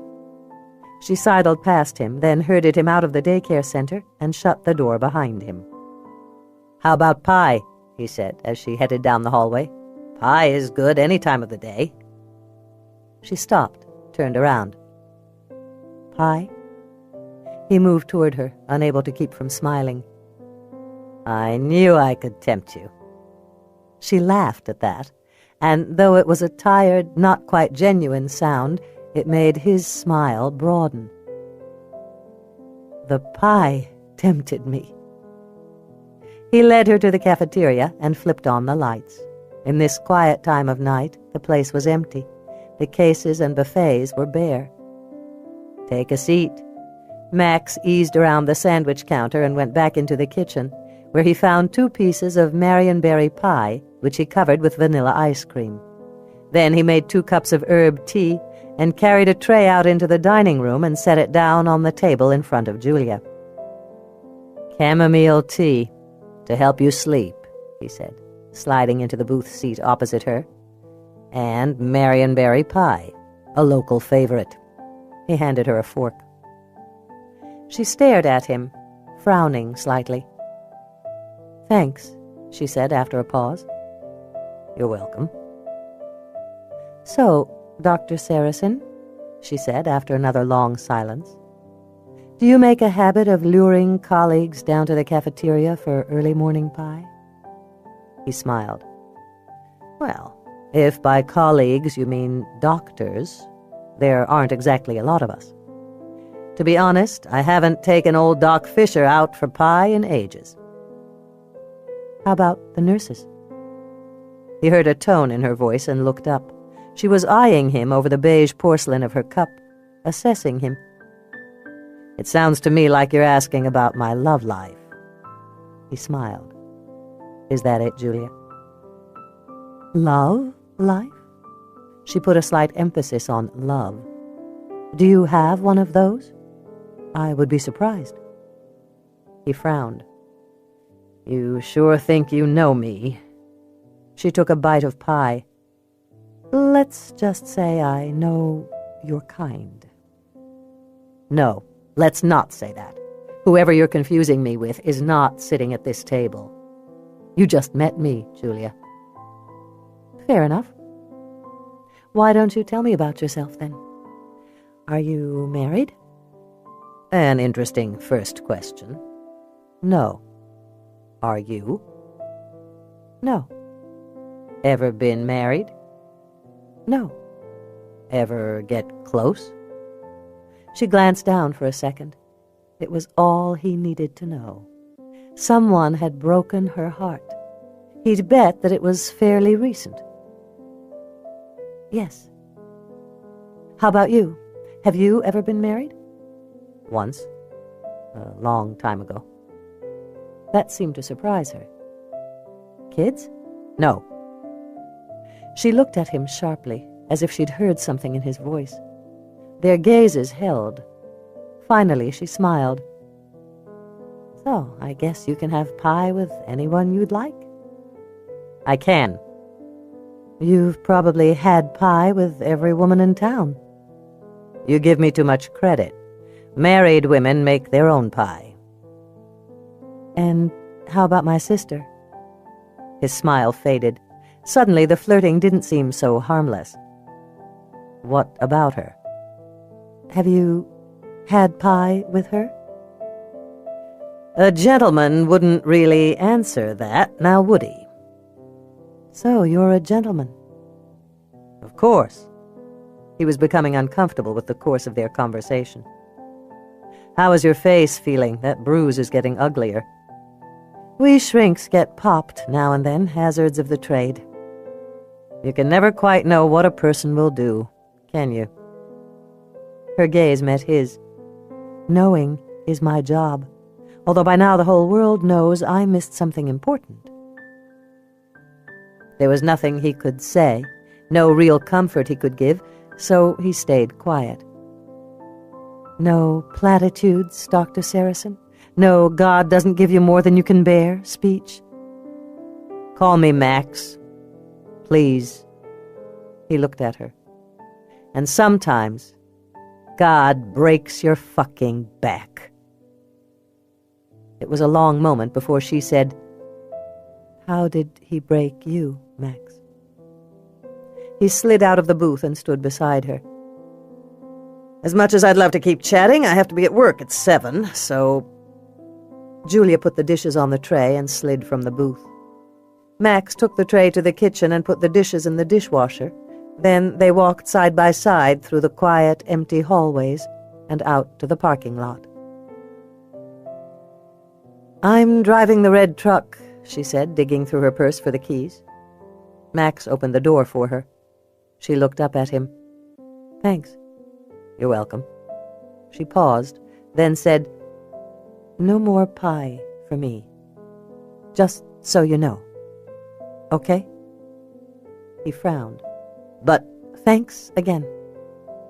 She got in the truck, slammed the door shut, and drove away. 8. Julia refused to let herself think about Max. She had enough on her mind right now without obsessing over some small-town hunk. So what if he intrigued her? Max was definitely a player, and she had no interest in games or the kind of man who played them. That was a lesson Philip had taught her. She turned onto Olympic Drive. This was the oldest part of town, built back in the 30s for the families of mill workers. Driving through here was like going back in time. She came to a stop at the T in the road, and there it was, caught in her headlights. The lumber store. In this middle-of-night hour, she couldn't read the orange banner that hung in the window. Still, she knew the words by heart. "This community is supported by timber." Those same banners had been strung throughout town since the Spotted Owl days. This store was the heart of the West End. In the summer, it opened as early as 3 o'clock in the morning. And at that, men like her father were already there and waiting impatiently to get started on their day. She eased her foot off the accelerator and coasted through a haze of fog. So often she'd sat in her dad's pickup outside this store, waiting for him. He'd been a cutter, her dad. A cutter was to an ordinary logger what a thoracic surgeon was to a general practitioner. The cream of the crop. He'd gone into the woods early, long before his buddies. Alone. Always alone. His friends, other cutters, died so often it stopped being a surprise. But he'd loved strapping spurs onto his ankles, grabbing a rope, and scaling a 200-foot-tall tree. Of course, it was an adventurer's job. Near death every day, and the money to match the risk. They'd all known it was only a matter of time before it killed him. She hit the gas too hard. The old truck lurched forward, bucked, and died. Julia started it up again, found first gear, and headed out to the old highway. No wonder she'd stayed at the hospital so late. She'd told herself it was about the girl, about doing a great job, but that was only part of it. She'd been putting off going back to the house, where there were too many memories. She parked the truck and went inside. The house was full of shapes and shadows, all of which were familiar. Ellie had left the stairwell light on for her. It was the same thing Mom had always done, and the sight of it, that soft golden light spilling down the worn oak stairs, filled her heart with longing. Her mother had always waited up for her. Never in this house had she gone to bed without a nighttime kiss. No matter how badly Mom and Dad were fighting, she always got her kiss from Mom. Julia was 13 years old, the first time she'd seen through the veil. At least that was how she now thought of it. In one day, she'd gone from believing her family was happy to knowing the truth. Her mother had come in that night with bloodshot eyes and tear-stained cheeks. Julia had only asked a few questions before Mom started to talk. "It's your father," she'd whispered. "I shouldn't tell you, but..." Those next few words were like well-placed charges. They blew Julia's family and her world apart. The worst part was, Mom never told Ellie the same things. Julia went up the stairs. In the tiny second-floor bathroom that attached to her girlhood bedroom, she brushed her teeth, washed her face, and slipped into the silk pajamas she'd brought with her from Beverly Hills, then went into her old room. There was a note on her pillow. In Ellie's bold handwriting, it read, "Meeting at Congregational Church at 6 a.m. to discuss girls' placement. Be ready to leave at 5:45. Good. Her sister was working on it. Julia stayed up another hour, filling out all the paperwork required to be appointed temporary foster parent for the child. Then she climbed into bed and clicked off the light. She was asleep almost instantly. At 4 o'clock, she woke with a start. For a second, she didn't know where she was. Then she saw the ballerina music box on her white desk, and it all came back to her. She remembered her dream, too. She'd been a girl again. That girl.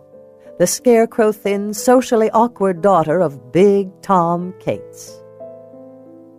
She threw the covers off her and stumbled out of bed.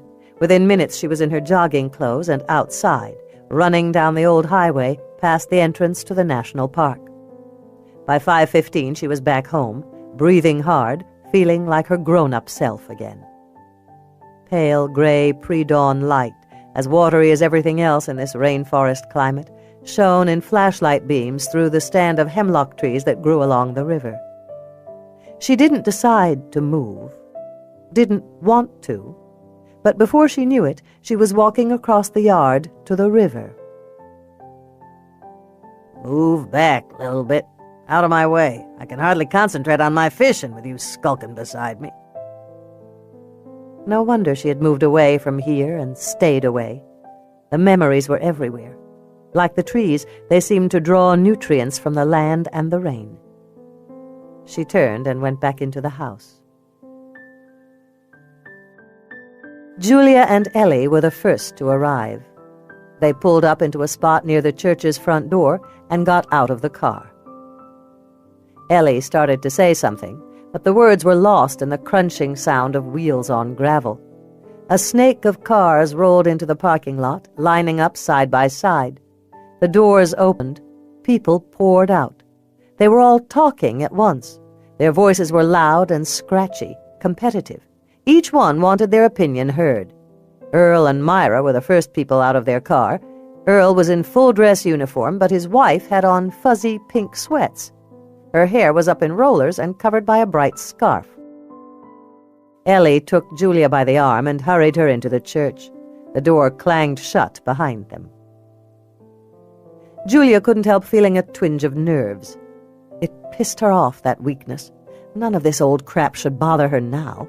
It wouldn't have, if she'd come home in triumph instead of shame.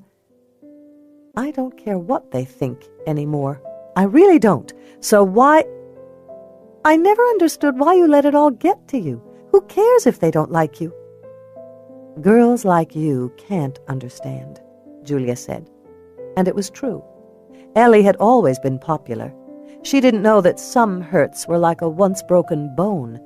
In the right weather, they could ache for a lifetime. The doors banged open and people rushed into the church, took their places in the rows of oak pews. Their voices combined, rose, sounded like a Cuisinart on high, crushing ice. Max was one of the last to arrive. He took a seat in the back. Ellie went to the pulpit. She waited until 6:10, then motioned for Peanut to shut and lock the doors. It took her another 5 minutes to quiet the crowd. "Thank you all for coming," she said finally. "I know how early it is, and I appreciate your cooperation." What's this all about, Ellie? Someone asked from the back of the room. Our shift starts in 40 minutes. Shut up, Doug, yelled someone else. Let her talk. You shut up, Al. It's about the flying wolf girl, right, Ellie? Ellie held up her hands for silence. They quieted. It's about the girl who arrived recently. The crowd erupted again, hurling questions at the podium. Can she really fly? Where is she? Where's the wolf? Julia was awed by her sister's patience. There was no eye-rolling, no sneering, no fist-pounding. She simply said, "The wolf is with Floyd at the Olympic Game Farm. He's being well cared for." I heard the girl eats with her feet, someone called out. And only raw meat. Ellie took a deep breath. It was the first sign that she was losing her cool. "Look, we don't have long to get ourselves together. The point is this. Do we want to protect this child?" A resounding yes rose from the crowd. "Good." She turned to Peanut. "Hand out the contracts." To the crowd, she said, "I'm going to read off your names. Please answer so I know you're here." Ellie read off the names in alphabetical order, starting with Herb Adams. One by one, people responded, until she came to Mort Elzick. There was no answer. He ain't here, Earl yelled. "Okay," Ellie said. "We don't mention this meeting, or the girl, to Mort, or to anyone else who isn't at this meeting. Agreed?" Agreed, they responded in unison. But what is it we ain't saying, Ellie? Yeah, speed it up. I got a charter in 30 minutes. And the mill's gonna open. Ellie held up her hands for silence. "Fair enough. As you all know by now, my sister, Julia, has come home to help. What she needs is peace and quiet and a place to work away from the media." Daisy Grimm stood up. She wore denim overalls that were covered with appliqued daisies. Her drugstore makeup was so bright against her powdered cheeks that it probably glowed in the dark. Can your sister really help this poor girl? I mean, after what happened in California, I just wonder. The crowd went still, waiting. "Sit down, Daisy," Ellie said sharply. "Now, here's the plan. It's a version of Hide the Walnut. We are all going to talk to the media. When asked, we're going to secretly and off the record tell where the girl is staying. You can tell them any place you want, except my house. That's where she'll be. They won't trespass on the police chief's land, and if they do, Jake and Elwood will give us warning." "We're lying? To the press?" Violet said in awe. "We are. Hopefully we can send them all on wild goose chases until we know the girl's name. And one other thing. No one mentions Julia. No one." "Lying," Marigold said, trembling like an excited puppy and clapping her hands together. "This will be fun." "Just remember," Ellie said, "until you hear differently from me, we're lying to Mort, too. No one outside this building gets to know the truth." Violet burst out laughing. "You can count on us, Ellie. Those reporters will be looking for the girl as far north as the Yukon. And I don't know about the rest of you, but I never heard of Dr. Julia Cates. I believe the poor child is seeing Dr. Welby." 9. While Ellie was parking the car, Julia went into the hospital. She was almost at the old daycare center when she turned the corner and ran into a man. He stumbled back from her, sputtering, "Watch where you're going, Julia bent down for the black canvas bag he'd dropped. "I'm sorry, I'm in a bit of a hurry. Are you okay?" He snatched the bag from her and then looked up.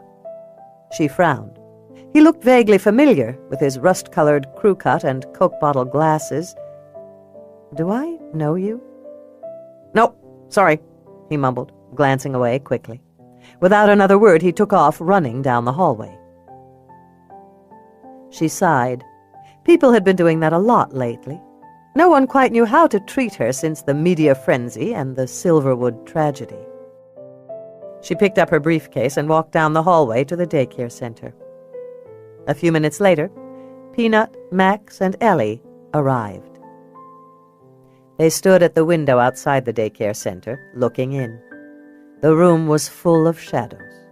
Pockets of light grew like mushrooms above the nightlights in the various outlets, and a pale golden haze fanned down from the only ceiling fixture they'd left on. The girl lay on the floor, curled up, with her arms wrapped around her shins. The mattress, empty save for the pile of unused blankets, was beside her. From this distance, and without benefit of good lighting, she appeared to be asleep. She knows we're watching her, Peanut said. Ellie said, "She looks asleep to me." "She's too still," Julia said. "Peanut's right." Peanut made a tisking sound. Poor thing. How do we move her without terrifying her? "We put a sedative in her apple juice," Max said. He turned to Julia. "Can you get her to drink it?" "I think so." "Good," he said. "Let's try that. If it doesn't work, we'll go to Plan B." "What's Plan B?" Peanut asked, her eyes wide. "A shot."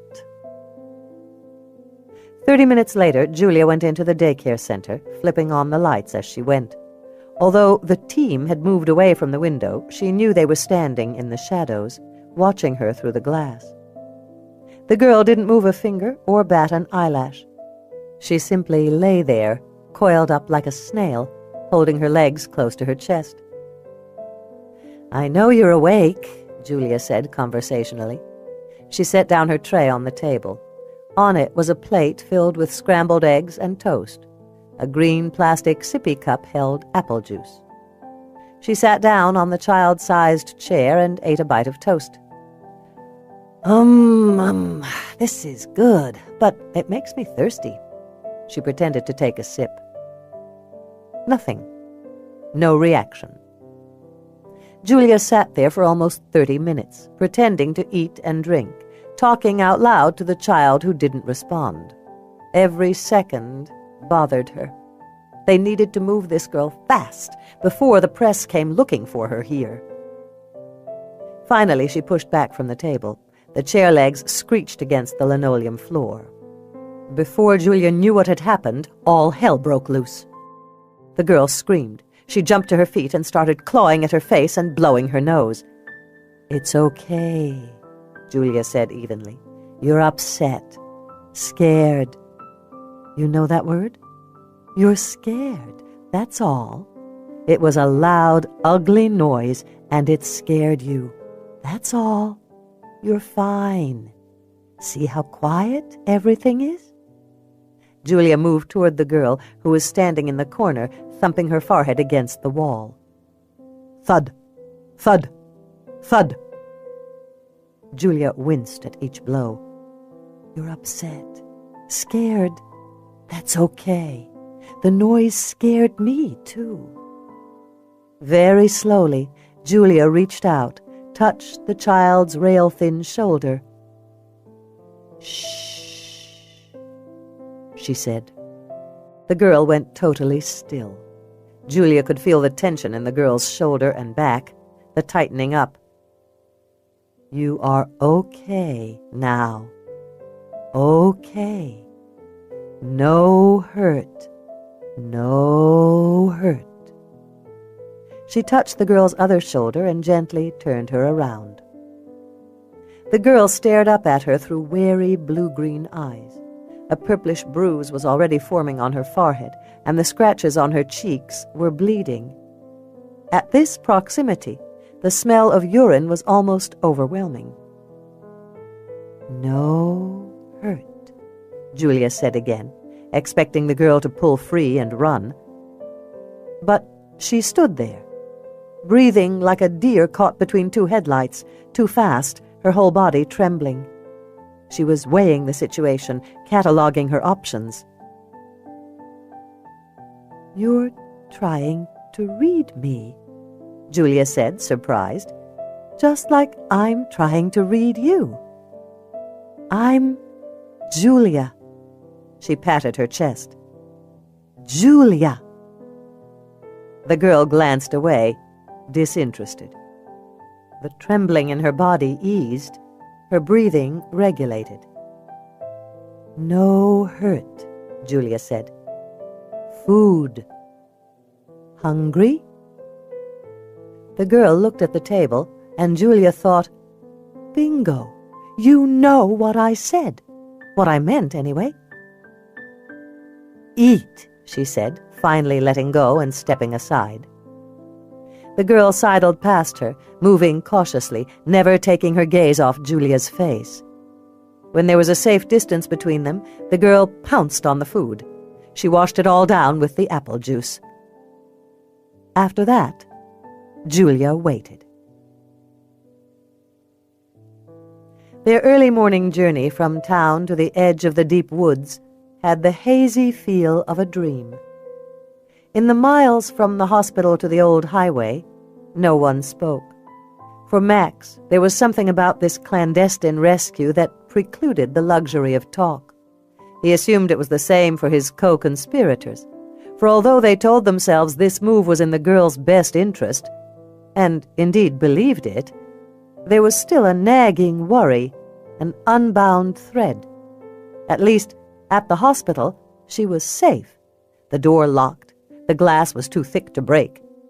Here, in the last stretch of valley before the big trees, the world outside was too close. None of them doubted that those woods would beckon her. He was in the back seat of the police cruiser, with Julia seated to his right. The girl lay between them, with her head in Julia's lap, her bare feet in his. In the front seat, Ellie and Peanut sat in silence. Except for the sound of their breathing and the crunching of the tires on thick gravel, the only sound came from the radio. It was turned down so quietly it could hardly be heard at all, but every now and then Max caught a stanza or two and recognized a song. Right now it was Superman by Crash Test Dummies. He looked down at the girl in his lap. She was so incredibly thin and frail. Today's scratches marred her cheeks, but even in this half-light he could see the silvery scars of older scratches, evidence that she'd often attacked herself or been attacked. The bruise on her forehead was purple now, angry-looking, but it was the scarring on her left ankle that made his stomach tighten. The ligature marks. "We're here," Ellie said from the front seat as she parked beneath an old shake lean-to. Moss turned the slanted roof into a patch of green fir. Max scooped the sleeping child into his arms. Her arms curled around his neck. She pressed her wrecked cheek against his chest. Her black hair fell sideways over his arm, almost to his thighs. He knew exactly how to hold her. How was it that even after all these years, it still felt as natural as breathing? Ellie hurried on ahead and turned on the exterior lights. Max carried the girl toward the house. Julia fell into step beside him. "You're still safe," she said to the girl. "We're outside now, at my parents' house. Safe here, I promise." From somewhere deep in the woods, a wolf howled. Max stopped. Julia did the same. Peanut made the sign of the cross. "I am not feeling good about this." "I've never heard a wolf out here," Ellie said. "It can't be her wolf. He's over in Squim." The girl moaned. The wolf howled again, an undulating, elegiac sound. Julia touched his shoulder. "Come on, Max. Let's get her inside." No one spoke as they walked through the house, up the stairs and into the bedroom. Max put the child on the bed and covered her with blankets. Peanut glanced nervously at the window, as if the wolf were out there pacing the yard, looking for a way in. She's gonna try to escape. Those are her woods. So they were all thinking the same thing. Somehow, as impossible as it sounded, the child belonged out there more than she did in here. "Here's what we need, and fast," Julia said. "Bars, not skinny ones, on the window, so she can see outside but can't escape. And a deadbolt for the door. We need to cover every scrap of shiny metal with adhesive tape. The faucet, the toilet handle, the drawer pulls, everything except the doorknob." Why? Peanut asked. "I think she's afraid of shiny metal," Julia answered distractedly. "And we'll need a video camera set up as surreptitiously as possible. I'll need to record her condition." "I thought you said no pictures," Ellie said, frowning. "That was for the tabloids. This is for me. I need to observe her 24/7. We need food, too, and lots of tall houseplants. I want to turn one corner of the room into a forest." Where the wild things are, Peanut said. Julia nodded, then went to the bed and sat down beside the girl. Max followed her. Kneeling beside the bed, he checked the girl's pulse and breathing. "Normal," he said, sitting back on his heels. "If only her mind and her heart were as easy to read as her vital signs," Julia said. "You'd be out of a job." Julia surprised him by laughing. They looked at each other. The bedside lamp flickered on and off, sparking electricity. The girl on the bed made a whining, desperate sound. "There's something weird going on here," Peanut said, stepping back. "Don't do that," Julia said quietly. "She's just a child who has been through hell." Peanut fell silent. "We should go to town, get supplies from the lumber store," Ellie said. Max nodded. "I have time to put up the bars before my shift." "Good. Thanks," Julia said. When they were gone, she remained at her place by the bed. "You're safe here, little one.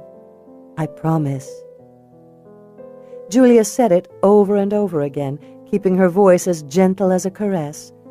But through it all, there was one thing she knew for certain. This girl had no idea what it meant to be safe. Gone is the bad smell and the white, hissing light that stings her eyes. Girl opens her eyes slowly, afraid of what she will see. There have been too many changes. It is as if she has fallen in the dark water past her place, that pool in the deep forest that Him said was the start of out there. This cave is different. Everything is the color of snow and of the berries she picks in early summer. It is morning outside. The light in the room is sun-colored. She starts to get up, but can't move. Something is holding her down. She panics, kicking and flailing to be free. But she is not tied. She moves out of the soft place and crouches on the ground, sniffing the scents of this strange place. Wood, flowers. There is more, of course, many smells, but she doesn't know them. Somewhere, water is dripping. It sounds like the last rain falling from a leaf to the hard summer's ground. There is a banging, clanging sound, too. The entrance to this cave is like the last one, a thick, brown thing. There is something about the shiny ball on it that is the source of its magic. She's afraid to touch it. The strangers would know then that she was wide-eyed. They would come for her again with their nets and their sharp points. She is safe from them only in the dark time when the sun sleeps. A breeze floats past her face, ruffles her hair. On it is the scent of her place. She looks around. There it is. The box that holds the wind. It is not like the other one, the trickster box that kept the outside out, through which you couldn't touch. She moves forward, holding her stomach tightly. Sweet air comes through the box. She carefully puts her hand through the opening. She moves slowly, a bit at a time, ready to pull back at the first sharp pain. But nothing stops her. Finally, her whole arm is out there, in her world, where the air seems to be made of raindrops. She closes her eyes. For the first time since they trapped her, she can breathe. She lets out a long, desperate howl. "Come for me," that noise means. But she stops in the middle of it. She is so far away from her cave. There is no one to hear her. This is why him always told her to stay. He knew the world beyond her chain. Out there is full of strangers who will hurt girl. And she is alone now. Years ago, Ellie had gone to the drive-in with her then-boyfriend, Scott Lauk, and seen a movie called Ants. Or maybe it had been Swarm. She wasn't entirely sure now. All she really remembered was a scene with Joan Collins being swarmed by Volkswagen-sized ants. Ellie, of course, had been more interested in making out with Scotty than watching the movie. Still, it was those long-ago film images that came to her now as she stood in the hallway outside the lunchroom, sipping her coffee and looking out at the melee in the station. It was a hive of people. From her place at the end of the hall, she couldn't see a patch of floor or a sliver of wall. It was the same way outside and down the block. The story had broken this morning under a variety of headlines. The Girl from Nowhere. Who am I? Remember me? And Ellie's particular favorite, this from Mort in the Gazette, Flying Mute lands in Rain Valley. His first paragraph described the girl's prodigious leaping capabilities and, naturally, her wolf companion. His description of her was the only accurate report. He made her sound crazy, wild, and heartbreakingly pathetic. At 8 a.m., the first call had come in. Cal hadn't had a moment's peace since then. By 1 o'clock, the first national news van had pulled into town. Within 2 hours, the streets were jammed with vans and reporters demanding another press conference. Everyone from journalists to parents to kooks and psychics wanted to get the scoop firsthand. "So far, nothing has panned out," Peanut said, coming out of the lunchroom. "No one knows who she is." Ellie sipped her coffee and eyed the crowd. Cal looked up from his desk and saw the two of them. He was talking into the dispatch headset at the same time he fielded questions from the crowd of reporters in front of him. Ellie smiled at him. He mouthed, "Help me." "Cal's losing it," Peanut said. "I can hardly blame him. He didn't take this job to actually work." "Who did?" Peanut said, laughing. "That would be me." Ellie looked at her friend, said, "Wish me luck," and then waded back into the sea of clamoring, shouting reporters. In their midst, she raised her hands in the air. It took a long time to quiet them. Finally, she got their attention. "There will be no more comments, either on or off the record, by anyone in this office today. We'll conduct a press conference at 6 o'clock and answer everything then." Chaos erupted. "But we need photos." "These artist renderings are crap. Drawings don't sell papers." Ellie shook her head, exasperated. "I don't know how my sister—" "That's it!" Peanut barreled into the crowd, using the come-to-Jesus voice she'd perfected when Tara, her daughter, turned 13. You heard the chief. Everyone out. Now. Peanut herded them out, then slammed the door shut. It wasn't until Ellie turned toward her desk that she saw him. Mort Elzick was standing in the corner, wedged between two industrial green metal file cabinets. He was pale and sweaty-looking in his brown, wide-wale corduroy pants and navy-blue golf shirt. His red crew cut was so long it looked like a fringed pompadour. Behind thick glasses, his eyes looked huge and watery. When he saw her looking at him, he moved forward. His worn white and gray tennis shoes squeaked with every step. You need to give me an exclusive, Ellie. This is my big break. I could get a job with the Olympian or the Everett Herald. With a Mowgli Lives headline? I doubt it. He flushed. What would a junior college dropout know about the classics? I know Julia is helping on this case. You think she is. Put it in print, and I'll bury you. His pale eyebrows beetled. His face turned red. Give me an exclusive, Ellie. You owe it to me. Or what? She moved closer. Or else. Mention my sister, and I'll get you fired. He stepped back. You think you're something special, but you can't get your way all the time. I gave you a chance. You remember that. On that, he pushed past her and ran out of the station. Praise Jesus and pass the ice, Cal said. He went down to the lunchroom and came back with 3 beers. You can't drink in here, Cal, Ellie said tiredly.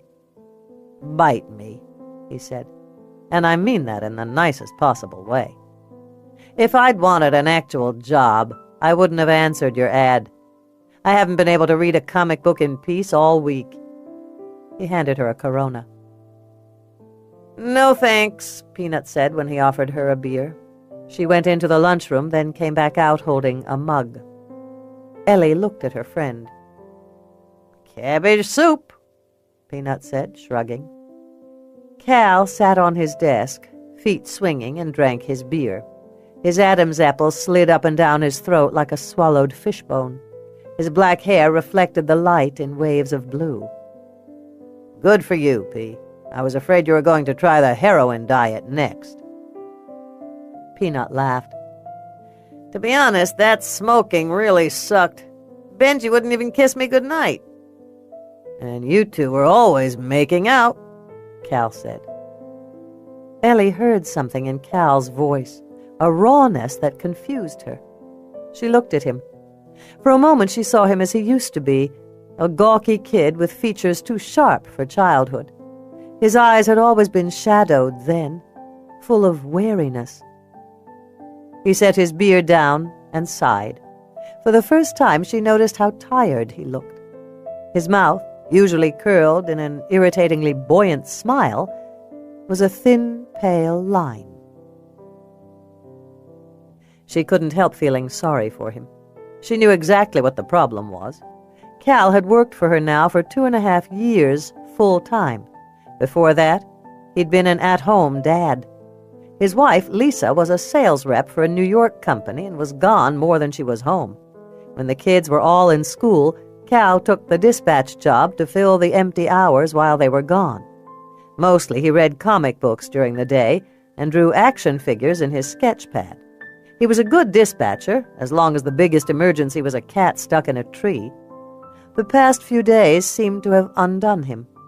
She realized how much she missed his smile. I'll tell you what, Cal. I'll handle the press conference. You go on home. He looked pathetically hopeful. Still, he said, You need someone to answer the emergency calls. Forward the calls to the service. If something's important, they'll radio me. It'll only be the 911 calls anyway. You're sure? I could come back after Emily's soccer game. That would be great. Thanks, Ellie. He finally grinned. It made him look about 17 years old again. I'm sorry I gave you the finger this morning. "It's fine, Cal. Sometimes a man just has to make his point." It was what her father used to say whenever he banged his fist on the kitchen table. Cal plucked his department-issue rain slicker off the antler hook and left the station. Ellie returned to her desk and sat down. To her left was a stack of faxes at least 2 inches tall. Each sheet of paper represented a lost child, a grieving family. She'd gone through them carefully, highlighted the similarities and the distinctions. As soon as the press conference was over, she'd start calling the various agencies and officers back. No doubt she'd be on the phone all night. "You're getting that far-away look again," Peanut said, sipping her soup. "Just thinking." Peanut set down her mug. "You can do it, you know. You're a great cop." Ellie wanted to agree with that wholeheartedly. On any other day she would have. But now she couldn't help glancing at the small stack of evidence they'd gathered on the girl's identity. There were 4 photographs, a face shot, a profile close-up, and 2 body shots. In each, the girl was so sedated she looked dead. The press would have a field day with them. Below the stack of 8x10s was a list of the girl's scars, identifying moles, and, of course, the birthmark on her back shoulder. In the photograph that accompanied the list, the birthmark looked remarkably like a dragonfly. The record also included X-rays. Max estimated that her left arm had been broken when she was quite young. He believed it had healed without professional medical treatment. Each injury, scar, and birthmark had been marked on a diagram of her body. They had taken blood samples. She was type AB, fingerprints, and dental X-rays. Her blood had been sent off for DNA analysis, but that report wasn't back yet. Her dress had also been sent away for analysis. There was nothing for them to do now except wait, and pray that someone came forward to identify the girl. "I don't know, P. This is a tough one." "You're up to it." Ellie smiled at her friend. "Of all the decisions I've made in this job, you know what was the best one?" "The Drive a Drunk Home program?" "Close. It was hiring you, Penelope Nutter." She grinned. "Every star needs a sidekick." Laughing, Ellie went back to work, reading through the pile of documents on her desk. A few moments later, there was a knock at the door. Peanut looked up. "Who knocks at a police station?" Ellie shrugged. "Not a reporter." "Come in," she said loudly. Slowly, the door opened. A couple stood on the front step, peering inside. "Are you Chief Barton?" asked the man. They weren't reporters, that much was certain. The man was tall and white-haired, thin to the point of gauntness. He wore a pale gray cashmere sweater and black pants with knife-sharp pleats, and big city shoes. The woman, his wife, was dressed in black from head to toe. Black coat dress, black hose, black pumps.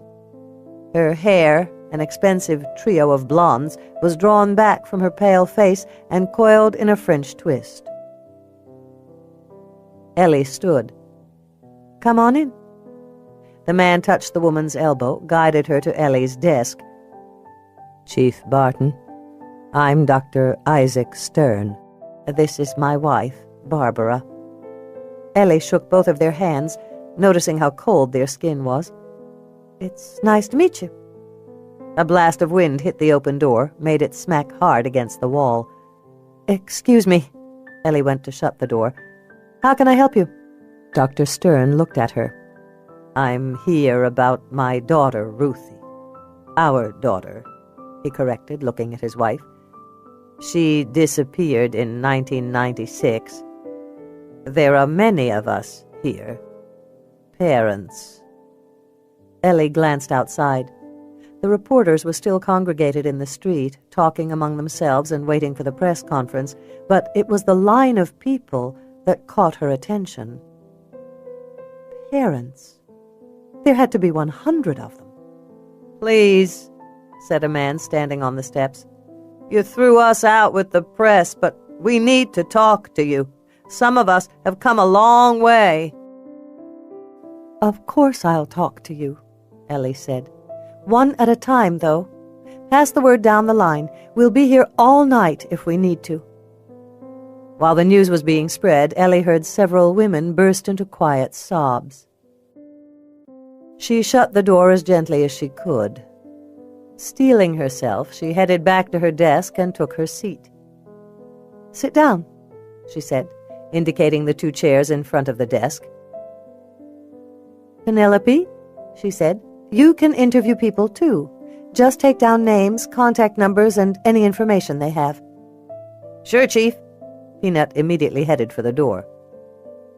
"Now," Ellie said, leaning forward, "tell me about your daughter." Grief stared back at her, stark as blood on snow. Dr. Stern was the first to speak. "Our Ruthie left for school one day and never arrived there. It was 2 blocks from our house. I called the policeman who has been our friend in this, and he tells me this girl you have found cannot be our Ruthie. I tell him our people believe in miracles, so we've come here to see you." He reached into his pocket and pulled out a small, worn photograph. In it, a beautiful little girl with sandy brown ringlets held onto a bright pink Power Rangers lunchbox. The date in the lower right corner was September 7th, 1996. Today, Ruthie would be at least 13, maybe 14. Ellie took a deep breath. It was impossible not to think suddenly of the line of hopeful parents outside, all of them waiting for a miracle. This would be the longest day of her life. Already she wanted to cry. She took the photo, touched it. When she looked up again, Mrs. Stern was weeping. "Ruthie's blood type?"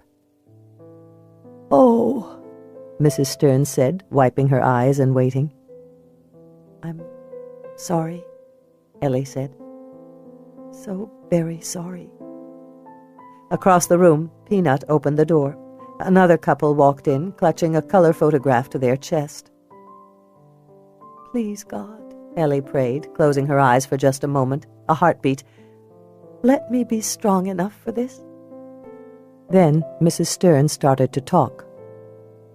"Horses," she said in a throaty voice. "She loved horses, our Ruthie. We thought she wasn't old enough for lessons. Next year, we always said. Next year." Dr. Stern touched his wife's arm. "And then this." He took the picture from Ellie, staring down at it. Tears brightened his eyes. He looked up, finally. "You have children, Chief Barton?" "No." Ellie thought he was going to say something to that, but he remained silent, helping his wife to her feet. "Thank you for your time, Chief." "I'm sorry," she said again. "I know," he said, and Ellie could see suddenly how fragile he was, how hard he was working to keep his composure. He took his wife's arm and steered her to the door. They left.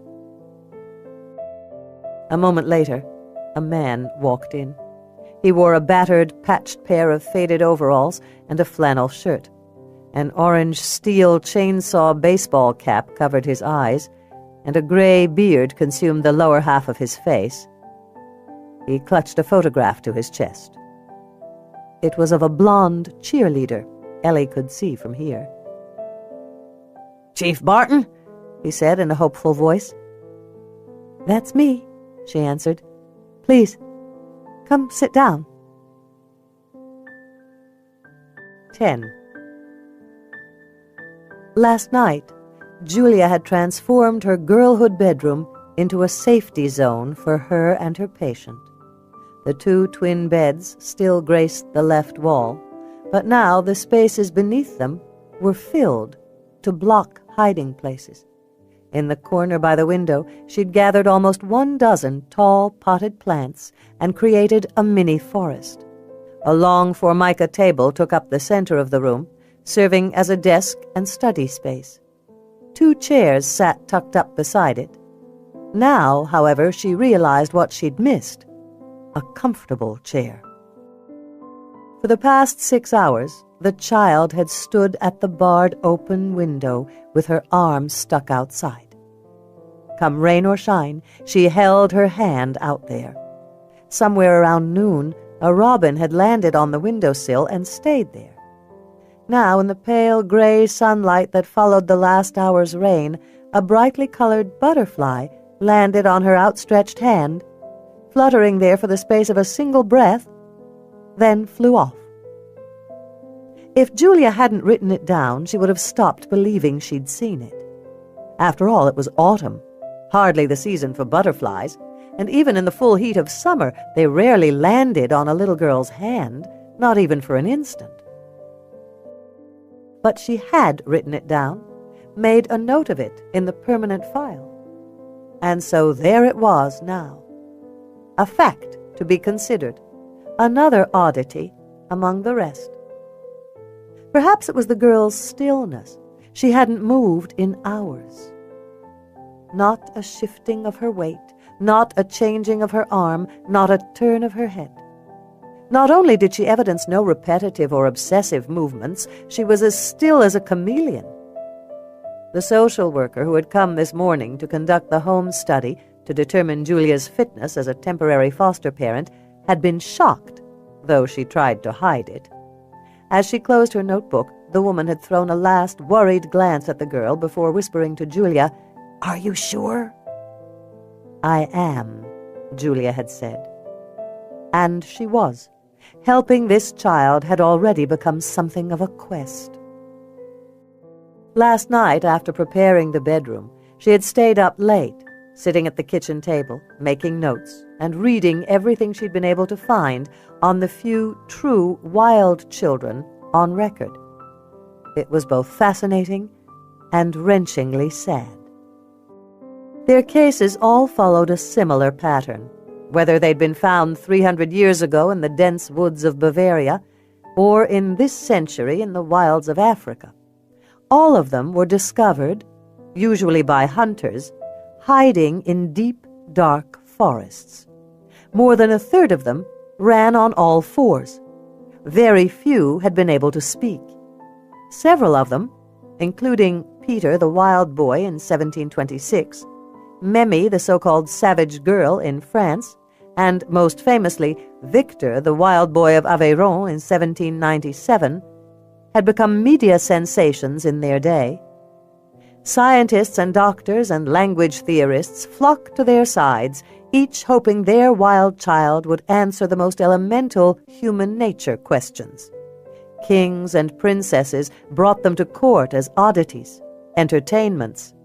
The most recent case, that of a girl named Jeannie, who, though not raised in the wild, had been subjected to such systematic and horrific abuse that she had never learned to speak or move around or play, was yet another case of media attention. Most of the documented cases had 2 things in common. First, the children possessed the physical ability to speak, but never acquired actual language to any great degree. Secondly, almost all of these former wild children lived out their lives in mental institutions, forgotten and alone. Only 2 cases, Memi and a Ugandan boy found living among the monkeys in 1991, ever truly learned to speak and function in society, and Memi still died penniless and alone, forgotten.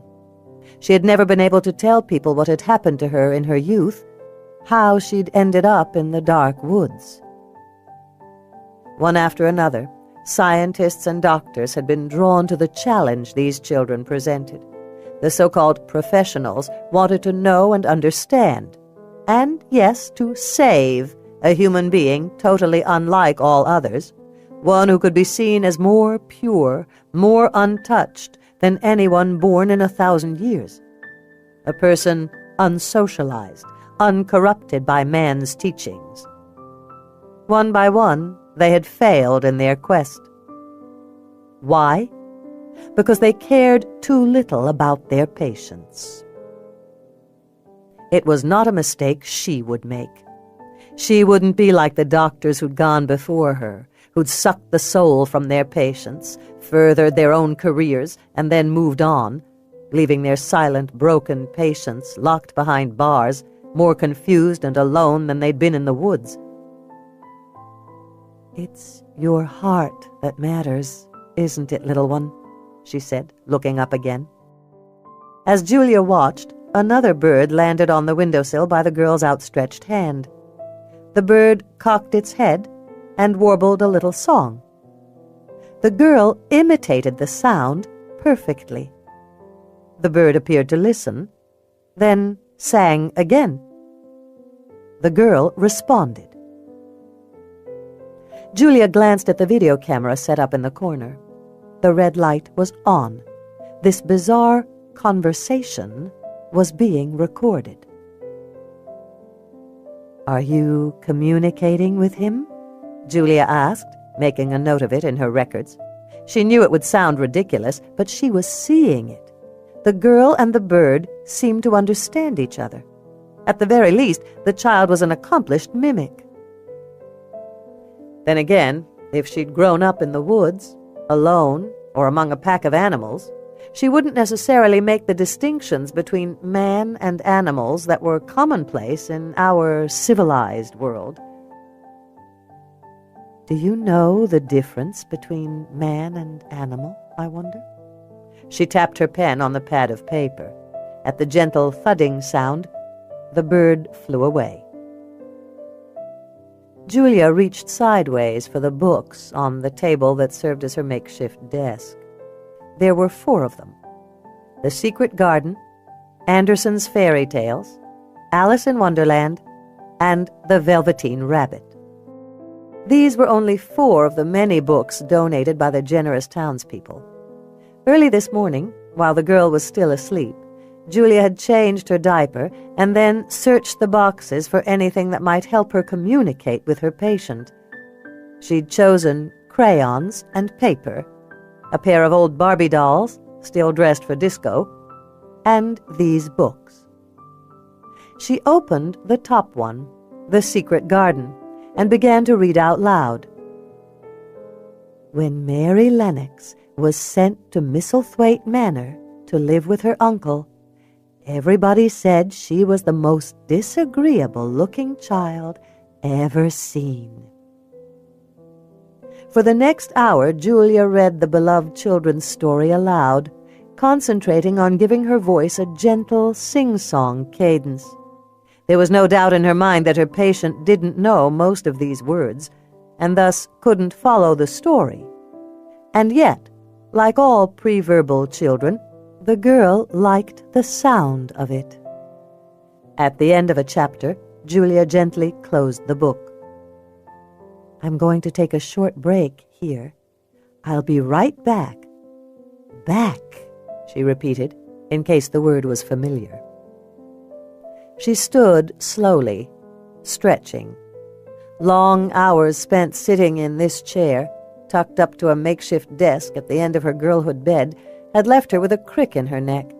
She took her pen, it could be a weapon after all, and headed for the tiny bathroom that had been built for her and Ellie when they were pre-teens.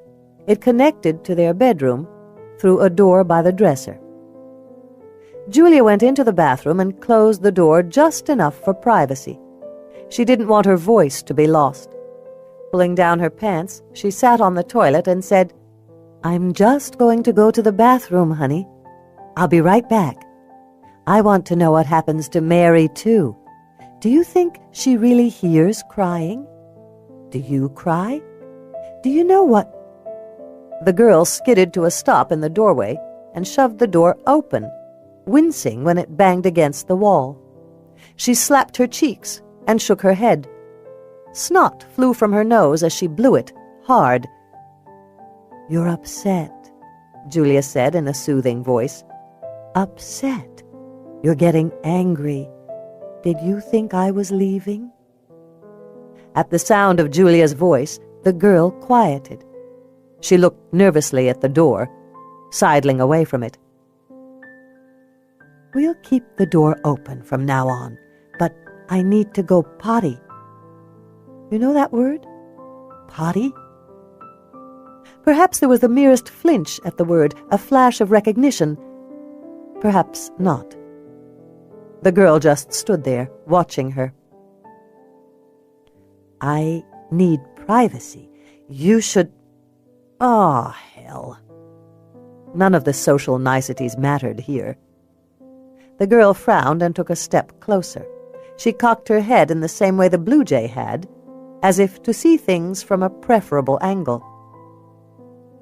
"I'm peeing," Julia said matter-of-factly, reaching for the toilet paper. The girl was intent now, utterly focused. Once again she'd gone completely still. When Julia was done, she stood and pulled up her pants, and then flushed the toilet. At the noise, the girl screamed and threw herself backwards so fast she stumbled and fell. Sprawled on the floor, she started to howl. "It's okay," Julia said. "No hurt, no hurt. I promise." She flushed the toilet again and again until the girl finally sat up. Then Julia washed her hands and moved slowly toward her little patient. "Would you like me to keep reading?" She knelt down. They were eye level now and close. She could see the remarkable turquoise color of the child's eyes.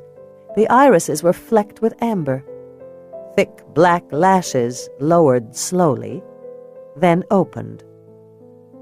"Book," Julia said again, pointing at the novel on the table. The girl walked over to the table and sat down on the floor beside it. Julia drew in a sharp breath, but other than that, she didn't react. She went to the nearest chair and sat down. "I think Ellie and I should move Mom's old love seat in here. What do you think?" The girl moved a little closer. Sitting cross-legged, she looked up at Julia. Just then, even with her food-stained face and tangled hair, the girl looked like every kindergartner in every classroom at story time. "I bet you're waiting for me to start." As always, the only answer was silence. Those eerie blue-green eyes stared up at her. This time, maybe, there was a hint of anticipation, impatience even. An ordinary kid would have said, "Read," in an imperious tone. This girl simply waited. Julia returned to the story. On and on she read, about Mary and Dickon and Colin and the secret garden that had belonged to Mary's lost mother. She read chapter after chapter until night began to press against the window in strips of pink and purple. She was approaching the final chapters when a knock sounded at the door. The dogs started barking. At the noise, the girl raced to her potted plant sanctuary and hid behind the leaves. The door opened slowly. Behind it, the golden retrievers were crazy to get inside. "Down, Jake! Elwood, what's wrong with you two?" Ellie slipped past them and slammed the door shut with her hip. In the hallway, the dogs howled pitifully and scratched at the door. "You need to get those dogs trained," Julia said, closing her book. Ellie, who had a tray of food, set it down on the table. "I thought getting rid of their balls would make them trainable. No such luck. It's in the dick." She sat down on the end of her old bed. "How's the girl doing? I see she still thinks I'm Nurse Ratched." "She's doing better, I think. She seems to like being read to." "Has she tried to escape?" "No. She won't go near the door. I think it's the brass doorknob. Shiny metal really sets her off." Ellie leaned forward and put her forearms along her thighs. "I wish I could say I was making progress on my end." "You are. This story is making headlines. Someone will come forward." "People are coming forward. I had 76 people in my office today. All of them had lost daughters in the last few years. Their stories, their pictures, it was awful.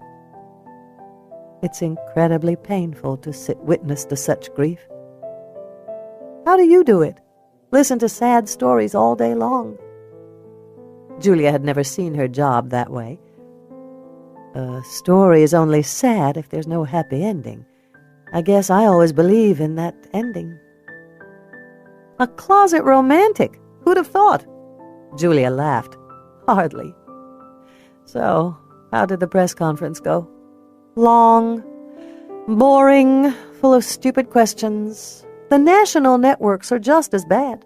And I learned this about reporters. If a question is too ridiculous to be answered, they'll ask it again. My personal favorite was from the National Enquirer. They were hoping she had wings instead of arms. Oh, and the Star wondered if she'd lived with the wolves. Thankfully, it was a tabloid. No one would lend the story any credence. What about an identification? Not yet. Between the X-rays, the birthmarks, the scarring, and her age range, we're narrowing the possibilities down, though. Oh, and your approval came through from DSHS.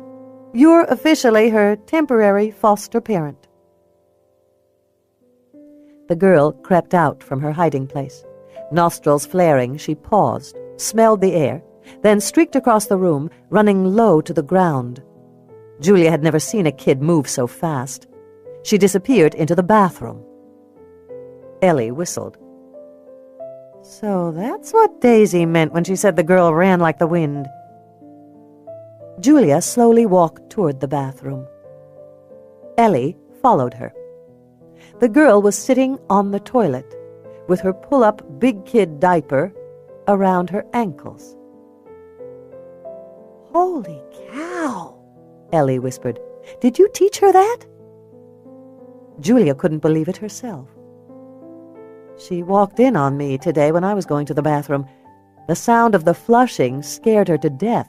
I would have sworn she'd never seen a toilet before. You think she taught herself? By seeing you once? Julia didn't answer. Any noise could ruin this moment. She inched into the room and gathered up some toilet paper. She showed the girl what to do with it, then handed it to her. The child frowned at the wadded-up paper for a long time. Finally, she took it and used it. When she was finished, she slithered off the toilet, pulled up her diaper underwear, and hit the white tape-covered lever. At the flushing noise, she screamed and ran, ducking between Julia and Ellie's legs. Wow, Ellie said. They both stared at the girl hiding in the forest of potted plants. In the quiet room, the girl's breathing was loud and fast. This whole thing just gets stranger and stranger, Ellie said. Julia couldn't disagree with that. Well, Ellie said at last, I need to get back to the office. I don't know how long I'll be. She pulled a piece of paper out of her back pocket and handed it to Julia. These are Peanuts and Cal's home numbers. If you need to go to the library again, they'll stay at the house with the kid. Thanks. Julia walked Ellie to the door, let her out, then shut it again. She didn't bother locking it. So far, the girl seemed terrified of the doorknob.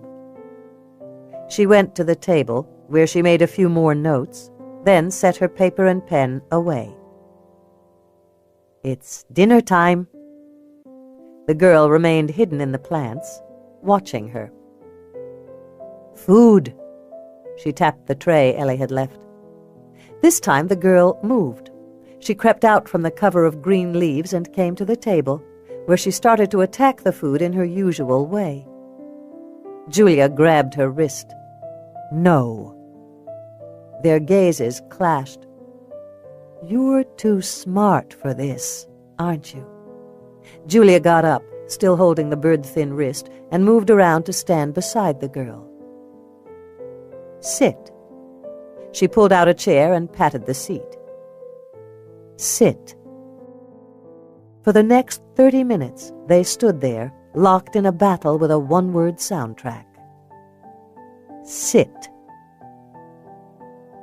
At first, the girl howled and snorted and shook her head, trying to pull free.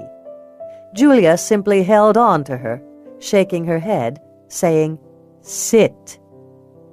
When the histrionics didn't work, the girl shut up. She stood perfectly still, staring at Julia through slitted, angry eyes. "Sit," Julia said, patting the chair again. The girl sighed dramatically and sat down. Julia released her instantly. "Good girl." She washed the child's hands with baby wipes, then walked back around to the other side of the table and took her seat. The girl attacked the food, eating as if it were a recent kill. "You're at the table," Julia said. "That's a start. We'll work on manners tomorrow, after your bath." She reached down for her notebook and put it in her lap, flipping through the pages while the child ate. Maybe there was an answer in here, but she doubted it. This was a case of questions. A paragraph she'd written this afternoon caught her eye. A perfect mimic. The child can repeat bird song note for note. It almost seems as if they're communicating, she and the bird, although that's not possible. Is that the answer, little one? Did you see me using the toilet and simply mimic me? Was that a skill you needed to learn in the wild? She wrote down, "In the absence of people or society, how do we learn? By trial and error? By mimicry of other species?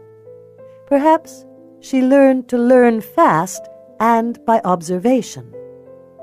Julia lifted her pen from the page. It felt like half an answer at best. A child who'd grown up in the wild, within a wolf pack or among other animals, would have learned to mark territory with urine. She wouldn't see the point in using a toilet. Unless she'd seen one before, however long ago. Or she recognized a new pack leader in her and wanted to belong. Who are you, little one? Where do you come from? As always, there was no answer. While the girl was eating, Julia slipped out of the room and went downstairs. The house was quiet. In the carport she found the 2 cardboard boxes that held the town's donations. One was filled with clothes. The other held all kinds of books and toys. Julia went through everything again, condensing the best, most useful items into one box, which she carried back upstairs and set down on the floor with a thud. The girl looked up sharply. Julia almost laughed at the sight of her. There was as much food on her face and hospital gown as had been on her plate. The whipped cream coconut ambrosia fruit salad clung to her nose, her cheeks, and her chin in a white beard. "You look like Santa's mini-me." Julia bent down and opened the box. 3 items lay on top. A beautiful lacy white dress with pink bows on it, a doll in diapers, and a brightly colored set of plastic blocks. She stepped back. "Toys. Do you know that word?" No reaction. "Play. Fun. Dress up." The girl stared at her, unblinking. Julia bent down and picked up the dress. The worn cotton felt soft to the touch. The girl's eyes widened. She made a sound, a low, growling noise that came from deep in the back of her throat. In a movement almost too fast and silent to be believed, she got out of her chair, ran around the table, and yanked the dress out of Julia's grasp. Clutching it to her breast, she returned to her hiding place behind the potted plants and crouched down. "Well, well, well," Julia said. "I see someone likes pretty things." The girl started to hum. Her fingers found a tiny pink satin bow and began stroking it. "You'll need to get clean if you want to wear the pretty dress." Julia went into the bathroom and turned on the bathwater, then sat on the edge of the tub. "When I was your age, I loved taking baths. My mom used to add lavender oil to the water. It smelled so good. Oh, look, here's a little bottle of it left in the cabinet. I'll add some for you."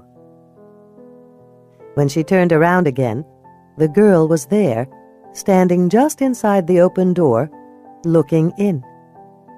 Julia held out a hand.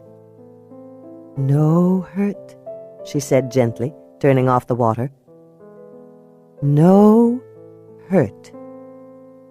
Then, "Come." No response. "It feels so good to be clean." Julia skimmed her other hand through the water. "Nice.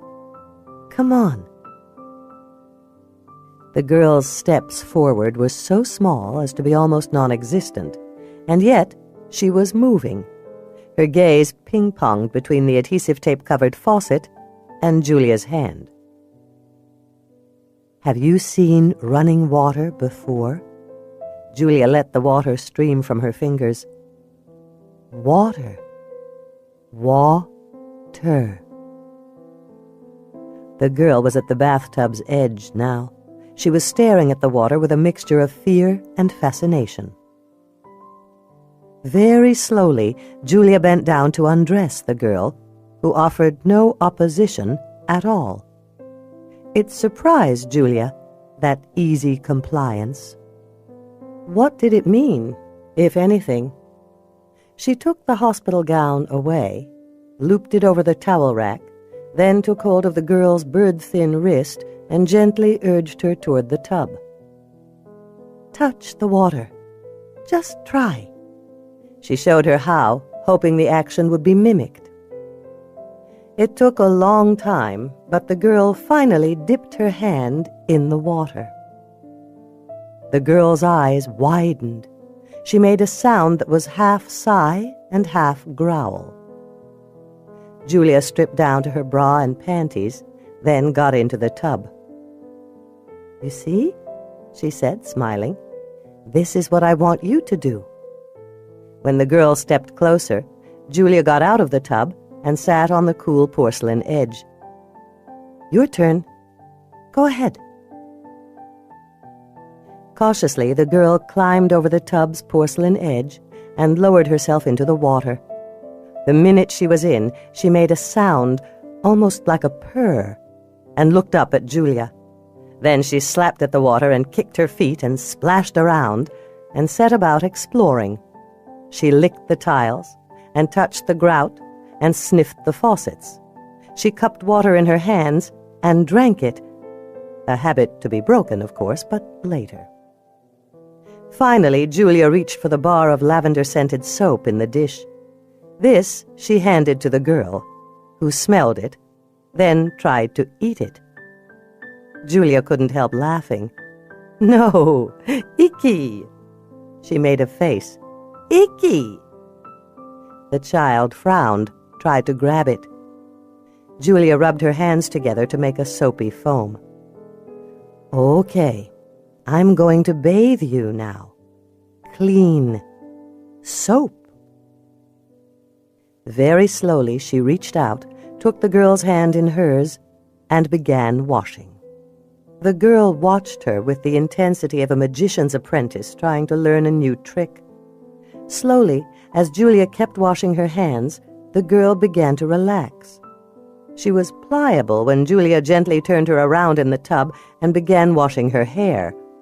As Julia massaged her scalp, the child began to hum.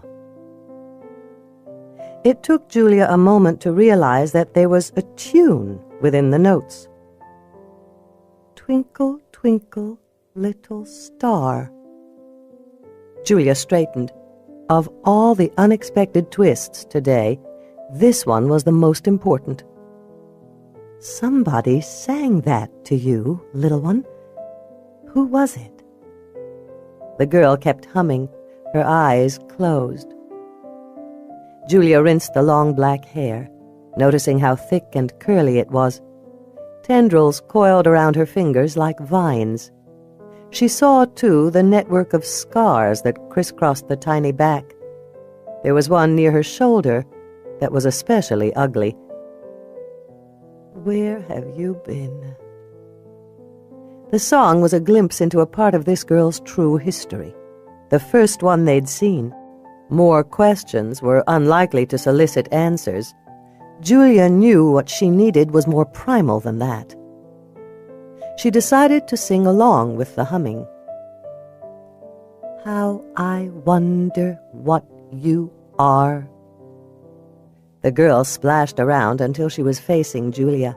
Her blue-green eyes were so wide they seemed too big for her small, pointed face.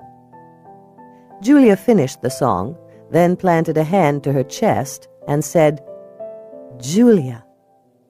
Julia. That's me. She grabbed the girl's hand. Who are you? The only answer was that intense stare. With a sigh, Julia stood and reached for a towel. Come on. To her amazement, the girl stood up and got out of the tub. Did you understand me? Or did you stand up because I did? Julia heard the wonder in her voice. So much for professional detachment. This girl kept throwing curveballs. Do you know how to speak? Talk? Words? She touched her chest again. Julia, Julia. Then she touched the girl's chest. Who? Name. I need to call you something. Nothing but the stare. Julia dried the girl off, then dressed her. I'm putting you in pull-up diapers again, just to be safe. Turn around. I'll braid your hair. That's what my mom always did to me, but I'll be gentler, I promise. Mom used to pull so hard I'd cry. My sister always said it's why my eyes tilted up. There. All done. She accidentally bumped into the bathroom door. It shut hard. The mirror on the back of it framed the child in a perfect rectangle.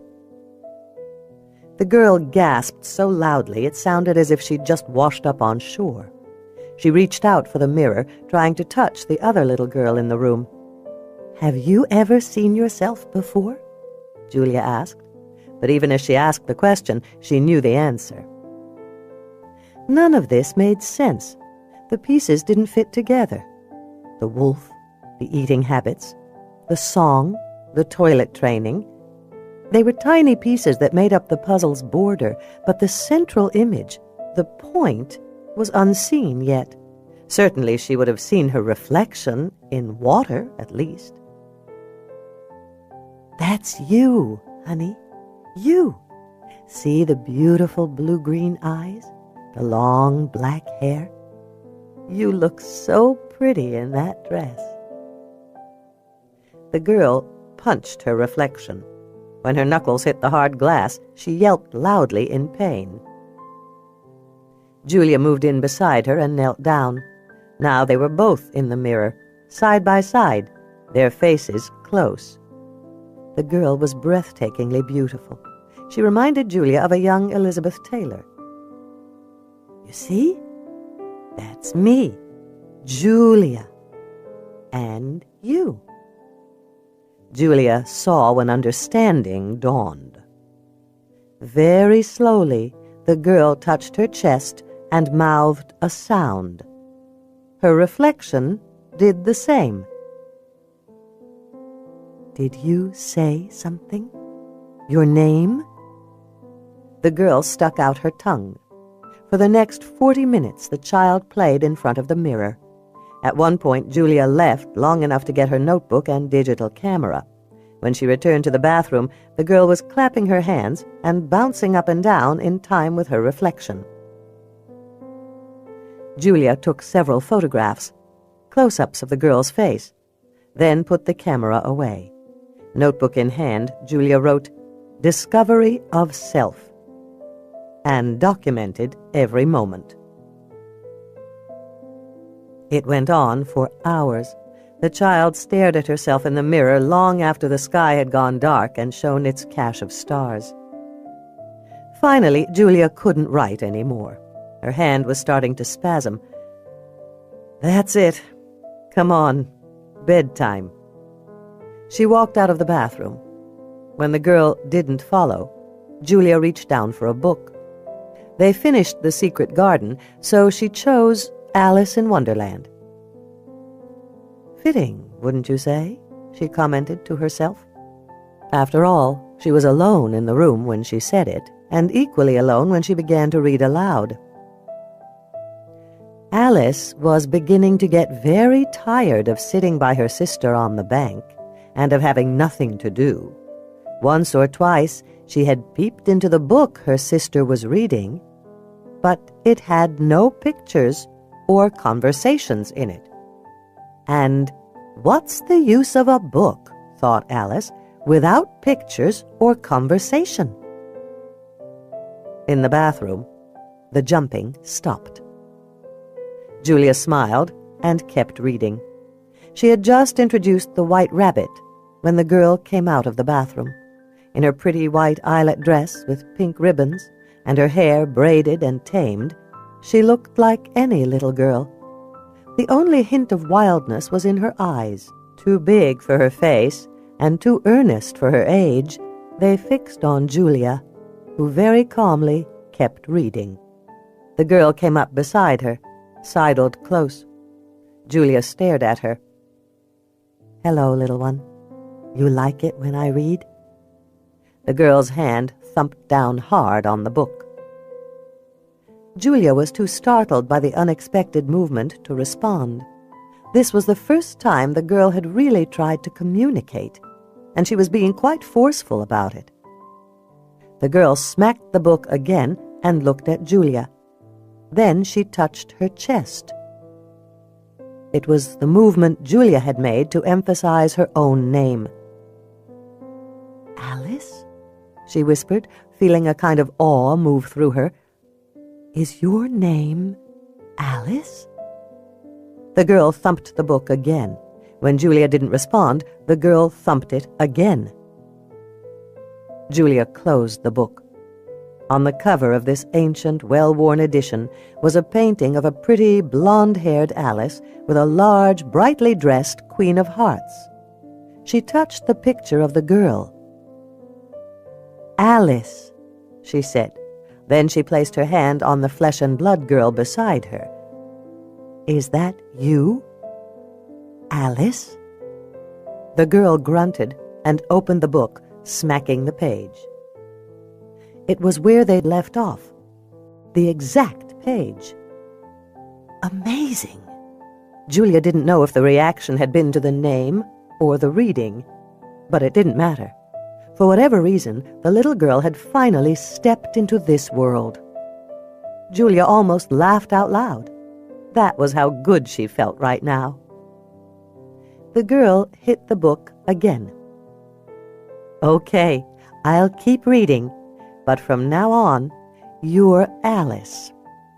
So, Alice, get in bed. When you're under the covers again, I'll read you a story." Exactly 1 hour later, the girl was asleep, and Julia closed the book. She leaned over and kissed the tiny, sweet-scented pink cheek. "Good night, little Alice. Sleep well in Wonderland."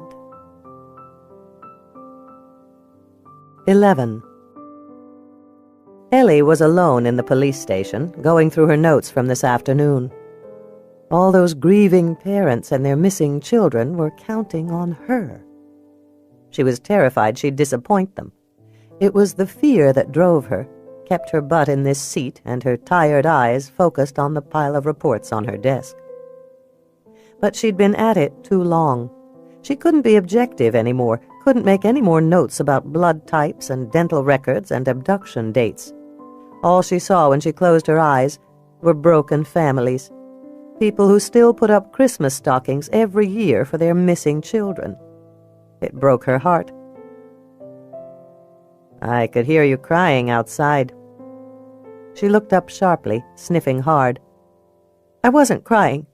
I poked myself in the eye. What are you doing here, anyway?"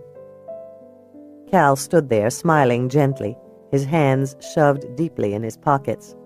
In a black, dark night t-shirt and faded jeans, he looked more like a high school kid than a married, fully grown father of 3. How was it he always showed up when she felt most alone? He pulled up a chair and sat down beside her. "You okay?" She wiped her eyes. The smile she gave him was pure fiction. Both of them knew it. "I'm out of my league, Cal." He shook his head. A comma of jet-black hair fell across his eyes. Without even thinking, she pushed it away. "What do I do?" He jerked back at her touch, then laughed awkwardly. "You'll do what you always do, Elle." "What's that?" "Whatever it takes. You'll find the girl's family." "No wonder I keep you around." This time her smile was almost the real thing. He stood up. "Come on, I'll buy you a beer." "What about Lisa and the girls?" "Tara's babysitting." He reached for his rain slicker, put it on. "I don't need a beer, Cal. Really. Besides, I should get home. You don't need to—" "No one watches out for you anymore, Elle." "I know, but—" "Let me." The simple way he said it plucked at her heart. He was right. It had been a long time since someone had taken care of her. "Come on." She grabbed her black leather jacket and followed him out of the station. The streets were empty again, quiet. A full moon hung in the night sky, illuminating streets still damp from a late-night rain. It gave off an eerie radiance that stained the trees and silvered the road. Ellie tried not to think about the case as she drove. Instead, she focused on the darkness of the road and the comforting light from the headlights behind her. Truthfully, it felt good to have someone following her home. She pulled into her yard and parked. Before she could turn off the ignition, a song came on the radio. "Leaving on a jet plane." She was plunged into a memory. Mom and Dad playing this song on the piano and fiddle, asking their girls to sing along. "My Elle," Dad would say, "has an angel's voice." She saw her pint-sized self running for the makeshift stage, sidling up beside her dad. Later, when Sammy Barton played that song for her, she'd tumbled into love. It had been like drowning, that love. She'd barely made it out of the water alive. "You used to love this song," Cal said, standing by her door, looking down at her through the open window. "Used to," Ellie said, pushing the memories aside. "Now it makes me think of husband number 2, only he left on a Greyhound bus. You've got to want to get away from someone pretty damn bad to ride a bus." She got out of the car. He was a fool. "I guess you're talking about every man I've ever loved. And there are a truckload of 'em." "But never the right one," he said quietly, studying her. "Thanks for that insight, Sherlock. I hadn't noticed." "Someone is feeling sorry for herself tonight." Ellie had to smile at that. "I won't let it last long. Thanks for letting me vent." He slung an arm around her shoulders and pulled her close. "Come on, Chief. Buy me a beer." They walked across the springy lawn and climbed the porch steps. Inside, Ellie was surprised to find her sister up and working. Julia sat at the kitchen table with papers strewn all around her. "Hey," she said, looking up. "Julia?" Cal said. His face lit up in a smile. Julia stood up slowly, staring at him. "Cal? Cal Wallace? Is that really you?" He opened his arms. "It's me." Julia ran for him, let him hold her. They were both smiling brightly. When Cal finally drew back, he stared down at her. I told you you'd be beautiful. And you still give the best hugs of any man I've ever met, Julia said, laughing. Ellie frowned. Were they flirting with each other? All at once she thought about those old-time parties again. While Ellie had been center stage, singing her heart out, Julia had been on the stairs, sitting by Cal, listening from the shadows. Julia drew back and looked at him. You look like a rock star. Heroin chic. That's what they call skinny guys like me. He pushed the hair from his eyes. It's good to see you again, Jules. Sorry it has to be under such crappy circumstances. By the way, your sister is about ready to have a meltdown. That'll be the day, Ellie said, opening her can of beer. She unhooked her gun belt and radio and set them on the counter. Want one? No, thanks. Julia went to the table and fished through the mess of papers. When she found what she was looking for, she offered them to Ellie. Here, Elle, I have these for you. Ellie put her beer down. Wow! That's her? It is. Julia smiled like a proud parent. I'm calling her Alice, by the way, from Wonderland. She responded to the story. Ellie stared at the photograph in her hand. It was of a stunningly beautiful black-haired girl in a white eyelet dress. How do you do this? Getting her to stand still was the hard part. Julia's smile expanded. We had a good day. I'll tell you all about it tomorrow. Now I need to run. Will you keep an eye on her? Babysit? Me? Cal rolled his eyes. It's babysitting, Elle, not brain surgery. I'd rather crack your skull open and sew it shut than watch Wolf Girl. I'm not kidding. She looked at her sister. Where are you going? Back to the library. I need to find out about her diet. Go see Max, Cal said. The guy keeps meticulous notes. He'll be able to answer your questions. Julia laughed. Dr. Casanova on a Friday night? I don't think so. Don't worry about it, Jules, Ellie said.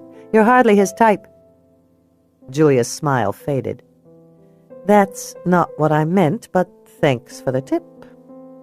She reached for her purse and headed for the door.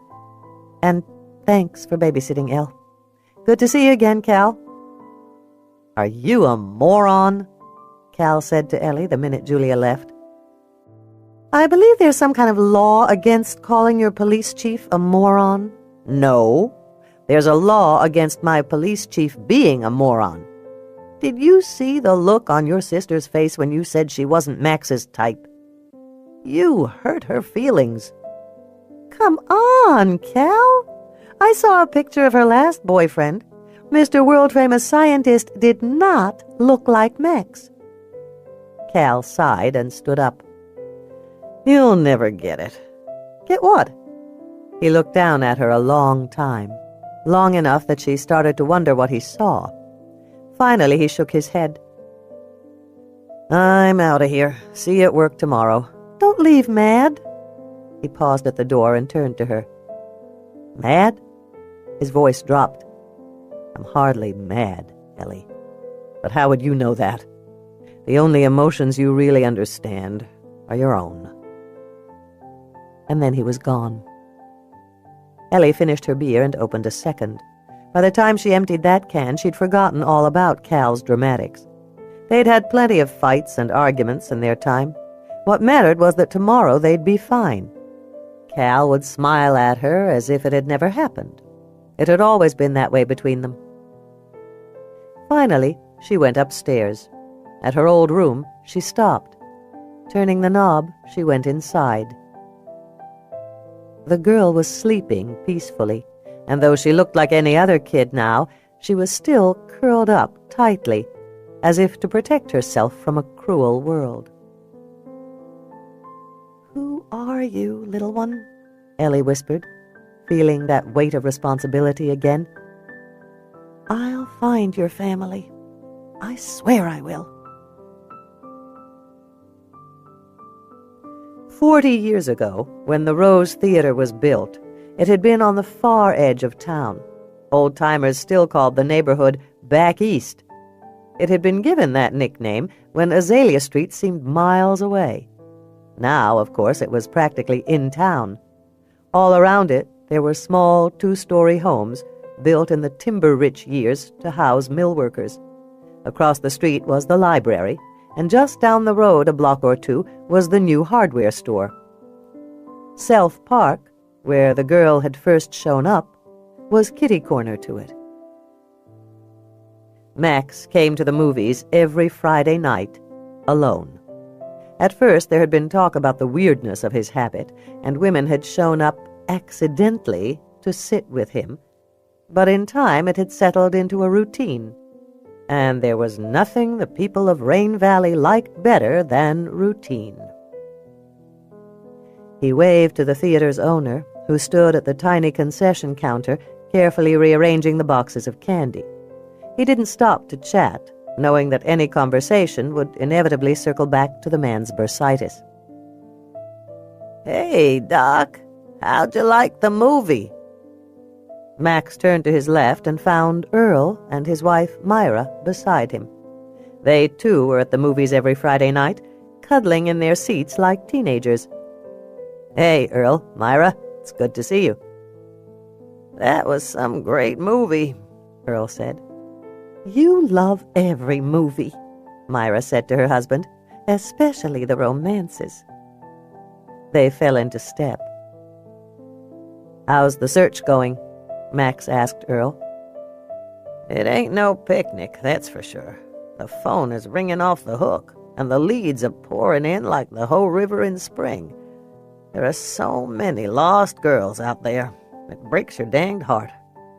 But we'll find out who she is. Chief is determined. "That Ellen Barton is quite a woman," Myra said to Max. He couldn't help smiling. Myra never missed an opportunity to mention Ellie. It seemed that the whole town had expected them to fall in love. For the short time they'd been an item, the gossip alert had been DEFCON 4. A few die-hard romantics like Myra thought for sure there would be a sequel. "Yes, she is, Myra."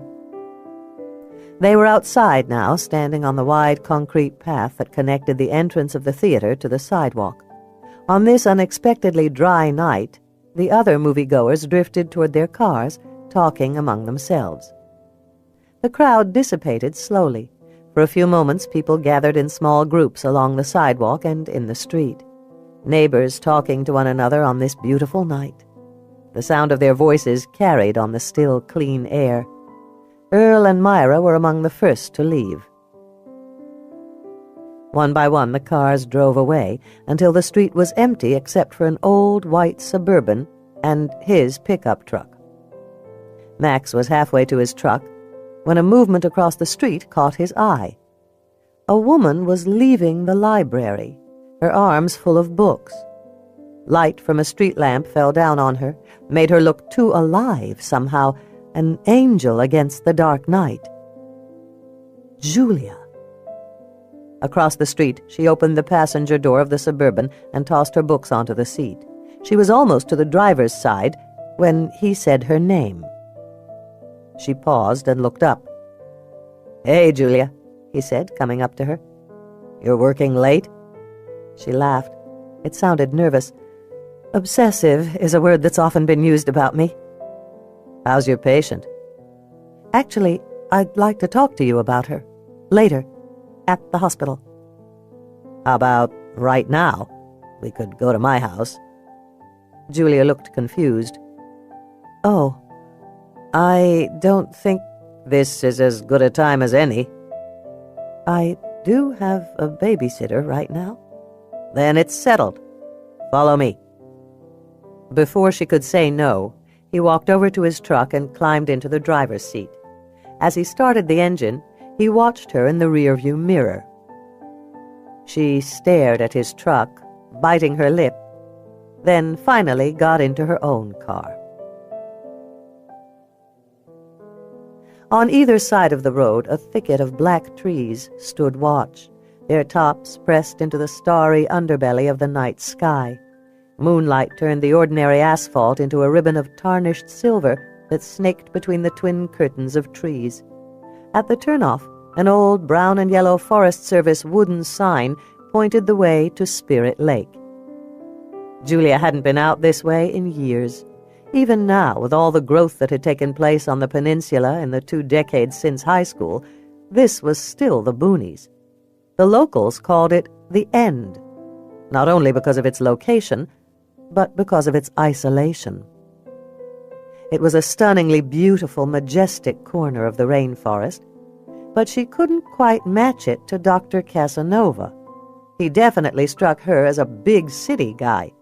What was he doing out here, in the middle of all this green darkness? As she turned onto the gravel road, the landscape changed. The trees blocked out the pearly moonlight. No lights cut through the inky night. The ever-present fog off the lake gave the forest a brooding, otherworldly feel. It occurred to her suddenly that she was following a man she barely knew into the deep woods, and that no one knew where she was. "You're being an idiot. He's a doctor." Ted Bundy was a law student. She reached into her purse and pulled out her cell phone. Amazingly, she got service. She punched in Ellie's phone number and got voicemail. "Hey, Elle, I'm at Dr. Saracen's house talking about the girl." She glanced at her watch. "I'll be home by midnight." She clicked the end button. "At least they'll know where to start looking for my body." That, actually, wasn't funny. In truth, she wasn't entirely sure why she was following him anyway. She wasn't really ready for a consult, and what she did have to present as a theory would make her look like a nutcase. Unfortunately, the past year had stolen more than her reputation. Somewhere along the way, she'd lost her confidence. She needed to hear that she was on the right path. There it was, the true reason she was here. He was the only colleague she had in Rain Valley, and he'd examined Alice. She hated the glimpse into her own weakness, but she was not one to deny the obvious. Up ahead, Max turned off the main road. She followed him onto the driveway that had recently been graveled. The single-lane roadway took a hairpin turn to the left and ended abruptly in a tree-ringed meadow. Max drove into the garage and disappeared. Julia parked alongside it. Taking a deep breath, she grabbed her briefcase and got out of the car. The beauty of the place stunned her. She was in the middle of a huge grassy field, ringed on 3 sides by enormous evergreens. On the 4th border lay Spirit Lake. Mist rose from the lake like steam from a boiling pot, giving everything a surreal fairy tale look. Close by, an owl hooted. She jumped at the sound. "The infamous spotted owl," Max said, coming up beside her. She eased sideways. "The enemy of every logger, and the champion of every tree-hugger. Come on." He led her past the garage and toward the house. As she got closer, she saw the craftsman-style beauty of the place. Plank cedar siding, handcrafted eaves, a big wraparound porch. Even the chairs seemed to have been handmade of clean, pure fur. It was the kind of house you didn't see in Rain Valley. Expensive and hand-tooled, yet plain. It was an Aspen or Jackson Hole kind of place. He opened the front door and let her enter first. The first thing she noticed was the spicy aroma of bayberry. Somewhere he had a scented candle burning. Sexy music floated through the speakers. No doubt he kept the place in constant readiness for female guests. Julia tightened her hold on the briefcase and walked into the house. A gorgeous river rock fireplace dominated the left wall. Windows ran the length of the house, looking out from the porch to the lake beyond. 2 pairs of French doors led outside. The kitchen was small but perfectly constructed. Every cabinet gleamed with candlelight. The dining room was big and bracketed on two sides by windows that overlooked the lake. A huge trestle table took up most of the space. Oddly, there was only a single chair next to it. In the living room there was an oxblood leather sofa, no chairs, and a big-screen plasma TV. A thick alpaca wool rug covered the wide-planked wood floor in front of the fireplace. There was also a jumble of ropes and pulleys by the back door. They lay in a tangled heap beside an ice pick and a backpack. "Rock climbing gear," she said. It was too cliché. "Someone is into danger, I see. A man who needs extreme circumstances to feel alive." "Don't try to psychoanalyze me, Julia. Drink?" He turned away from her and went into the kitchen area. Opening the refrigerator door, he said, "I have whatever you want." "How about a glass of white wine?" He returned a moment later carrying 2 glasses.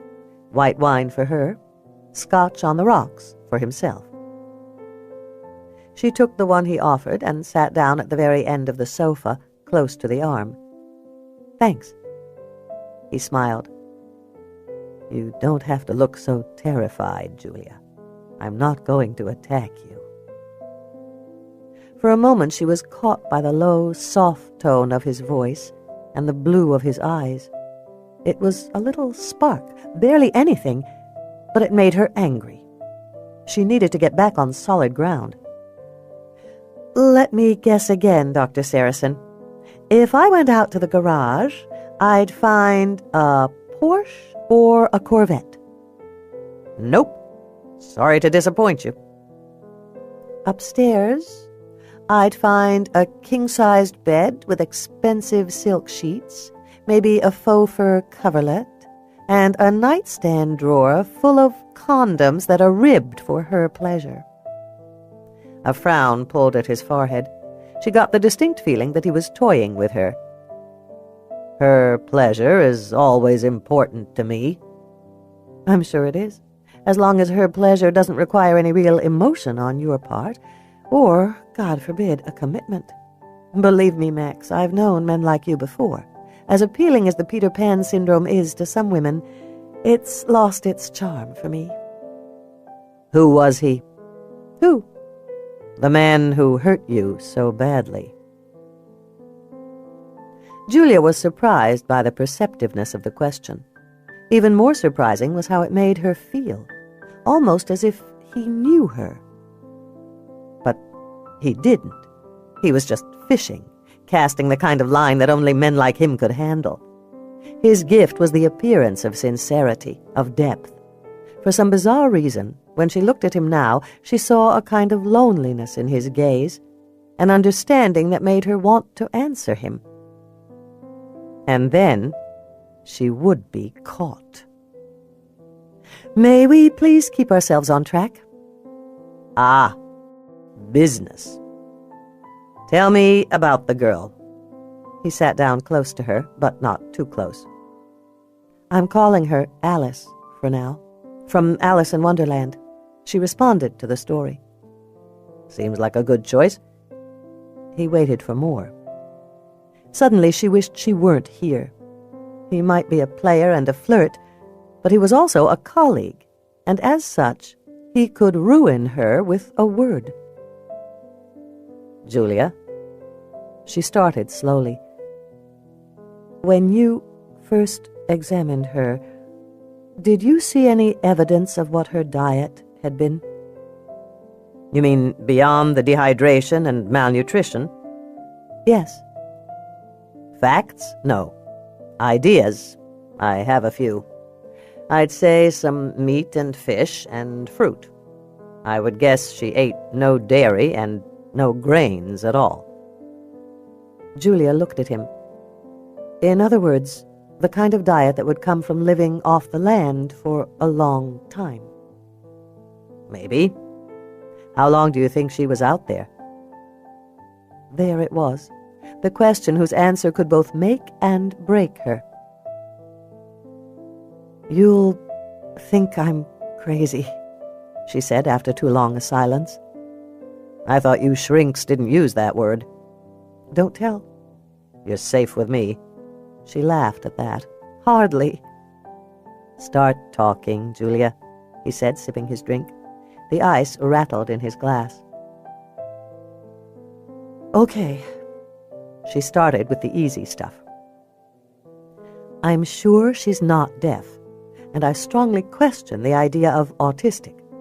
Strangely enough, I think she might be a completely normal child, reacting to an impossibly foreign and hostile environment. I believe she understands some language, although I don't yet know if she knows how to speak and is choosing not to, or if she's never been taught. Either way, she hasn't hit puberty, so, theoretically at least, she's not too old to learn." "And?" He took another drink. She took a drink, too. Hers was more of a gulp. Her sense of vulnerability was so strong now she felt her cheeks warm. There was nothing to do now except dive in or walk away. "Have you ever read any of the accounts of wild children?" "You mean like that French kid? The one Truffaut made the movie about?" "Yes." "Come on." "Hear me out, Max. Please." He leaned back into the cushions, crossed his arms, and studied her. "Tell me." She started pulling stuff out of her briefcase. Papers, books, notes. She laid them all out on the cushion between them. As Max examined each article, she outlined her thoughts. She told him about the clear signs of wildness, the apparent lack of sense of self, the hiding mechanism, the eating habits, the howling. Then she offered the oddities, the humming, birdsong mimicry, the insta-toilet training. When she'd presented all of it, she sat back, waiting for his comment. "So, you're saying she was out there in the woods for most of her life?" "Yes." "And the wolf they found with her, that was, what, her brother?" She reached for her papers. "Forget it. I should have known." Laughing, he grabbed her hand. "Slow down. I'm not making fun of you. But you have to admit that your theory is out there." "But think about it. Plug our evidence into the known fact patterns." "It's all anecdotal, Julia. Kids raised by wolves and bears." "Maybe she was held hostage for a while and then let go to survive on her own. She's definitely been around people at some point." "Then why can't she speak?" "I think she's electively mute, at least partially. In other words, she can speak. She's choosing not to." "If that's true, even partially, it'll take a hell of a doctor to bring her back to this world." Julia heard the question in his voice. She wasn't surprised. The whole world thought she was incompetent now. Why should he be any different? What did surprise her was how much it hurt. "I am a good doctor. At least, I used to be." She reached for her papers, started putting them in her briefcase. He leaned closer, touched her wrist. "I believe in you, you know, if that matters." She looked at him, even though she knew instantly that it was a mistake. He was so close now that she could see a jagged scar along his hairline and another at the base of his throat. Candlelight softened his face. She saw tiny flames reflected in the blue sea of his eyes. "Thanks. It does." Later, when she was back in her car and driving home alone, she thought back on it, wondered why she'd revealed so much to him. The only answer came buried in her own lack of confidence. "I believe in you." The irony was that there, in that room, with the soft music playing and the stairs that undoubtedly led to a huge bed, his words were what had seduced her. 12. Ellie was sipping her now warm beer and poring over stacks of police reports when she heard Julia come home. Ellie looked up. "Hey." Julia closed the door behind her. "Hey." Tossing her briefcase on the kitchen table, she headed for the refrigerator and got herself a beer. "Where are Jake and Elwood?" See? You miss it when they don't go for your crotch. They're camped outside your bedroom. They almost never move from there anymore. I think it's the girl. They're crazy for her." She smiled. "So you went to see Max?" Julia sat down on the sofa beside Ellie. "I'm hardly surprised to hear his name in the same sentence as the words, 'go straight for your crotch.' So, what's the deal with him?" "That's a question every single woman in town has asked." "I'll bet he's slept with every one of them." "Not really." Julia frowned. "But he acts like—" "I know. He flirts like crazy, but that's as far as it usually goes. Don't get me wrong, he's slept with plenty of women in town, but he's never really been with any of them. Not for long, anyway." "What about you?" Ellie laughed. "When he first moved here, I was all over him. It's my way, as you know. No subtlety here, and no waiting around. If a good-looking man comes to town, I pounce." She finished her beer and set the bottle down. "We had a blast. Tequila straight shots, dancing at the poorhouse, necking by the bathrooms. By the time I got him home, we were pretty well toasted. The sex was... to be honest, I don't remember it. What I do remember was telling him how easy it would be to fall in love." "On the first date?" "You know me. I always fall in love, and men usually like it. But not Max. He pretty much killed himself in his hurry to leave. After that, he treated me like I had a communicable disease." Ellie glanced sideways, expecting to see censure in the green eyes that were so like her own. Julia couldn't know about throwing yourself at the wrong guy, about how it felt to be so desperate for love that you'd reach for anyone who smiled at you.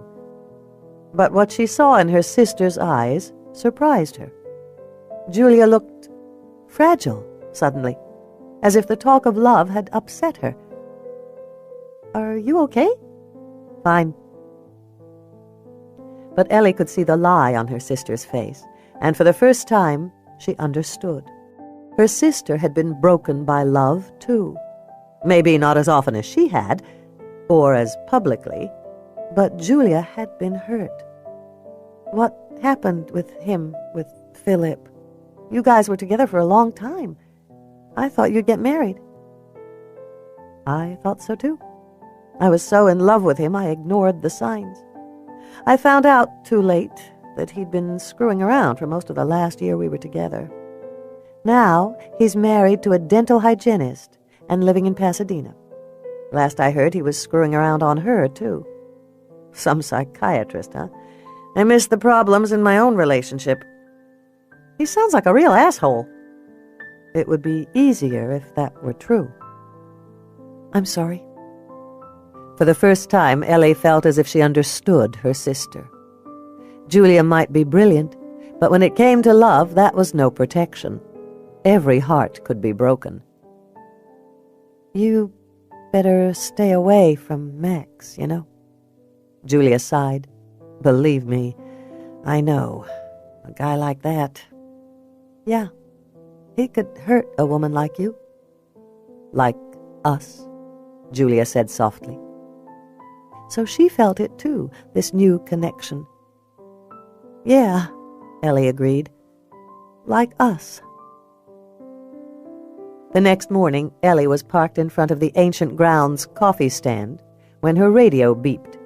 Static crackled through the old black speakers, followed by Cal's voice. "Chief, you there? Out." "I'm here, Cal. What's up?" "Get down here, Ellie. Out." "Sally's making my mocha. I'll be—" "Now, Ellie. Out." Ellie glanced up at the woman in the coffee stand window. "Sorry, Sally. Emergency."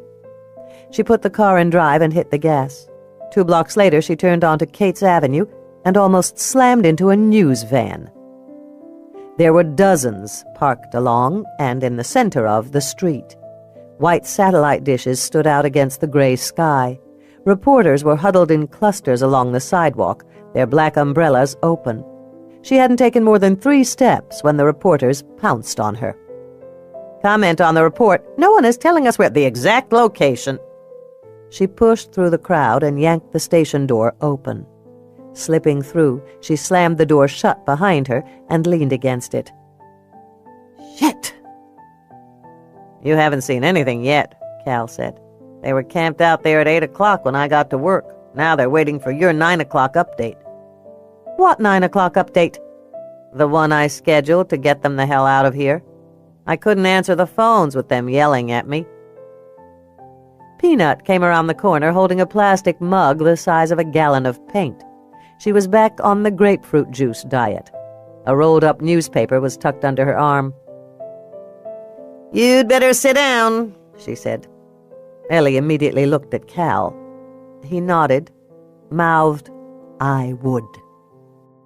She went to her desk and sat down, then looked at her friends. Whatever they had to say couldn't be good. Peanut tossed the newspaper down on the desk. The whole top half was a photograph of the girl. Her eyes were wild and crazy-looking. Her hair was a nimbus of black and studded with leaves. She looked stark-raving mad as well as filthy, like one of those kids from Mad Max Beyond Thunderdome. The byline read, "Mort Elzick." Ellie felt as if she'd been punched in the gut. So this was what he'd meant by "or else" when he'd demanded the interview. Shit! The good news is he didn't mention Julia, Cal said. He wouldn't dare without official confirmation. Ellie skimmed the article. Savage girl steps out of the forest and into the modern world, her only companion a wolf. She leaps from branch to branch and howls at the moon. They're starting to think it's a hoax, Cal said quietly. Ellie's anger turned to fear. If the media decided it was a hoax, they'd pull out of town. Without publicity, the girl's family might never be found. She reached into her canvas book bag and pulled out the photograph Julia had taken. "Circulate this." Peanut took the photo. "Wow! Your sister is a miracle worker." "We're calling her Alice," Ellie said. "Put that on the record. Maybe a name will make her seem more real." Girl comes awake slowly. This place is quiet, peaceful, even though she cannot hear the river's call or the leaves whispering. The sun is hidden from her. Still, the air is lighted and bright. She is not afraid. For a moment she cannot believe it. She touches her thoughts, pokes through the darkness of them. It is true. She is not afraid. She cannot recall ever feeling like this. Usually her first thought is, hide.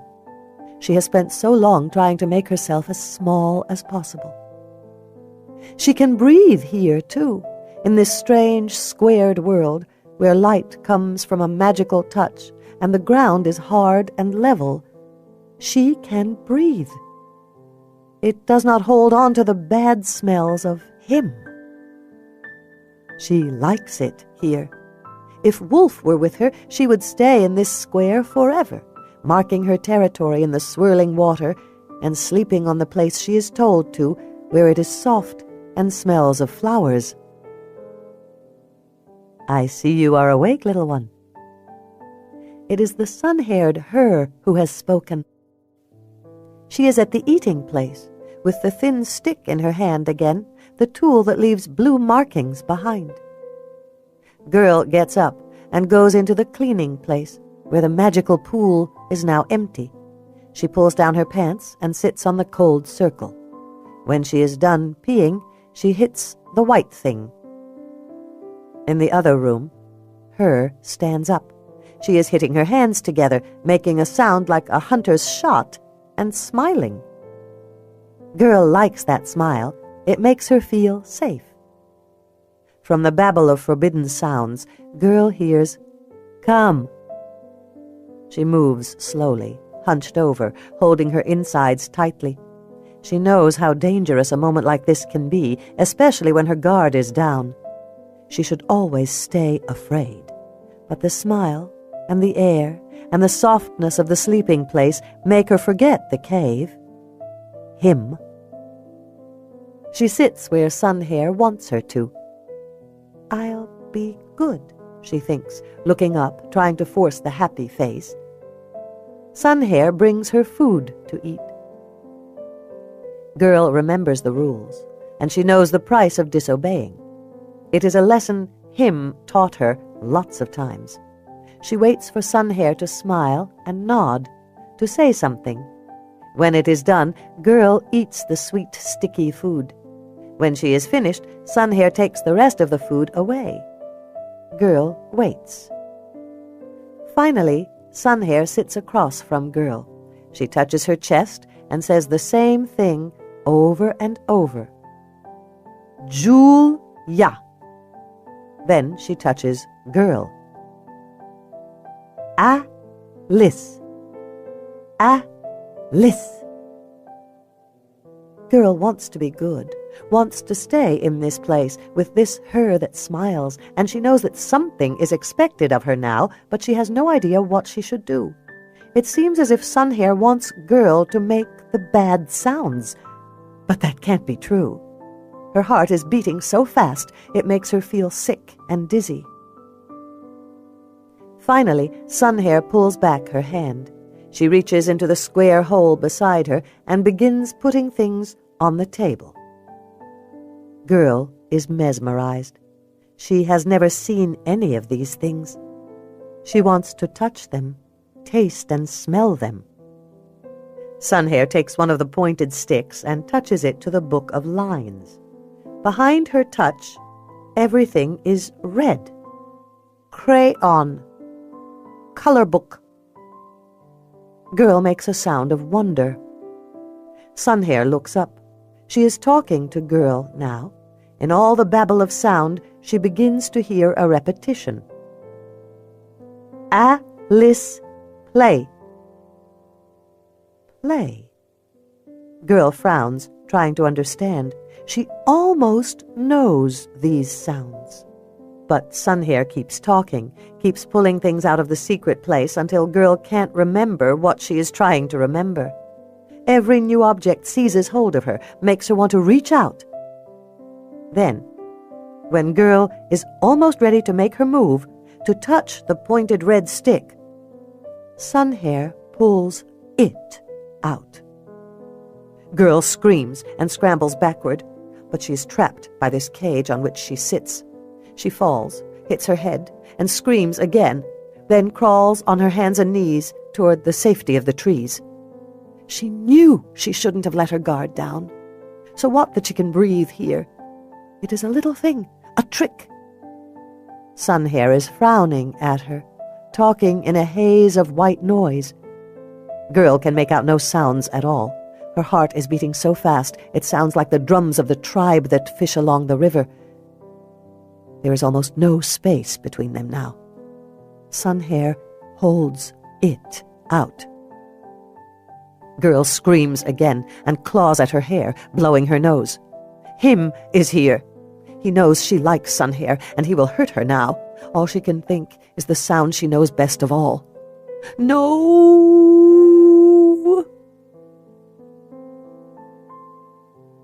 Alice pulled at her hair and snorted, shaking her head. A low, throaty growl seemed caught in her throat. Julia was seeing true emotion. This was Alice's heart, and it was a dark, scary place. Julia opened the door and threw the dream catcher out in the hallway, then shut the door. There, she said in a soothing voice, moving slowly. I'm sorry, honey. Really sorry. She knelt down in front of Alice, so they were almost eye to eye. Alice was absolutely still now, her eyes wide with fear. You're terrified, Julia said. You think you're in trouble, don't you? Very slowly she reached out and touched Alice's wrist.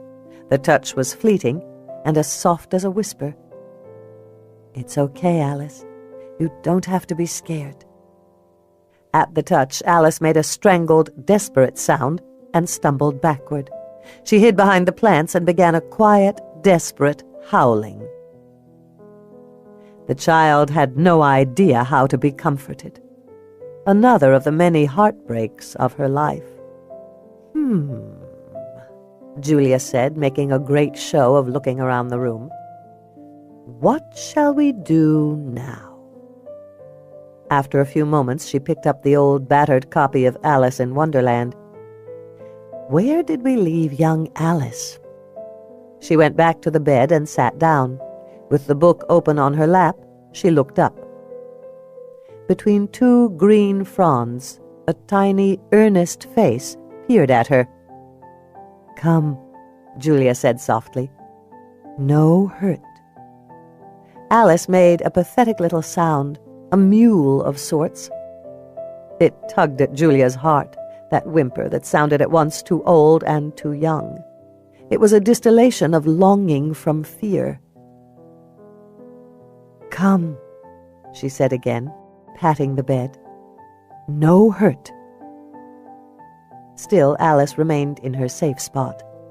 Julia started to read. You ought to be ashamed of yourself, said Alice. A great girl like you, she might well say this, to go on crying in this way. Stop this moment, I tell you. But she went on, all the same, shedding gallons of tears, until there was a large pool around her. There was a sound across the room, a scuffing of feet. Julia smiled to herself and kept reading. It is a trick. Girl knows this. She knows it. And yet, the sounds are so soothing. She sits in the forest so long her legs begin to ache. Although stillness has always been her way, in this bright place she likes to move, if only because she can. Don't do it, she thinks, shifting her weight from one foot to another. It is a trick. When Girl gets close, her will beat her. Come here, Alice. From the jumble of sounds Sunhair makes, Girl hears these special noises again. From somewhere, she remembers that they are words. Trick! She has no choice but to obey, of course. Sooner or later, sooner probably, Sunhair will tire of waiting. This game of hers will lose its fun, and Girl will be in trouble. Very slowly she steps from her hiding place. Her heart is hammering. She is afraid it will break through her chest and fall onto the floor. She looks down at her hands and feet. Here, in this oddly bright place, the ground is made of hard strips the color of dirt. There are no leaves or pine needles to soften her steps. Every movement hurts, but not as much as what will come. She has been bad. Screaming is very bad. She knows this. Out there are strangers and bad people. Loud sounds attract them. Quiet, damn you, she knows. As she approaches the bed, she lowers her head, then drops down to her hands and knees, looking as weak as possible. This she learned from the wolves. Alice? Girl flinches, closes her eyes. Not a stick, she hopes, hearing the whining sound in her own mouth. At first, the touch is so soft she doesn't notice. The mule catches in her throat. She looks up.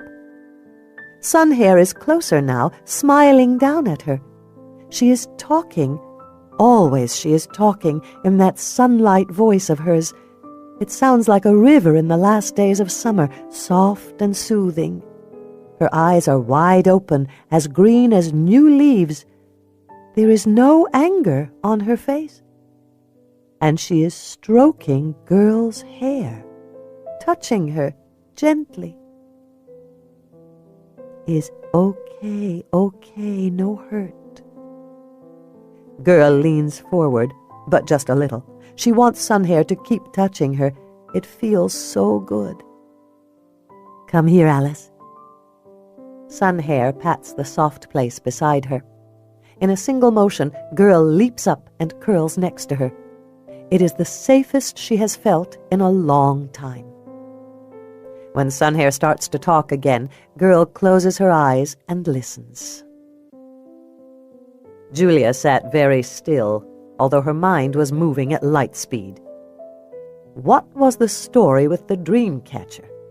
Had Alice understood, "Come here"? Or had she responded to the bed patting? Either way, the response was a form of communication, unless Alice had simply jumped onto the bed of her own volition. Julia's fingers itched to make some notes, but now was not the time. Instead, she turned her attention back to the book and began reading where she left off. As she finished the chapter, Julia felt a movement on the bed. She paused in her reading and glanced down at Alice, who had repositioned herself. Now the child lay curled cat-like against her, Alice's forehead almost touching her thigh. You have no idea what it's like to feel safe in this world, do you? Julia said, putting the book down for a moment. Her throat tightened. It took her several seconds to suppress the emotion enough to say, I can help you if you'll let me. This is a good place to start, with you beside me. Trust is everything. The instant the words were out of Julia's mouth, she remembered the last time she'd said them. It had been a cool, steely day in the season that passed for winter in Southern California. She'd been in the $2,000 leather chair in her office, making notes and listening to another girl's voice. In the sofa opposite her sat Amber Zuniga, all dressed in black, trying not to cry. Trust is everything, Julia had said. You can tell me what you're feeling right now. Julia closed her eyes. The memory was the kind that physically hurt. That meeting had taken place only 2 days before Amber's rampage. Why hadn't she... Stop! She refused to follow those thoughts. They led to a dark and hopeless place. If she went there, she might not be able to come back, and Alice needed her. Perhaps more than anyone had ever needed her. As I was saying, Alice touched her. It was nothing at first, a movement as tentative as the brush of a butterfly wing. Julia saw it, but barely felt it. That's good, honey, she whispered. Come into this world. It's been lonely in yours, hasn't it? Scary? No part of Alice moved except her hand. Very slowly, she reached out and petted Julia's thigh in an awkward, almost spastic motion. It's frightening to touch another person sometimes, Julia said, wondering if any of her words were being understood. Especially when we've been hurt. We can be afraid to reach out to someone else. The petting smoothed out, became a gentle stroking. Alice made a sound that was low in her throat, a kind of purr. She slowly lifted her chin and looked up at Julia. Those amazing blue-green eyes were pools of worried fear. No hurt, Julia said, hearing the catch in her voice. She was feeling too much right now, and that was dangerous. Being a good psychiatrist was like reading a novel at 40. You needed to keep the words at arm's length, or everything became a blur. She stroked Alice's soft black hair again and again. No hurt. It took a long time, but finally Alice stopped trembling. For the rest of the morning, Julia alternated between reading and talking to the girl. They broke for lunch and went to the table, but immediately afterward, Alice returned to the bed and hit the book with her open palm. Julia cleared the dishes, then retook her place on the bed and resumed her reading. By 2:00, Alice had curled up closer to her and fallen asleep. Julia eased off the bed and stood there, staring down at this strange, quiet girl she called Alice. They had made so many breakthroughs in the last 2 days, but perhaps none held as much potential as the dream catcher. Alice had reacted so violently to the trinket. It had to be of critical importance. Julia knew what she needed now was a way to both release Alice's fear of the dream catcher and to explore it, without, of course, having Alice so terrified she hurt herself. It was the best weapon in her arsenal right now, the only object she had that elicited strong emotion. She had no choice but to use it. "Do you cry, Alice? Do you laugh? You're trapped inside yourself, aren't you?" "Why?" Julia drew back. She went over to her notes and wrote down everything that had transpired since breakfast. Then she read back over the words she'd written. Violent reaction to dream catcher. Extreme bout of anger and or fear. As usual, patient's emotions are entirely directed inward. It's as if she has no idea how to express her feelings to others. Perhaps due to elective mutism. Perhaps due to training. Did someone or something teach her to be silent always? Was she abused for speaking out or for speaking at all? Is she used to scratching and hair-pulling as her only emotional display? Is this how pack animals express emotions when out of view? Is this a symptom of wildness or isolation or abuse? Some realization teased her, danced at the corner of her mind, moving in and out of focus too quickly for her to really see it. Julia put down her pen and stood up again. A quick look at the video camera assured her that it was still recording. She could study the footage of the Dreamcatcher incident again tonight. Maybe she'd missed something. She checked Alice again, made sure she was asleep, then left the room. Outside, in the hallway, the dogs lay coiled together, asleep. Julia stepped over them and retrieved the Dreamcatcher. It was a poorly made trinket, the kind of thing they sold at local souvenir shops.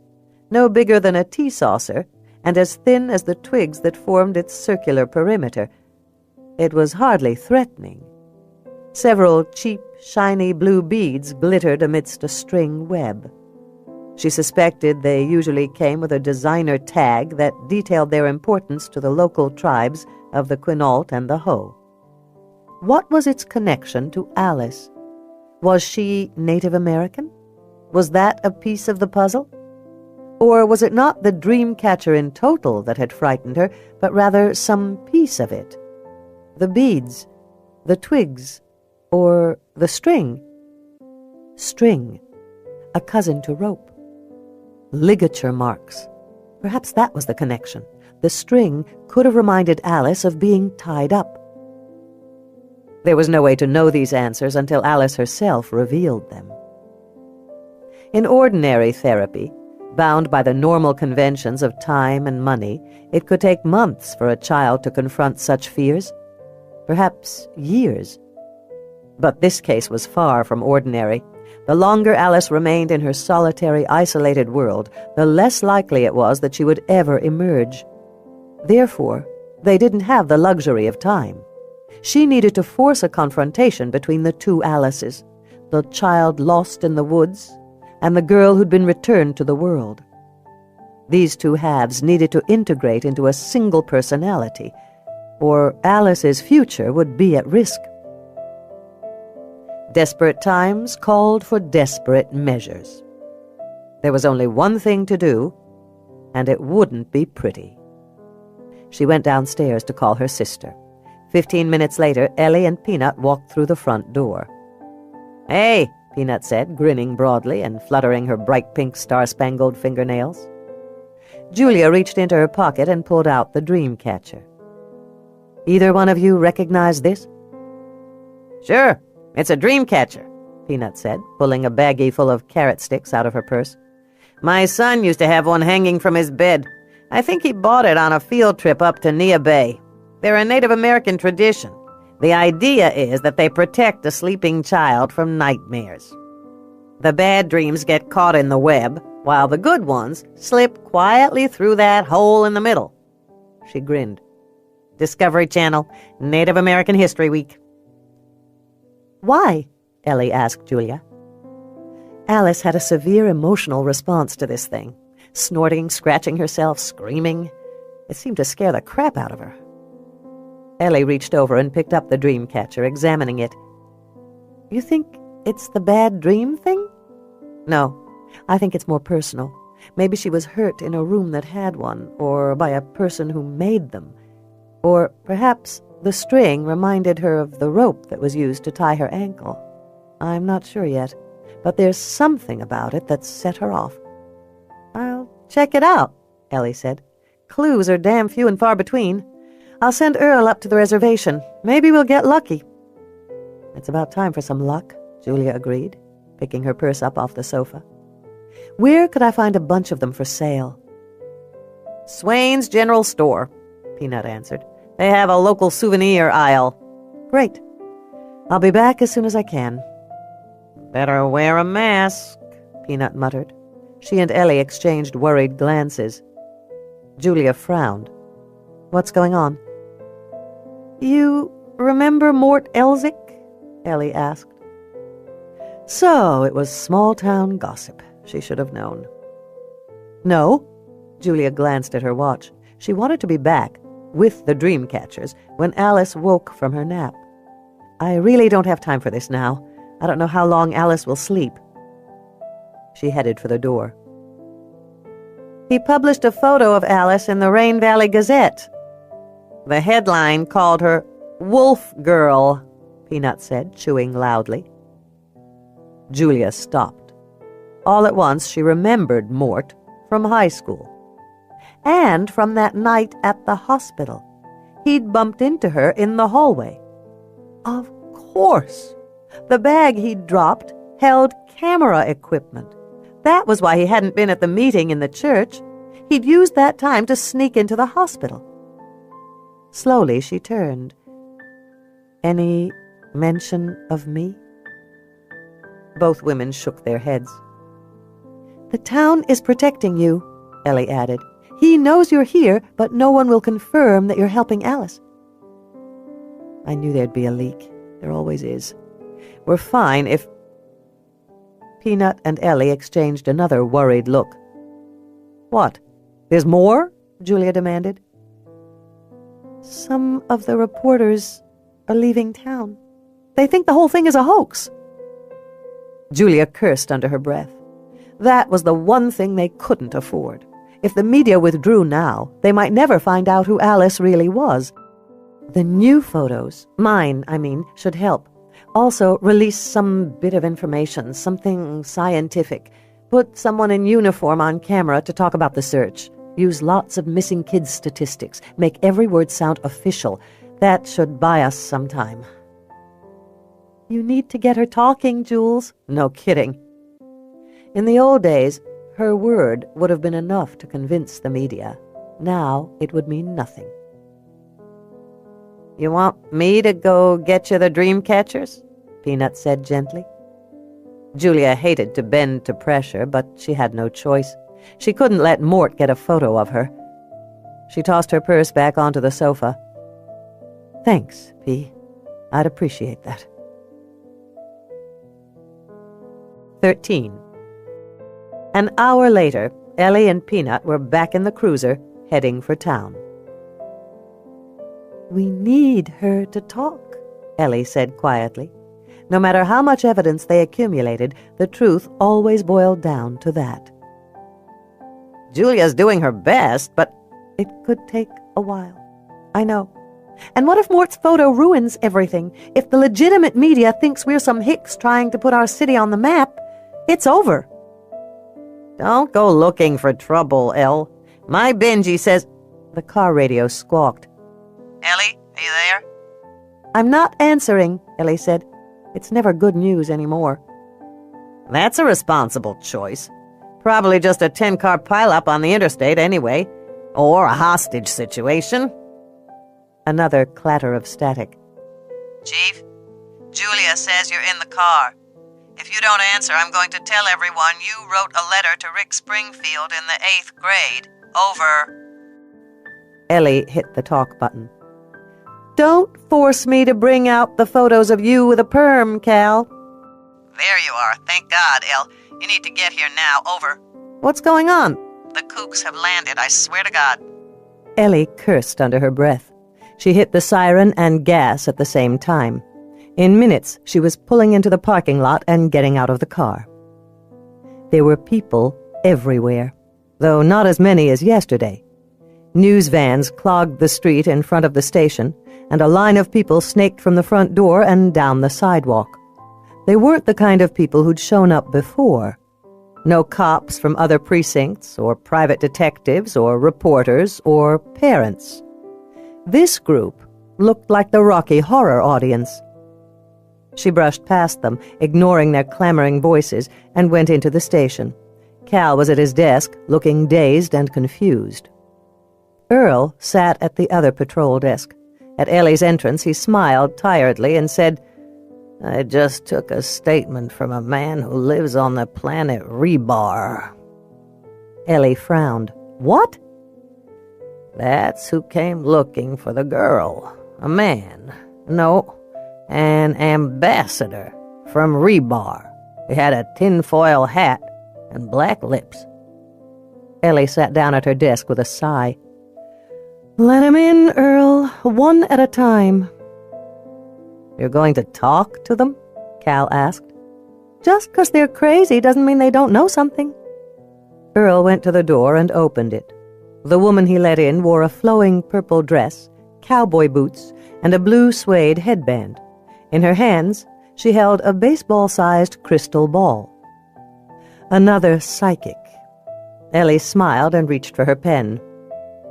For the next 2 hours, she and Earl and Peanut listened to one crackpot after another tell them who Alice really was. Her favorite answer? Anastasia reborn. When the last man finally told his story and left, Ellie leaned back in her chair and sighed. Where did they all come from? Cal answered. Mort's picture. It makes the whole story seem unbelievable, especially since he used words like flying and wolf girl.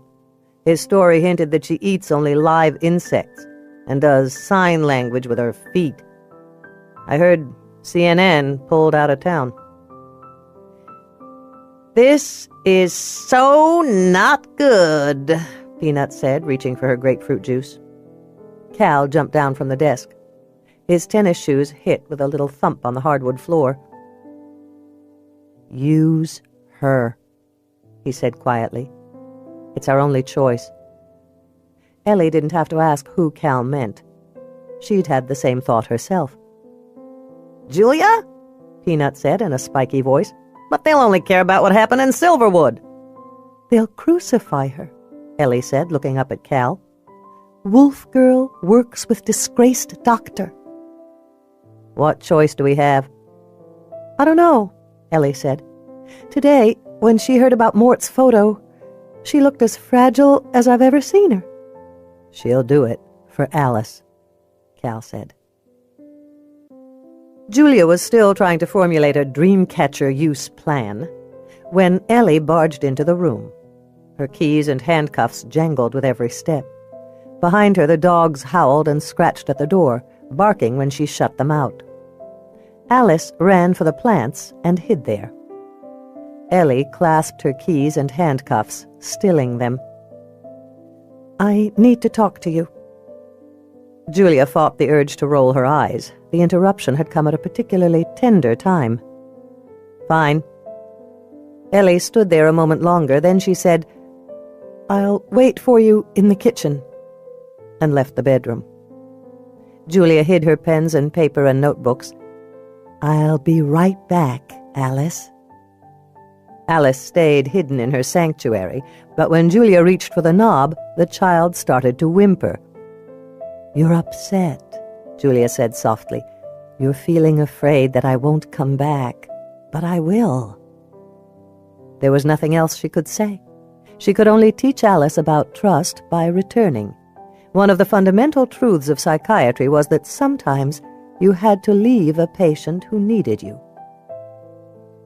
She slipped out of the room and shut the door behind her. Alice's low, pitiful howling could be heard through the door. The dogs were in the hallway, sitting up on their haunches, howling with Alice. She went downstairs and found Ellie out on the porch. It wasn't surprising. For as long as they'd been a family, important business and celebration had been taken care of outside, rain or shine. Ellie was sitting in Dad's favorite chair. Of course, Ellie had always drawn strength from their father, just as Julia had gotten hope from her mother. The choice of Ellie's chair meant something big was on her mind. Julia sat in the rocker. A soft breeze kicked up in the yard, sent drying leaves cartwheeling across the grass. The gurgling song of the fall river filled the air. She looked at her sister. "I need to get back to her. What's up?" Ellie looked pale, shaken even. It unnerved Julia to see her powerhouse of a sister look beaten. She leaned forward. "What is it, Ellie?" "The reporters are leaving town.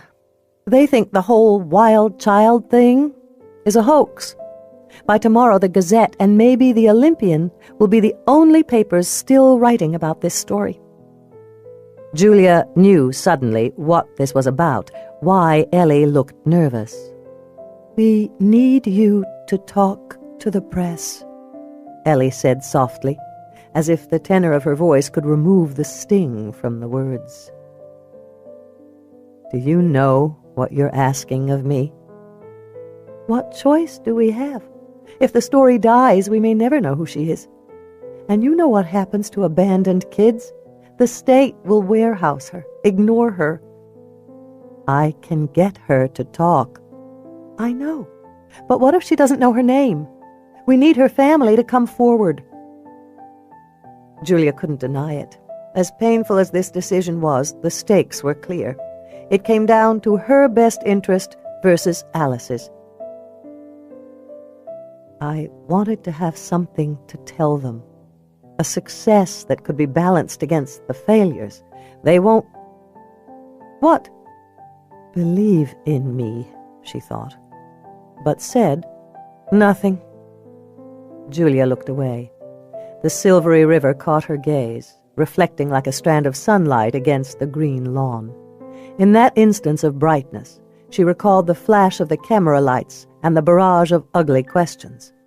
When the press went in for the kill, there was nothing that could protect you. The truth least of all. She was damaged goods now. They wouldn't listen to her opinion on anything. But they'd put her on the front page. "I guess I can't be any more ruined," she said at last, shivering slightly. She hoped her sister didn't notice. But Ellie saw everything. She always had. Becoming a police officer had only heightened a natural skill for observation. "I'll be there with you all the time, right beside you." "Thanks. Maybe it would make a difference not being so damned alone when the cameras rolled. Schedule a press conference for tonight, say 7 o'clock. "What will you tell them?" "I'll tell them what I can about Alice. I'll show them the pictures and reveal a few interesting behavioral observations, and let them ask their questions." "I'm sorry," Ellie said. Julia tried to smile. "I've lived through it before. I guess I can live through it again. For Alice." Julia could hear the racket going on in the police station. Dozens of reporters and photographers and videographers were out there, setting up their equipment, running sound and picture checks. She and Ellie and Cal and Peanut were crammed into the employee lunchroom like hot dogs in a plastic pack. "You'll be fine," Ellie said for at least the 10th time in the same number of minutes. As he had each time, Cal agreed. "I'm worried about Alice," Julia said. "Myra is sitting just outside her door. She'll call if Alice makes a peep," Ellie said. "You'll be fine." Peanut said, "They'll call her a quack." Ellie gasped. "Peanut?" Peanut grinned at Julia. "I use that technique on my kids. Reverse psychology. Now, anything they say will sound good." "No wonder your kids keep piercing their body parts," Cal remarked. Peanut flipped him off.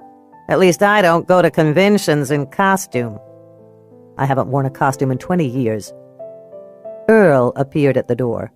Everything about him looked spit-shined, from his faded red comb-over to his lacquer-coated dress shoes. The creases in his uniform were laser-sharp. "They're ready for you, Julia." He flushed, stammered. Dr. Cates." One by one they peeled out of the lunchroom. The 5 of them collected again in the hallway. "I'll go first to introduce you," Ellie said. Julia nodded. "For Alice," she thought. Ellie walked down the hallway and turned the corner. "For Alice." Then Earl was beside her, taking her arm. She followed him down the hall, around the corner, and into the flash of her old life. The crowd went wild, hurling questions like hand grenades. "Quiet!" Ellie yelled, holding her hands out. "Let Julia talk!" Gradually the crowd stilled. Julia felt their eyes on her. Everyone in the room was judging her right now, finding her lacking in both judgment and skill. She drew in a sharp breath and caught it. Her gaze scanned the room, looking for a friendly face. In the back row, behind the reporters and photographers, were the locals. The Grimm sisters, and poor Fred in ash form, Barbara Kurek, Laurie Foreman and her bright-faced children, several of her high school teachers, and Max. He gave her a nod and a thumbs up. It was surprising, but that show of support helped calm her nerves. In Los Angeles, she'd always felt totally alone in facing the press. As all of you know, I'm Dr. Julia Cates. I've been called to Rain Valley to treat a very special patient, whom we're calling Alice. I know that many of you will wish to focus on my past, but I beg you to see what matters. This child is nameless and alone in the world.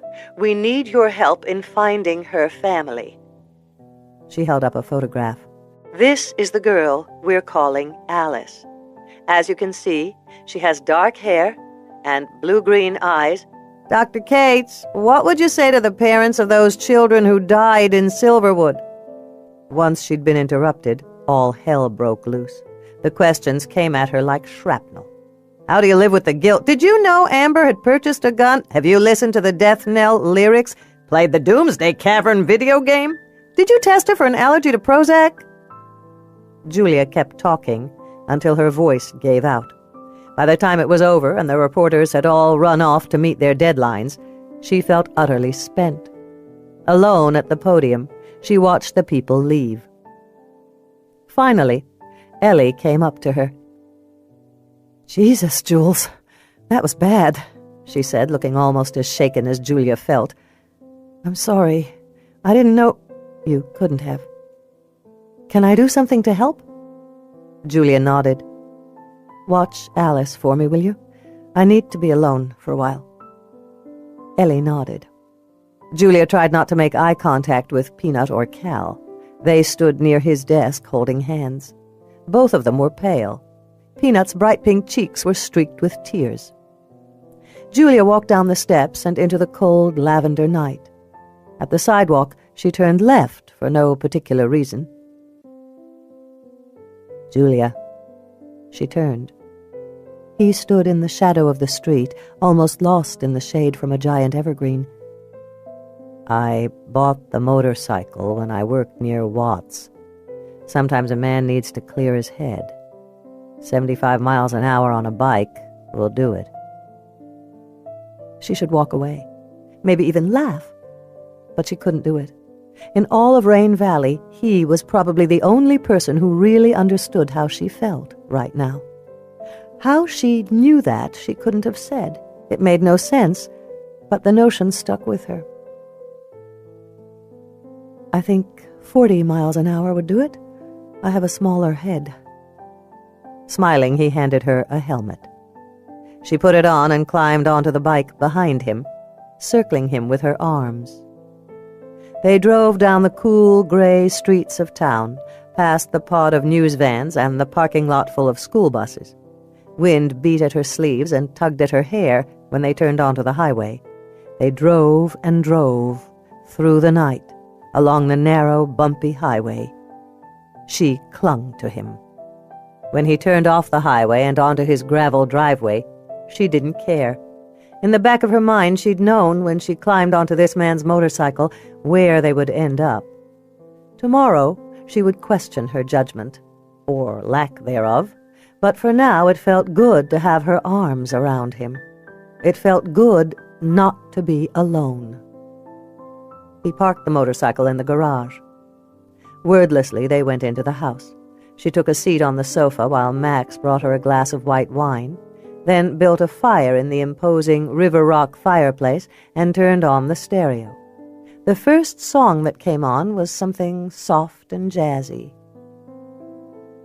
You don't need to go to all this trouble, Max. For God's sake, don't start lighting the candles. He sat down beside her. And why is that? I'm not going upstairs. I don't remember asking you to.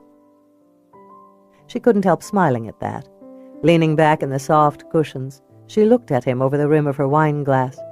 In the firelight, he looked breathtakingly handsome. A thought flitted through her mind, seduced her. Why not? She could follow him upstairs, climb into his big bed, and let him make love to her. For a glorious while, she could forget. Women did that kind of thing all the time. What are you thinking about?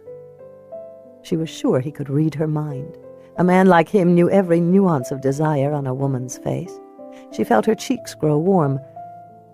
I was thinking about kissing you, actually. He leaned toward her. His breath smelled slightly of scotch. And, as my sister pointed out, I'm not your kind of woman. He drew back. Believe me, Julia, your sister has no idea what kind of woman I want. She heard the edge in his voice and saw something in his eyes that surprised her. I've been wrong about you, she said, more to herself than to him. You certainly jumped to a lot of conclusions. She smiled at that. Hazard of the trade. I tend to think I know people. So you're an expert on relationships, huh? She laughed ruefully. Hardly. Let me guess. You're a one-man woman, a hearts and flowers romantic. Now who's jumping to conclusions?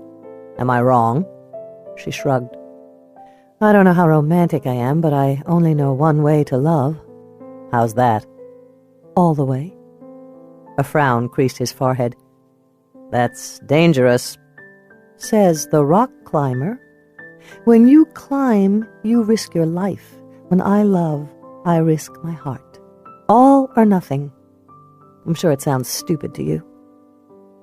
It doesn't sound stupid, he said in a voice so soft it sent shivers down her spine.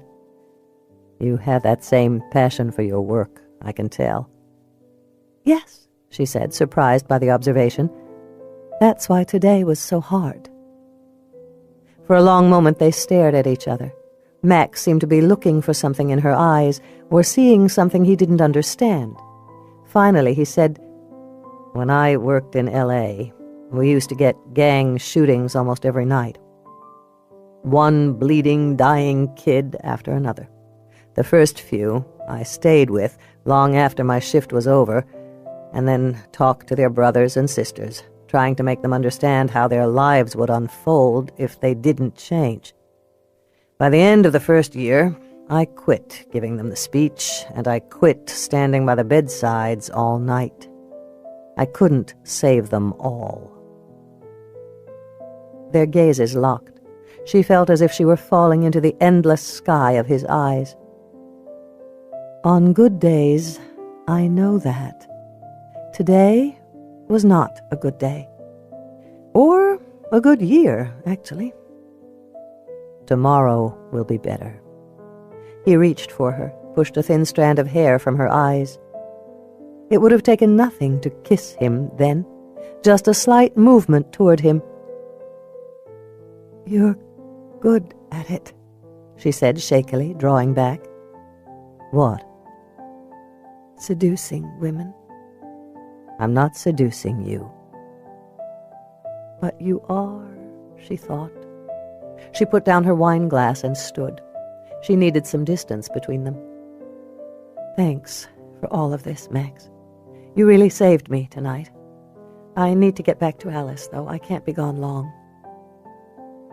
Slowly he got to his feet and walked her to the door. Without saying a word, he led her to the garage. They got onto the motorcycle and drove home. 14. The motorcycle's engine roared through the quiet night, loud enough to rattle the nearby trees. In Los Angeles, the noise would have set off a dozen car alarms. Here, it fought with the endless quiet of the dark road. Max came to the end of the driveway and slowed down, then stopped and glanced back. Deep in the trees, the small house was made smaller by the night. All that darkness reduced it to a few lit windows. "I only know one way to love. All or nothing." How was it that a few quietly spoken words could hit him so hard? He took off his helmet and jammed it onto the sissy bar behind him. Air, freedom, that was what he needed now. Something to clear his head and erase that moment. He hit the gas, went faster and faster until he was rocketing down the road. Everything was a blur of shadows. He knew he was going too fast. There were deer and elk out here that could kill him in the blink of an eye, and potholes that would bite his tire and send him flying through the air. But he didn't care. As long as he was moving at this speed, he couldn't think about her. The minute he turned onto his road and slowed down, though, it all came back. He parked the bike in the garage and went into his dark, quiet house, immediately turning on every light and the stereo. Noise and light aren't life, Max. It was Susie's voice. Though she wasn't here, had never been here, sometimes he saw his life through her eyes. Old habits were hard to break. No dining room chairs, Max. No pictures on the wall. You can't call this a home. He'd kept it bare on purpose. Furniture didn't matter to him. Neither did decorations or comfort. He wanted a place where he could forget about all the things that made a house a home. Here he could drink his drinks, watch sports on the big screen, and work in his woodshop. All or nothing. He should never have gone to her tonight, and he'd known it. After the press conference, he'd left the station as quickly as he could, intending to get on his bike and go home. Yet he'd waited outside, milled around in the darkness, like a love-struck kid. The trouble was, he knew how hot the glare of that spotlight could be. When he'd looked at her there, behind all those microphones, trying so hard to be strong, he'd made a dangerous turn. He'd noticed her trembling lower lip and pale, pale face, her teary eyes, and his first thought had been that he wanted to kiss those tears away. For the first time in 7 years, he'd been truly afraid, and not from misplacing his foot on a rock ledge or free-falling too far before pulling the ripcord. All those moments of feeling he'd accumulated in the past years were facsimiles of an emotion. He'd thought, honestly believed, that he couldn't feel anymore unless his life was at risk. That was what had driven him to climb rock faces and jagged mountains, the need to feel again, even if it lasted only a moment. Now, he'd felt something again. All he'd had to do was look in Julia's sad eyes. Julia went into the house. Ellie was in the living room, sitting on the sofa with the dogs spread across her lap. "It's about time," she said in a voice that held some irritation. "I wasn't gone that long. I was worried about you. The press conference was brutal." Julia sat on the overstuffed cushion and put her feet on the coffee table. She felt Ellie's gaze on her face, but she didn't turn to meet it. "Yeah." There was a long pause. Julia knew that her sister was trying to figure out what to say next. "Don't bother," Julia said. "I just have to get through it. Again. At least this time I have Alice." "And me?" Julia heard a shadow of hurt in her sister's voice. "And you." At that, Julia felt something in her chest relax. "So, where did you go tonight?" Julia felt heat flare in her face. She glanced down at the dogs. "Max's house." Ellie straightened. "Really? Max never takes women to his house." "I think he felt sorry for me." Ellie was staring at her now and frowning. "Did you—" "No," Julia said quickly. She didn't even want to hear the words out loud. "Of course not." "You watch out for him," Ellie said at last. "I'm not kidding, Jules. And I'm not jealous. Just be careful." Julia was touched by the concern. "I will be." She stood up. "I'm beat. I'm going to crash. Thanks for waiting up for me." "Thanks for throwing yourself on the fire for us." Julia headed for the stairs. She was just reaching for the banister when Ellie called out her name. Julia paused and turned around. "Yeah?" "Everything will be okay, you know. Sooner or later it'll die down and they'll remember how good you are at what you do." Julia released her breath. "That's what Mom would have said to me." Ellie smiled. Julia tried to hang on to those words, to let them be her armor. It was what she'd done as a child. Whenever she'd been wounded by some slight at school, or by her father's inattention, she'd gone to her mother in tears. "Everything will be okay," her mom would say, wiping the moisture from her cheeks and enfolding her in a hug that smelled of suave shampoo and cigarettes.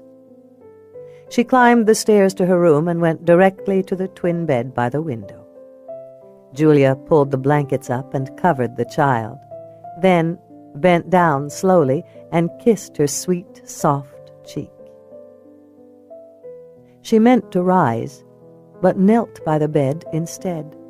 Without realizing what she was going to do, she bowed her head and closed her eyes. "Give me strength." She kissed Alice's cheek again, then climbed into her own narrow, lonely bed and fell asleep.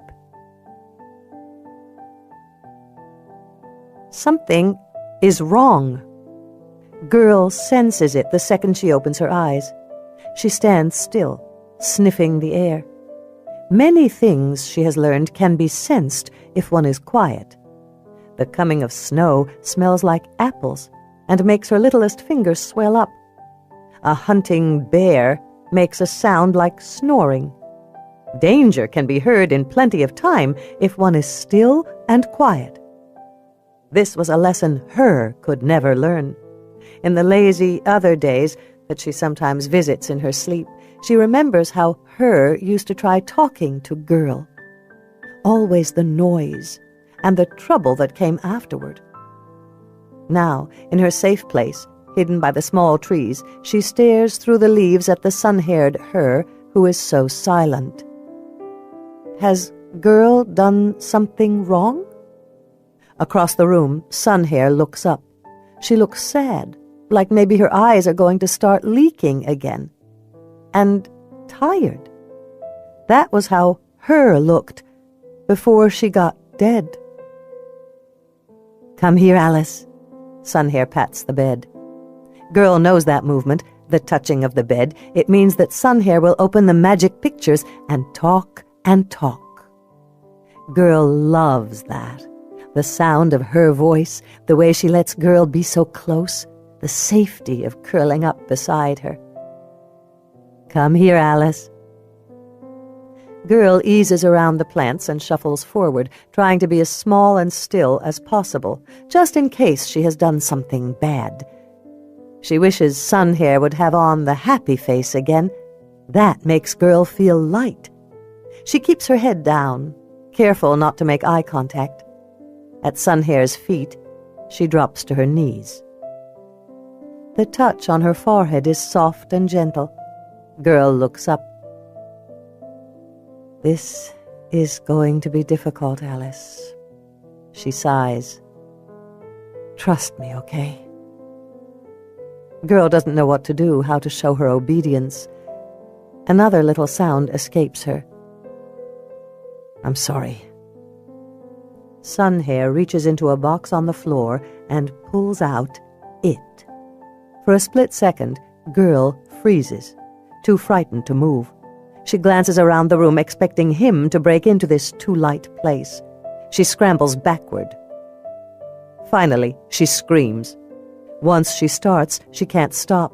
She knows it is wrong, bad, stupid to make so much noise, and that the strangers will come and hurt her now, but she is past the rules, past thinking. She hits one of the baby trees, and it falls sideways, hitting the ground with a loud noise. She screams more, gulping down air, trying to get away from it, but the white cave wall stops her. She hits it hard, feels pain thump her in the back of her head. Sunhair is talking to her, stringing sounds together that are as pretty as shells, but she can't hear it. Her heart is beating so fast, and it is still there, in Sunhair's hand. As it gets closer, Girl starts to scratch herself, drawing blood. Sunhair is with her now, holding her so tightly that Girl can't claw herself. Okay. No hurt. I know you're scared. It's okay. Sunhair's voice finally comes through. Girl's screaming fades. She breathes hard and fast, trying to be strong, but she is so scared. Sunhair lets go of her. Slowly, as if she is the one afraid, the pretty woman lifts it up. Girl's eyes widen. She feels sick inside, desperate. The air in the room darkens. Everything smells like smoke and blood. It catches the light. She closes her eyes, remembering his dark, hairy fingers twisting the strings, bending the twigs, threading the beads. She whimpers, "Alice, Alice." The touch on her cheek is so gentle that at first she thinks she's imagined it, that her has come back. "Alice, open your eyes." The touch feels so good. She can breathe again. Inside her chest, her heart begins to slow down. "It's okay, Alice. Open your eyes." Girl is beginning to hear something familiar in the garble of sounds. It pokes at her memory, makes her think of a time so long ago it turns to mist when she reaches for it. Slowly, she opens her eyes. Sunhair backs up a little. "This is a dream catcher," she says, unsmiling now. "You know this." Dream catcher. She feels her tummy start to shake. In a single motion, Sunhair breaks the dream catcher in half. Then she rips the strings apart. The beads go flying, skitter across the floor. Girl gasps. "Oh no. This is bad. He will come now. He will hurt them." Sunhair reaches into the box and pulls out another one. She rips it into pieces and throws it away. Girl watches in awe. Sunhair ruins another and another. She takes something from the table and smashes it down on the pieces in front of her. Finally, smiling again, she holds a dream catcher toward Girl. Break it. No hurt. No hurt. Girl understands. Sunhair wants her to break his toy. But he will hurt her. He's not here. He's gone. Is that what Sunhair is trying to show her? Come on, Alice. No hurt. She looks at Sunhair. The woman's watery green eyes make her feel all shaky inside. Slowly, her hand trembling, she reaches out to touch it. It will burn you. But it doesn't. It feels like nothing in her hand, just bits of string and twig. There is no blood on it, no trace of his big, angry hands. She rips it in half, and at the motion she feels something new grow inside her, a kind of rumble that starts deep in her belly and catches in her throat. It feels so good to break his toy, to ruin it, to reach into the box and grab another one. She rips them all, then destroys the box. As she breaks and snaps, she thinks of him, of all the ways he hurt her, and all the times she wanted to scream. When the box is empty, she looks up, gulping air as if she doesn't know how to breathe. Sunhair takes Girl in her arms and holds her tightly. Girl doesn't know what is happening. Her body is shaking. It's okay, okay, okay. No hurt, no hurt. Girl feels herself relaxing. A warm feeling blossoms in her chest and spreads out down her arms and into her fingers. You're safe now. She hears that, feels it. Safe. Julia paused in her note-taking to read what she had written. She stands behind the plants for much of the day, staring alternately at me or out the window. Sunshine particularly engages her attention, as do bright plastic objects and dishes. Many things seem to frighten her. Loud noises, thunder, the color gray, bright and shiny metal objects, dream catchers, and knives. The dog's barking always sends her running to the door. It is the only time she even approaches that side of the room. Often, she howls in response. Right now, she is sitting at my feet, looking up at me. This is her new favorite spot. Since ruining the dream catchers, she has broken through the solitary border of the previous days. She is never more than a few inches away from me. Often, she paws at my feet and legs. When tired, she curls up on the floor beside me, resting her cheek on my foot. Julia looked down at the girl. What are you thinking, Alice? As always, there was no response. Alice stared up at her intently. It was as if she were trying to understand. So intent was she that it took her a moment to realize that someone was knocking on the door. Come in, she said distractedly. The door opened just a crack, and Ellie slipped into the room. Behind her, the golden retrievers were going crazy, barking, scratching, whining. She shut the door firmly. At Ellie's entrance, Alice ran to her hiding place. You've got to teach those dogs some manners, Julia said without looking up. She made a notation on Alice's chart. Responds to dogs by howling quietly. Today, she moved toward the door. Jules? She heard something in her sister's voice and looked up. What? Some people are here to see you. Doctors from the state care facility, a researcher from the UW, and a woman from DSHS. She should have expected it. The media had hinted that Alice was wild. Just the suggestion of it would tempt other doctors, researchers. In the old days, no one would have dared to encroach on her patient. These were not those days. Now she would look weak. Predators would begin to circle her. She got slowly to her feet and methodically put her notes and charts and pens away.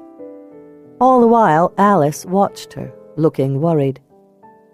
"I'll be right back, Alice," she said to the girl hidden in the foliage, then followed her sister downstairs. The living room seemed full of people at first glance. On closer examination, Julia saw that there were only 3 men and 1 woman. They simply appeared to take up a lot of space. "Dr. Cates," said the man closest to her, moving forward. He was tall and scarecrow thin, with a nose big enough to hang an umbrella on. "I'm Simon Kletch from the state's Therapeutic Residential Care Facility, and these are my colleagues, Byron Barrett and Stanley Goldberg from the Behavioral Sciences Lab at the UW. You know Ms. Wharton from DSHS." Julia said evenly, "Hello." Ellie went to the kitchen and stood by the counter. A silence fell. They all stared at one another until Ellie asked them to sit. And still it was too quiet. Finally, Simon cleared his throat. "Rumors are that this girl in your care is a wild child, or something close to that. We'd like to see her." He glanced up the stairs, his eyes glinted with excitement. "No." He seemed surprised by that. "You know why we are here." Julia could hear his eagerness. "Why don't you tell me?" "You're making no progress with her." "That's hardly true. In fact, we've made huge strides. She can eat and dress herself and use the toilet. She's beginning to communicate in her way. I believe "You're civilizing her," the behavioral scientist said sharply, peering at her through small oval glasses. A sheen of sweat sparkled on his upper lip.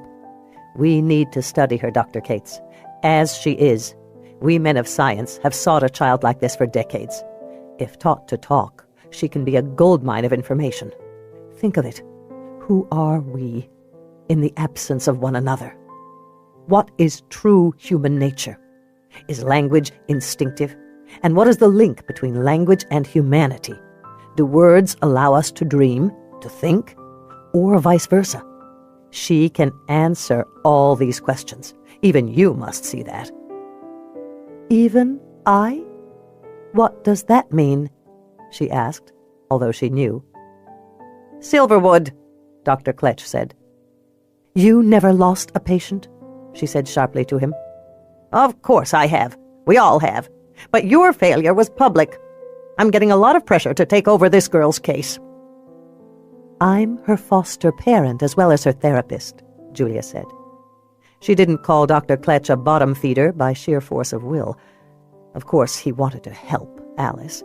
She could advance his career. "Dr. Kletch believes that the minor child belongs in a therapeutic care facility," said the woman from DSHS. "If you can't assure us that you'll get her talking and find out her name, then—" "I will get her talking," Julia said. "We need to study her."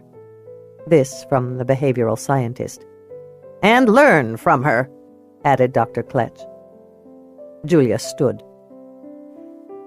"You are like all the doctors who have been associated with children like this in the past. You want to use her, treat her like a lab rat, so that you can write your papers and find fame. When you've sucked her dry, you'll move on and forget her. She'll grow up, warehoused and behind bars and medicated beyond recognition. I won't let you do it.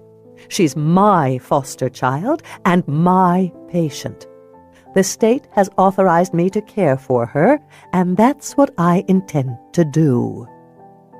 She forced a thin smile. "But thank you for your concern."